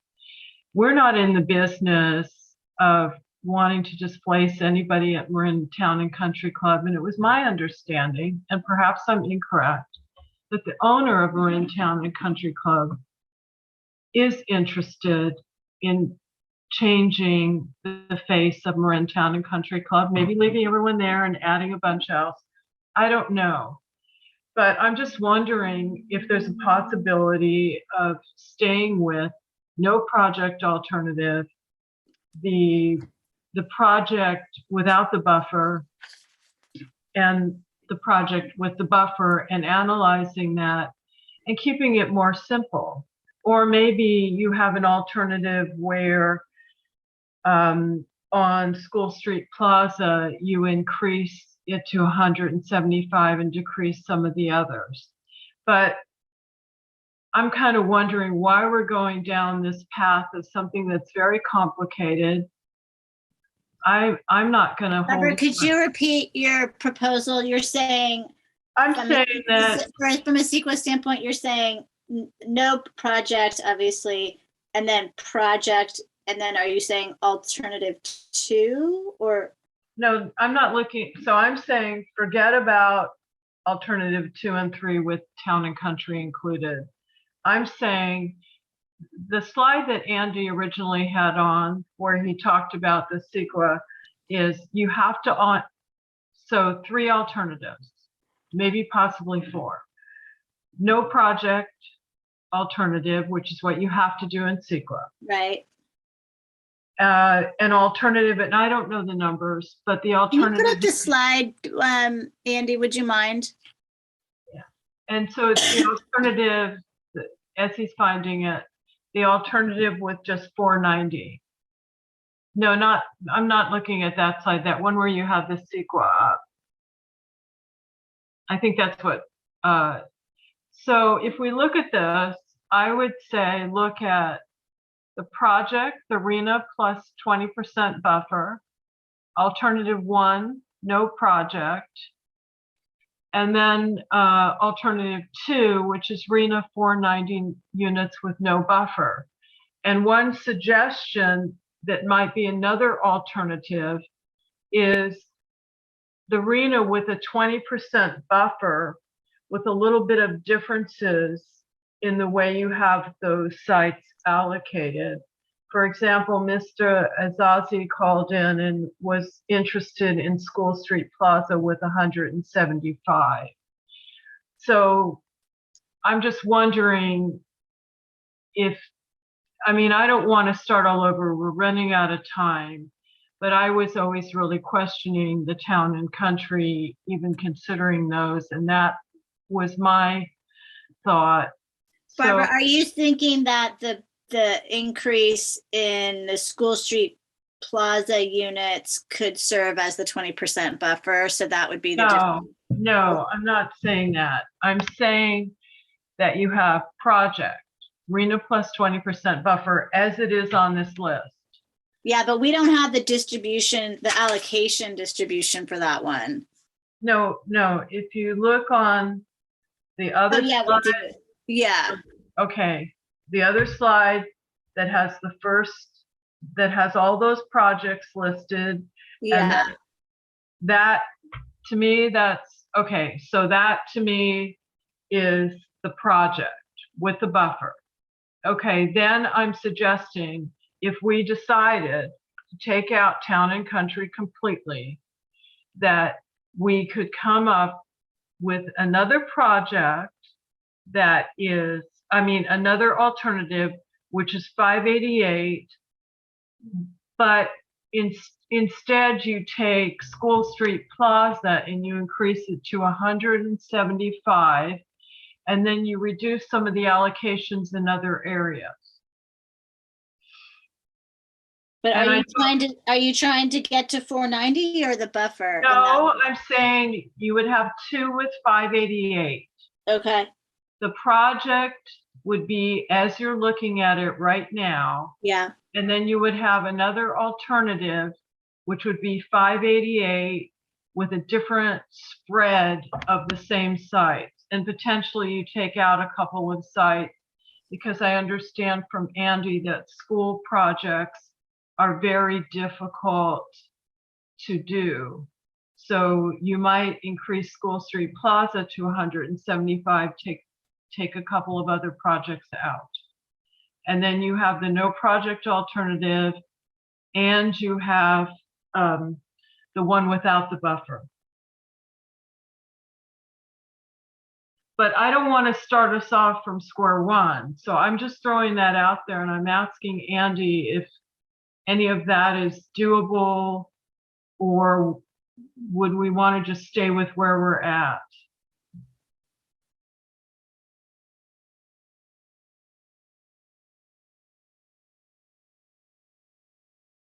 You're on mute, Andy. It's hidden when I'm sharing my, thank you. Well, maybe you could get rid of the share screen just for right now, so we sure. can get you. Well, I might want to speak to some of these numbers though, just to Okay, check in. cool. So it's certainly doable, and it makes a big difference when a property owner expresses an interest. Can I just quote from HCD briefly here? So for sites that are non-vacant, so meaning any site that currently has a use on it, the existing use shall be presumed to impede additional residential development, absent findings based on substantial evidence that the use is likely to be discontinued during that planning period. So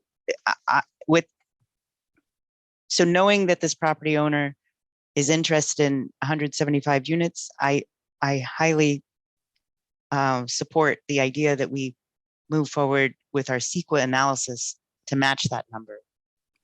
they and if they end up developing fewer, at least that doesn't mean it isn't onerous for them for additional CEQA above what we're doing.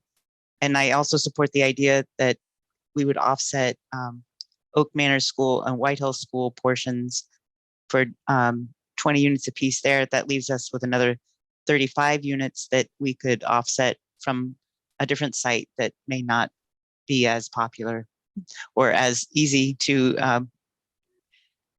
support with demonstrable evidence to HCD that there's a high likelihood of it being developed in the 8-year cycle. Okay. And so Andy, just a question for you. If what I talked about was removing alternative 3 and 4, having 2 project alternatives, which are 588 total, one which we're looking at right now, and 1 project with 588 total that has 175 for the School Street Plaza and what you just said.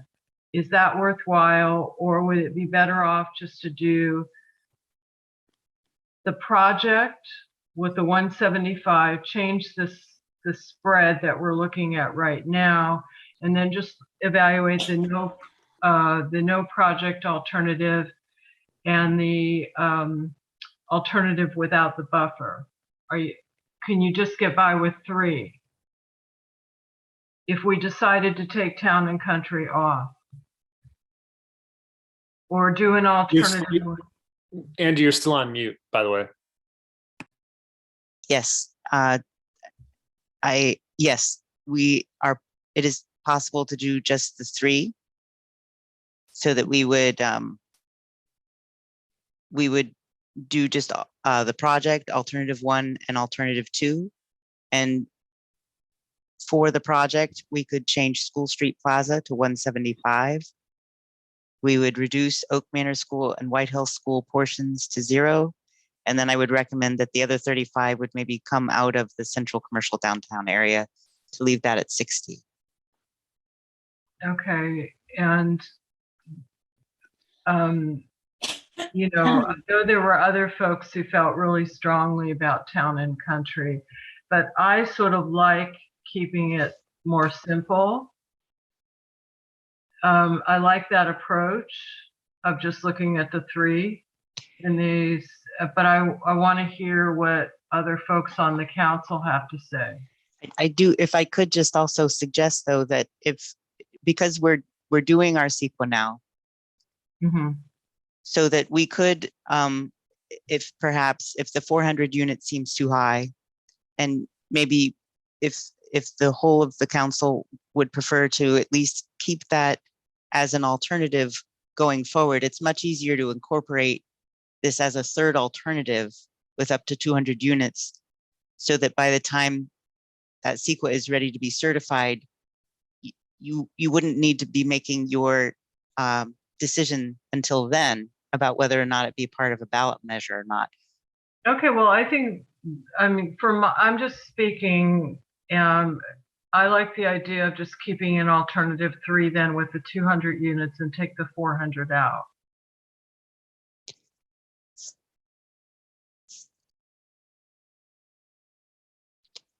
Well, now it's up to council opinion. If I can answer any other questions, I'm happy to.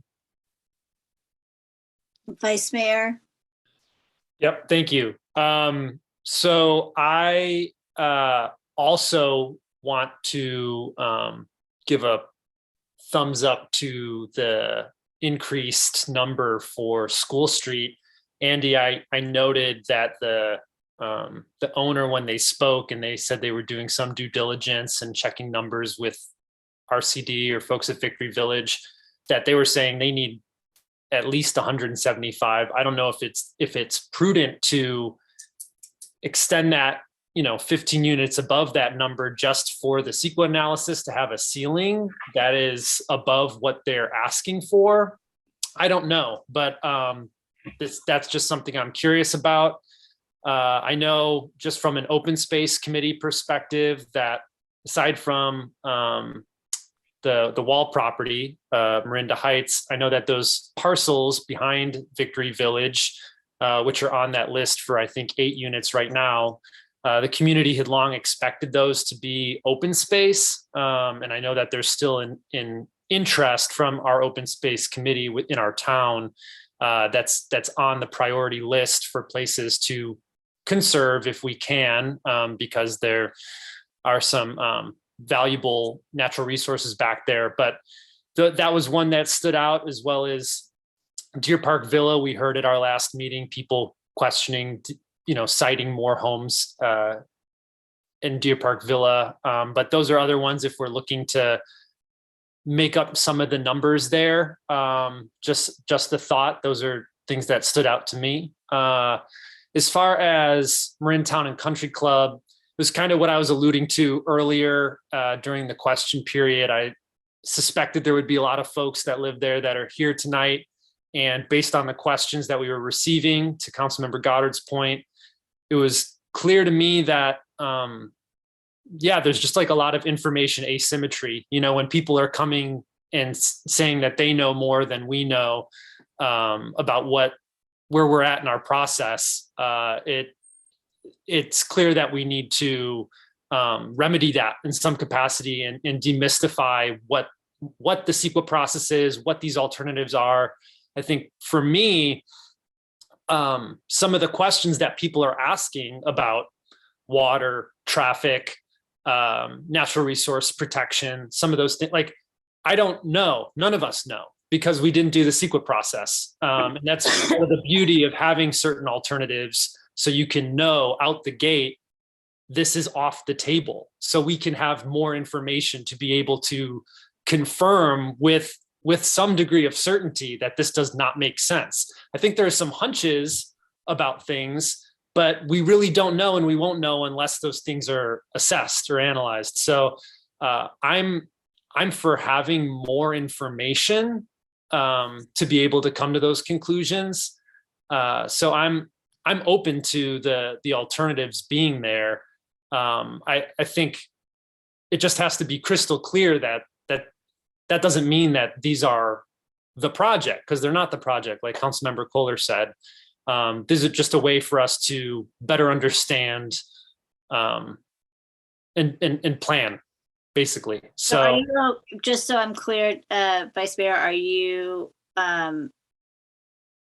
supportive of the suggested project scenarios that we just went through? Yeah, I mean, I have no idea what Marin Town and Country even would have any sort of capacity to hold. So I wasn't even opposed to understanding what that cap is. But I'm open to removing the cap. I'm just saying what we're doing is we're actually limiting our understanding of that site by doing that. So just wanted to be clear about that. Okay.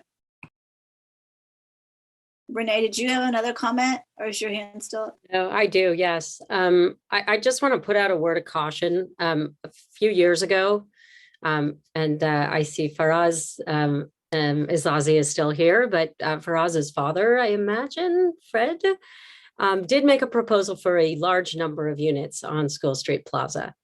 When that information went out, without a whole lot of real factual information preceding it, it was a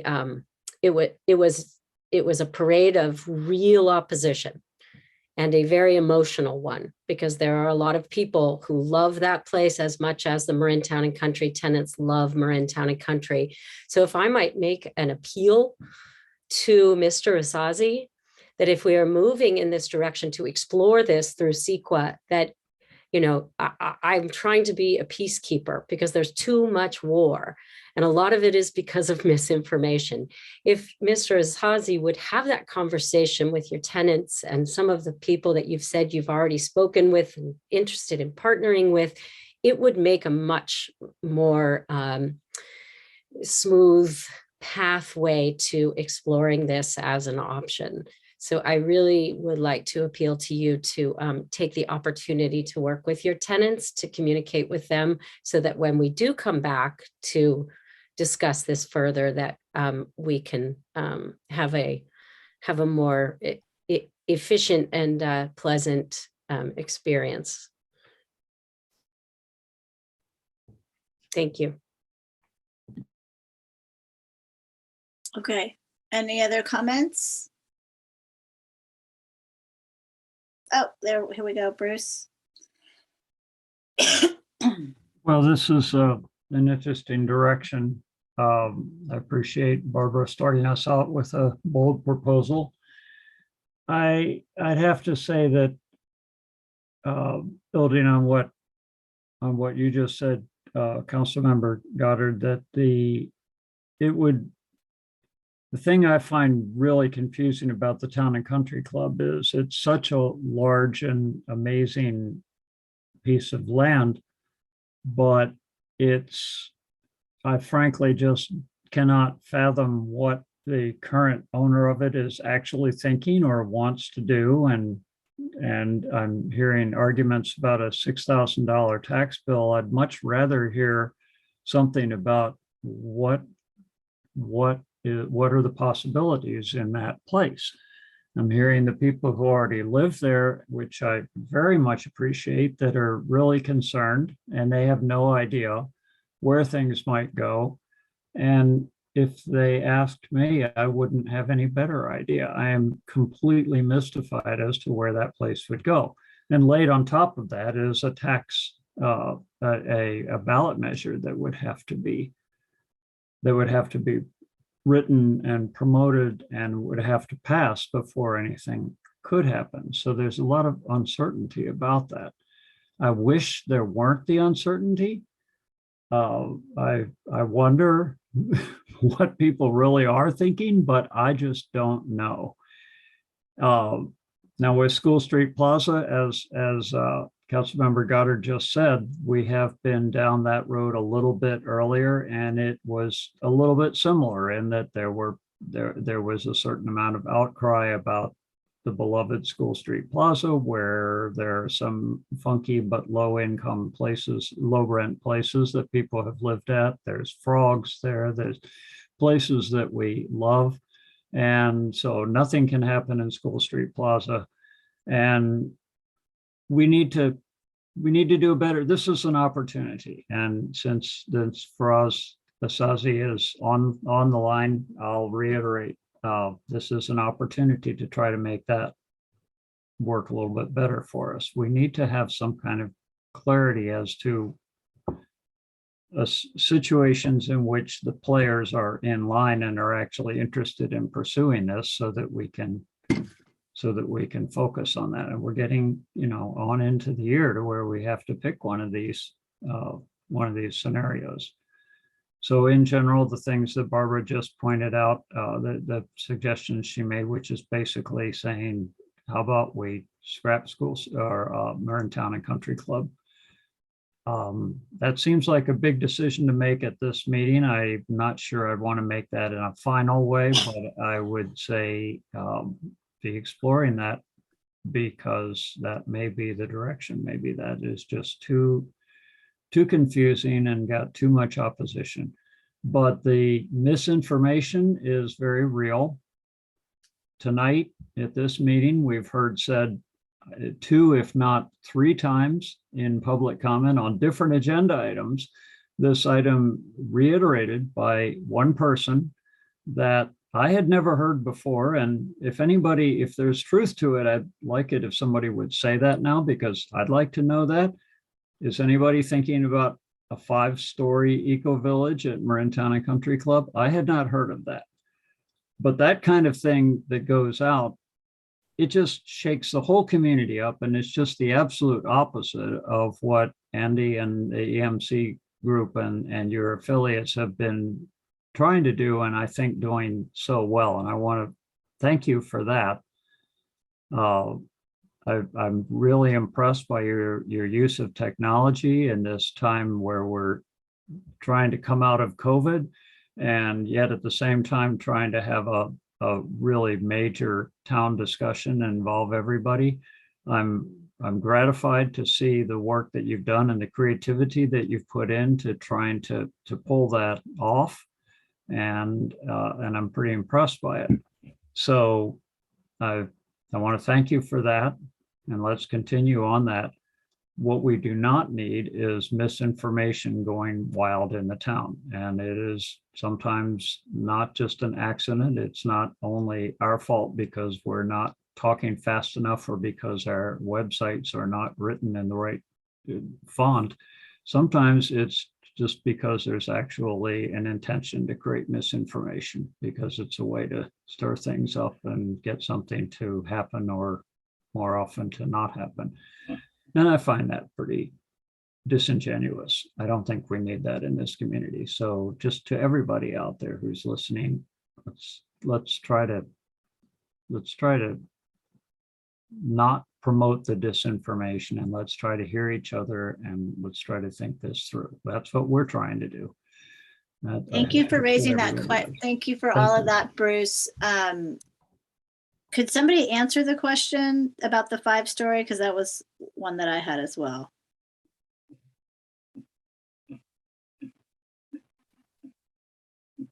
Well, is that completely fabricated or Yes. is that pardon me? Andy, this is Janet. Do you Oh, want- thank you, Janet. Yes, yes. Sorry, I couldn't see who was talking. Thank you. Yes, no, it's me. No, we're not even remotely at that point yet. That is not something that anybody has discussed or talked about. That is extremely premature. No, that is not something that has been discussed. Okay, thank you. Barbara, you have your hand raised. Yeah, I just want to say, let me just try to restate where I think we're at. And I want to just urge my fellow council members, we do have to decide. We can't keep kicking this can down the road. And we really need to talk about this tonight. And I think I threw out a potential idea that Andy added to. So I think we need to analyze the project with 588. And I would suggest to you with Renee's and other folks urging to Mr. Sazi that, yes, a few years ago when they brought something to us, it was not good. And there's not as many people living at School Street Plaza, and I believe Frogs is closed actually, Bruce, but there's a lot of love for that place. So we need to have, that can't be the next thing. But I think I would say the project would be 175 at School Street Plaza rather than taking all the 35 off of where I think you mentioned, Andy, I would take the 8 off of the RCD property and then whatever's left, take them off of where you suggested. But I think that's the project. And I think we look at no project, we look at the 490 alternative, and I believe you suggested keeping alternative 2, which is with Town and Country with 200 units. But despite my own personal reservations, I think you said that would give us the opportunity to at least explore that. And those are really just alternatives that are being analyzed. So that's what I'm saying. We need to kind of go forward tonight. There's going to be a scoping meeting for the EIR, and I don't think we can kick this can down the road again. So, we put out our urges to Mr. Asazi to start talking to those folks about his ideas, because these are his ideas. Barbara, it sounds to me like your alternative 2 is what Andy displayed as alternative 3 earlier. I'm looking, okay, I can't look at 500 things. I'm looking at the supplement to agenda item 7. Yeah. Which shows alternative to town and country with 200 units. Yeah, and then earlier he explained that that's really now alternative 3. Am I correct, Andy? Let's just keep it with what's on our supplement because Yeah, I'm in that's the what problem here. That's what. Okay, well, I changed it per the direction, so that's fine. We're saying the same thing. We're just, okay, so really no change to what was on the supplement as alternative 2. Yeah, okay. Okay, and then we have, so if you look at School Street Plaza, it's 175. You take the 8 off of RCD property, which is what Andy just did. You take 20 off of White Hill and the 20 off of Oak Manor School. And then you change the central commercial downtown to 68 from 95. To 68? Okay. Yeah. And he's got it up on the screen right now. Okay. And then you can see what he's done to alternative 2. He's got that up on the screen. And so we're still looking at town and country, but there's a little bit of a change in the numbers. So there's no project alternative 2, and then a 490, which is just, and Andy, I think you'll have to, in the 490, spread those out the way you think makes sense. Meaning the 490 just is the same as project without the buffer. Correct. Okay. So I think we need to give Andy direction tonight to go with this. We're never going to be, you know, I think I've heard Renee use that term, the perfect is the enemy of the good. We're never going to get this perfect.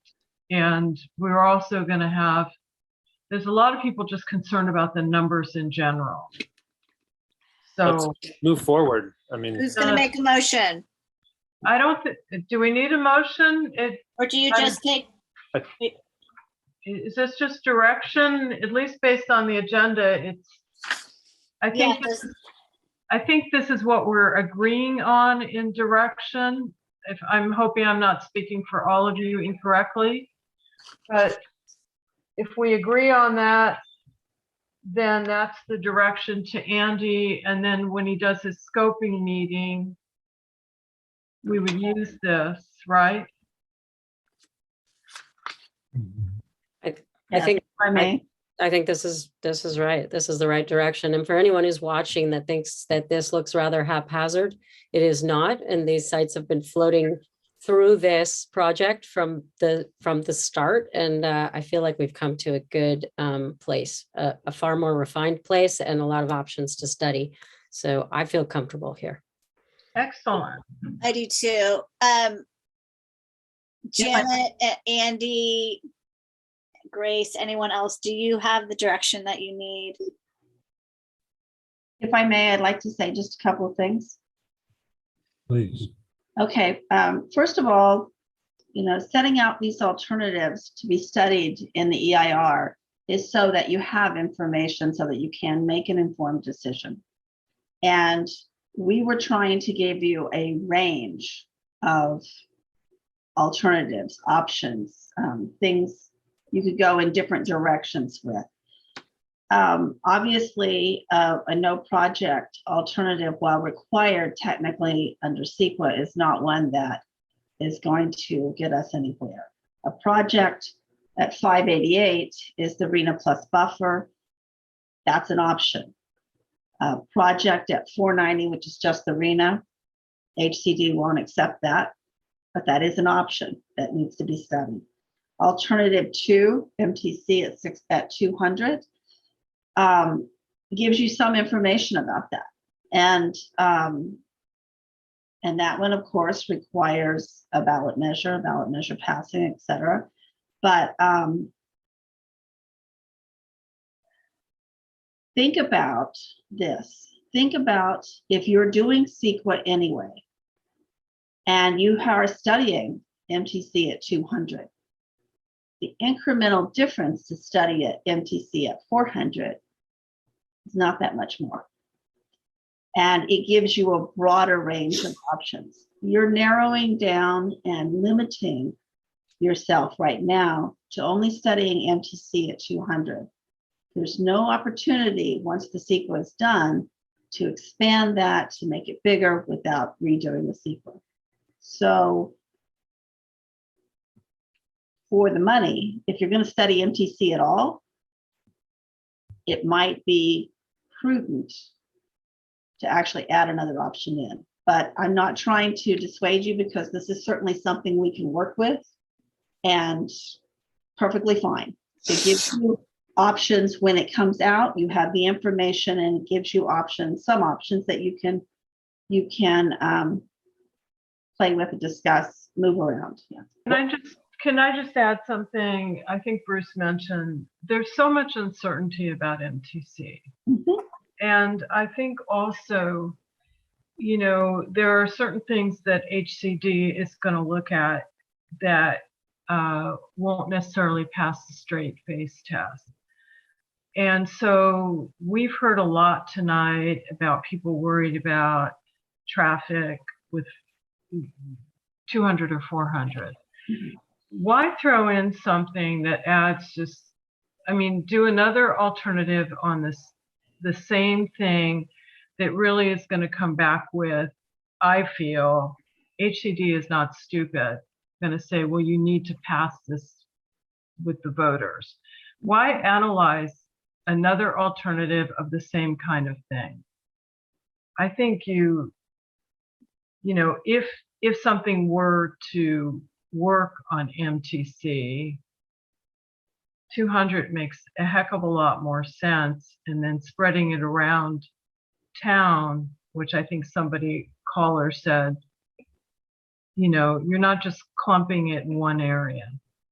So that's my 2 cents, and I've spoken more than anybody, but I think I got us to a certain point. So Janet, if I can just interact with what you said a little bit. As I understand it, you're saying the cost would not be that much more to have the MTC 400 option if we're already having the MTC 200 option, because we're sort of studying the same thing. So the cost of the actual CEQA would not be that much more. That's one thing. Is that correct that you said that? I just wanted to. That's my opinion. Andy, please feel free to add any thoughts to that. I think the break comes between studying it or not studying it. Right. That's the break point. You know, that's where the cost is. So there would be a bigger cost difference between not having anything that involved MTC and having something that did. There's the gulf there. There's the price break there. Yes.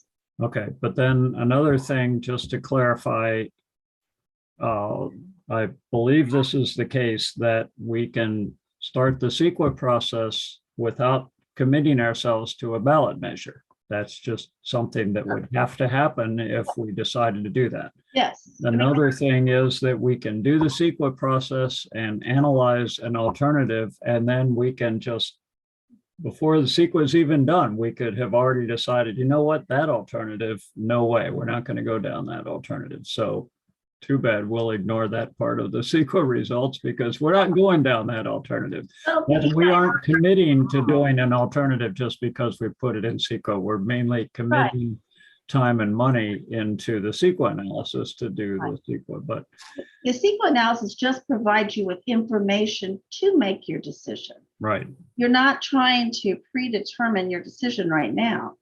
You're trying to gather as much information as you can in order to make an informed decision at a future. So I guess it kind of comes down to, I mean, if we set aside whatever role are adding Town and Country Club to the CEQA analysis would have in the misinformation roiling about town. If we set that aside and just think about how much is it going to cost in terms of time and schedule to include it into the CEQA versus saying tonight, okay, forget it, take it off the table, don't have to think about it anymore. Andy, can you give us some idea of how big a gulf that is? Difference between 200 or 400, studying that No, for the this. difference between what Barbara was proposing, which is forget about town and the country gulf, club the gulf entirely of including it or versus not. including it at any level. I would have to talk with my CEQA project manager to gain real insight on that. But we're already going to be studying those traffic areas, those intersections that are close to this area. A lot of things are close in. So I don't think it would be that significant. I don't think there would be large cost savings, but I can come back to council with a better. I'm hearing also that we need to move toward a decision here, so I don't know about coming back, but thanks, Frank, for that answer. And if I can ask another question in a somewhat different direction, of Grace, if I may call you that, Ms. Kim. I think all of us appreciated the presentation you gave. I certainly did. Having lived in a number of different housing and unintentional communities, mostly myself, but I really appreciate that vision of looking beyond the yards with the fences around them and everybody divided up. I think it fits with Fairfax as well. We got some comments that it was pie in the sky because that's not the way the world really works. But I can tell you that in some little parts of the world, it does work that way. And you can say that too, because you live in a place like that. So are you, when you hear the possibility of not thinking about the Town and Country Club at all anymore, does that make you feel like there's not the possibility for that in Fairfax? Or would, I mean, for example, thinking about School Street Plaza, I don't know if you're familiar with that place, but it's a much smaller location and it would have much more density in order to get 175 units in there. Is there anything you can think about that would work with that in terms of an eco-village or co-housing, either one? Yeah, I mean, I think that, so I don't think co-housing or eco-village has to be at any scale. The Ithaca or eco-village at Ithaca is 150 homes. Granted, it's over a very large area, but I don't know that it's actually any less than Town and Country. What I would say is that I guess I've been in your shoes in terms of reviewing EIS alternatives and different things from my standpoint as a planning commissioner. And it is frustrating. I will say, the more you limit, while it might feel easy at the moment, you may end up in a solution or in a situation at the end of the process where you actually don't have a viable alternative moving forward, which means you have to start the whole process again. And I know I've been in situations where, various commissioners or council or the mayor, or whoever, wanted to limit those choices. And we got to the end of studying it. And it's like, we basically did 1A and 1B. And so there was very little distinction to make actual decisions on. So knowing that time is of essence right now, and that you have spent quite a lot of time studying these. And I get that there's a lot of people that showed up tonight who are upset about changes that they apparently weren't aware of, or that they received some misinformation. But I think that for you all to do your due diligence and to make sure that you have all of the information, like some of the things that the folks were asking about, that is the stuff we're going to study. And so having that information gives you things to make decisions about. If you ask Andy and the team to not look at those things, you don't have any information to move forward and might end up back in sort of this circular loop. So I'm sort of taking off my consultant hat and saying that from a, I somebody that's been in your appreciate that very shoes. much. Yeah. I appreciate that question, Bruce, and the response, Grace, if I may call you Grace. But that's what the buffer is for, right? And it's a 20% buffer to give you that flexibility, right? As things change or drop out. Well, Right? as I understand, the 20% buffer that Andy has recommended is more a matter of the housing element gets all the way through, but then there are reasons that come up later on down the road why a particular place that we might have said would have 44 units might only have 20. And I think we're saying the same thing. right, That's so what the that's buffer's a for. different point in time. I mean, one thing we're talking about is how do we get to the point where we have a housing element to submit, but another thing we're talking about that we could talk about, I believe, Andy, correct me if I misremembered this, but another thing to think about is after the housing element has been approved, then can it actually be done? Because they're going to be looking at us at that point too. You know, if there's a property that we had 40 units listed in the approved housing element on, and somebody actually makes a proposal and we accept the proposal as a town for them to build 20 units, well, now our numbers are 20 too low, and they're going to notice that, and they're going to come back to us and say, hey, what's up with that? So that's what I think the buffer is for. Is that correct, Andy?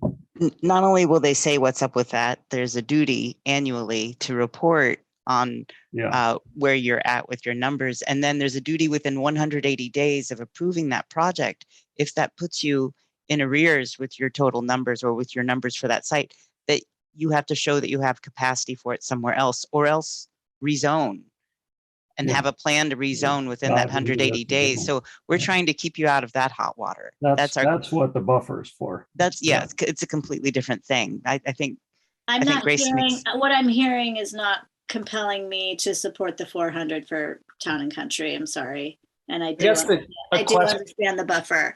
Mayor, can I ask a question? What is the opposition to having the additional information? Since this is all just an exploratory environmental review process and it's nothing to do with making a decision about an alternative.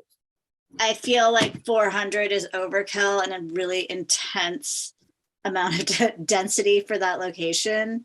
And I understand that it's a sizing exercise to kind of understand, and you could go beneath that as far as what would happen in actuality, but it just doesn't seem reasonable to me. And I think it's going to really cause quite a stir in the community, as we've already heard tonight. I think it becomes a huge distraction. Yes. And I think we already have enough to distract us.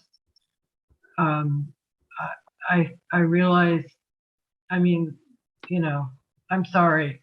I think it's an alternative, just looking at the same alternative, only throwing so much density on it, so much distraction we're going to hear. We're already going to hear something about the 200. I think we'd be better off really looking at what we talked about, which was alternative 2 with a couple of tweaks, the project, the 490, and the no project.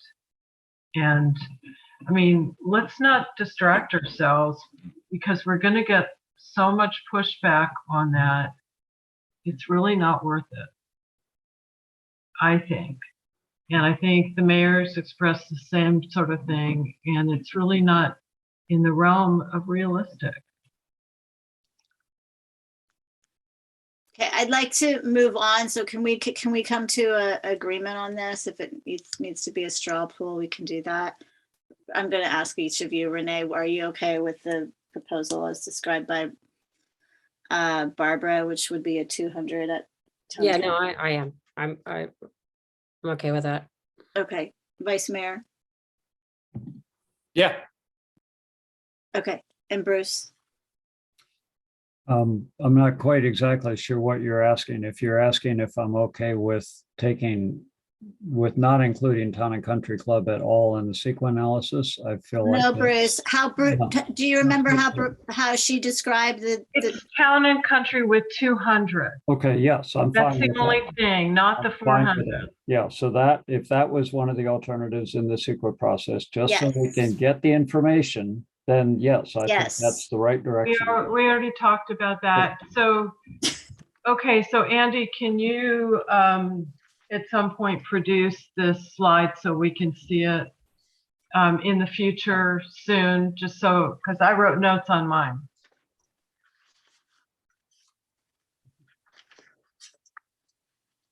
I'm happy to share this following today's meeting as a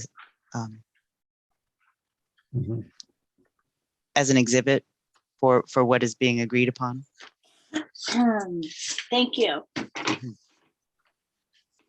And thank you for staying with us so late. So late, all of you. Thank you for your time and attention and patience with us this evening. Nice to meet you, Grace. I think, David, we met you last time. Thanks for coming. Have a good night. Good night, everyone. Right, good night.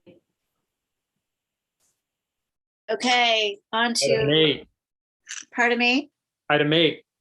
And the 11:30 8. rule. Before we do that, I'd make a motion to waive the 11:30 rule. Second.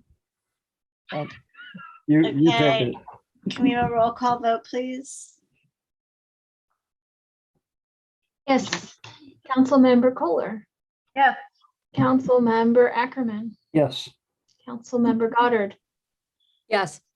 Vice Mayor Cutrano, Yes. and Mayor Hellman. Yes, thank you. Okay, moving on to regular agenda item 8, adopt an urgency ordinance barring residential evictions due to impacts from the public health emergency arising from COVID-19 virus through 2022. CEQA exempt under CEQA guidelines, section 15061B3. I'm not sure if Heather or Janet is gonna. Before you do that, Mayor, it's through September 30th, 2022. On the agenda, it was listed only through 2022. It's September 30th, Through September 30th. Thank you. Thank you. Mayor, this is Heather. Great. I'd like to turn it over to Janet. This is an extension of something you've seen before, essentially. Yes. Yes, okay, so quickly, this is an urgency ordinance which takes a 4/5 vote of the council to adopt. It's effective either immediately or on a set date. In this case, it would be effective July 1st because right now the state has extended the anti-eviction provisions, and we are prohibited from having our own anti-eviction provisions until after June 30th. So July 1st is when this would be taking effect, and it would be in effect through September 30th of this year, 2022. And as the staff report says, Councilmember Kohler requested this item be added to the agenda because of the continuing impact of COVID-19 and for additional reasons that perhaps Councilmember Kohler would like to explain.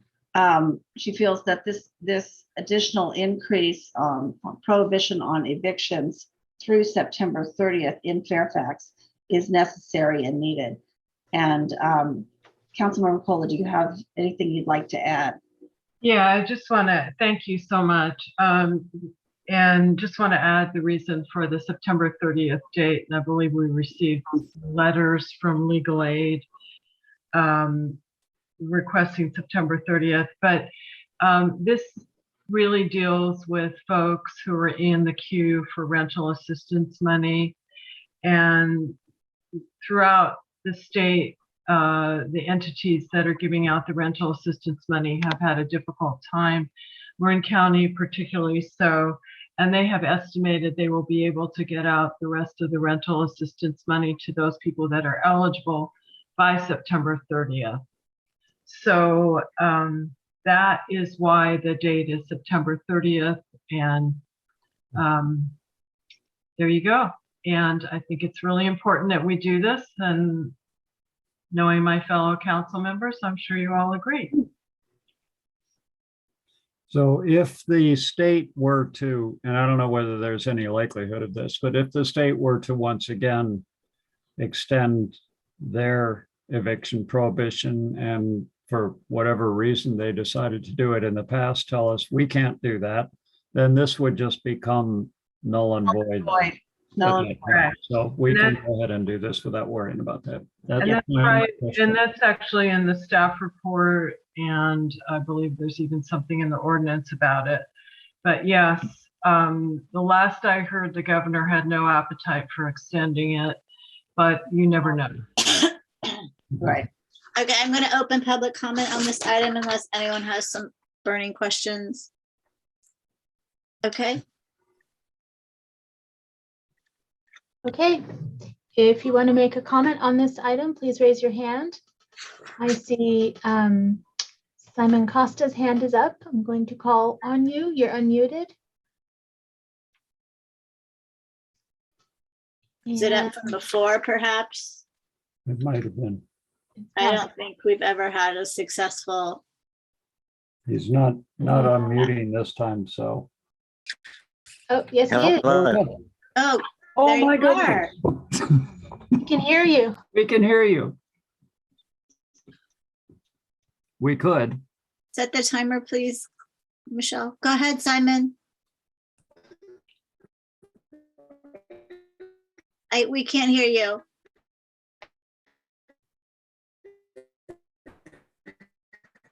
Yeah, I'm so sorry. We can't hear you. I can see your microphone moving like you're talking, but I don't think we've ever had a successful. Fine. I want to hear. You can hear me. That's fantastic. Michelle, go ahead. Oh my God. There's like a delay. You need to turn off your. I am talking. sound My on your microphone computer. should. I wonder if because you're. Yes, you could. You can see that I'm talking. Oh, I'm hearing you, sir. Oh wait. Okay. You can hear me. All right. Well, you should, if you can hear me, then I'll talk. Yep. Okay. Yes, my name is Simon Costa. I live at the Marin Town and Country Club. I've lived in Fairfax for 20 plus years now, and it is the town of my dreams. Living here on the property is an absolute delight, and one of the things about it is the open field with all of the types of nature that I see every single morning while I'm making coffee and looking out of my kitchen window. I'd like to ask about the $159,000 that is slated to be used for rezoning for this property, and how come that is allowable? And it seems to me that the citizens of Fairfax should know that if this goes through, it gives carte blanche to the town of Fairfax, the town council, to say, hi, you have 10 acres or 5 acres or 25 acres, and we're going to claim half of that because we want to build houses on it. Also, this property is not public land. This is privately owned land. Michael owns this property. So one of the things that you would have to do, even claiming eminent domain, which I think is an absolutely brutal thing to do to somebody, that should also give pause to the citizens of Fairfax. You're going to have to recompense him. And the valuation of this property just recently at, what was it? $68 million for this property because it's 25 plus acres. Where is the town going to get that money? Or are they going to say, well, we're going to take it and we're going to build on it, and yeah, we'll get some money to you. Well, how much money is he going to get paid? And is that a fair thing to do to anybody else that owns a large piece of property within the borders of the town of Fairfax, to then be told, oh, guess what? We're going to take your land too. Isn't that just opening a flood for the town being sued? I mean, it flies in the face of the idea of the great American dream of owning property to then be told by the town of Fairfax, I'm sorry, we're just going to take it because we want it, because it's within the borders of Fairfax. It doesn't seem right. And nobody on this council has explained sufficiently to me why, if the state of California is saying you have to build 490 units in this year, what's the number going to be next year? And what is to prevent them from saying, well, sorry, you got to take somebody else's land now because we need more houses for the requirement? And why is it not possible for someone on this town council to stand up and say, you've got to be kidding me. 490 units, that's going to be X number of cars, X number of flushes of toilets. Time, and I let you speak because you had difficulty the whole meeting. So you're actually speaking on item number 7. We've moved on to item number 8, and we have discussed at length this topic, and there's many falsities in some of what you shared. So I hope we can clear that up for you in the future. In any event, I see one more hand. Go ahead, Michelle. Allison McCracken, you're unmuted. Hi there. I'm sorry. I do want to revisit the CEQA review just because there was so much discussion after one of the slides. No. There was no discussion though. You presented one thing and then you present another thing and you don't offer public comment. That's not very fair. Allison, you presented that's actually one thing. that's the process, and we're on number item right now. Okay. You can always send comments in writing to the town council. That's right. We will read them. That's right. That's exactly right. Okay, I'm going to close public comment on item number 8. Do we have any final comments or somebody ready to make a motion? I'd like to make a motion. I'd like to introduce and adopt an urgency ordinance entitled An Urgency Ordinance of the Town Council of the Town of Residential Evictions Without Cause through September 30th, 2022. I'll second that motion. Wonderful. I heard motion Kohler, second Cutrano. Michelle, will you take a roll call vote, please? Councilmember Ackerman. Yes. Councilmember Goddard. Yes. Councilmember Kohler. Yes. Vice Mayor Cutrano. Yes. And Mayor Hellman. Yes. Motion passes. Thank you all.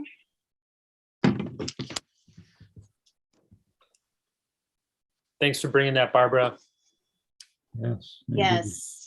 Now that we've been sitting for 7 hours with only one break. Can we adjourn? I think we can adjourn. I was just looking to see if there was any dedication or anyway, thank you all so much. Get a good night. Thank you. Thanks, everyone. Good night.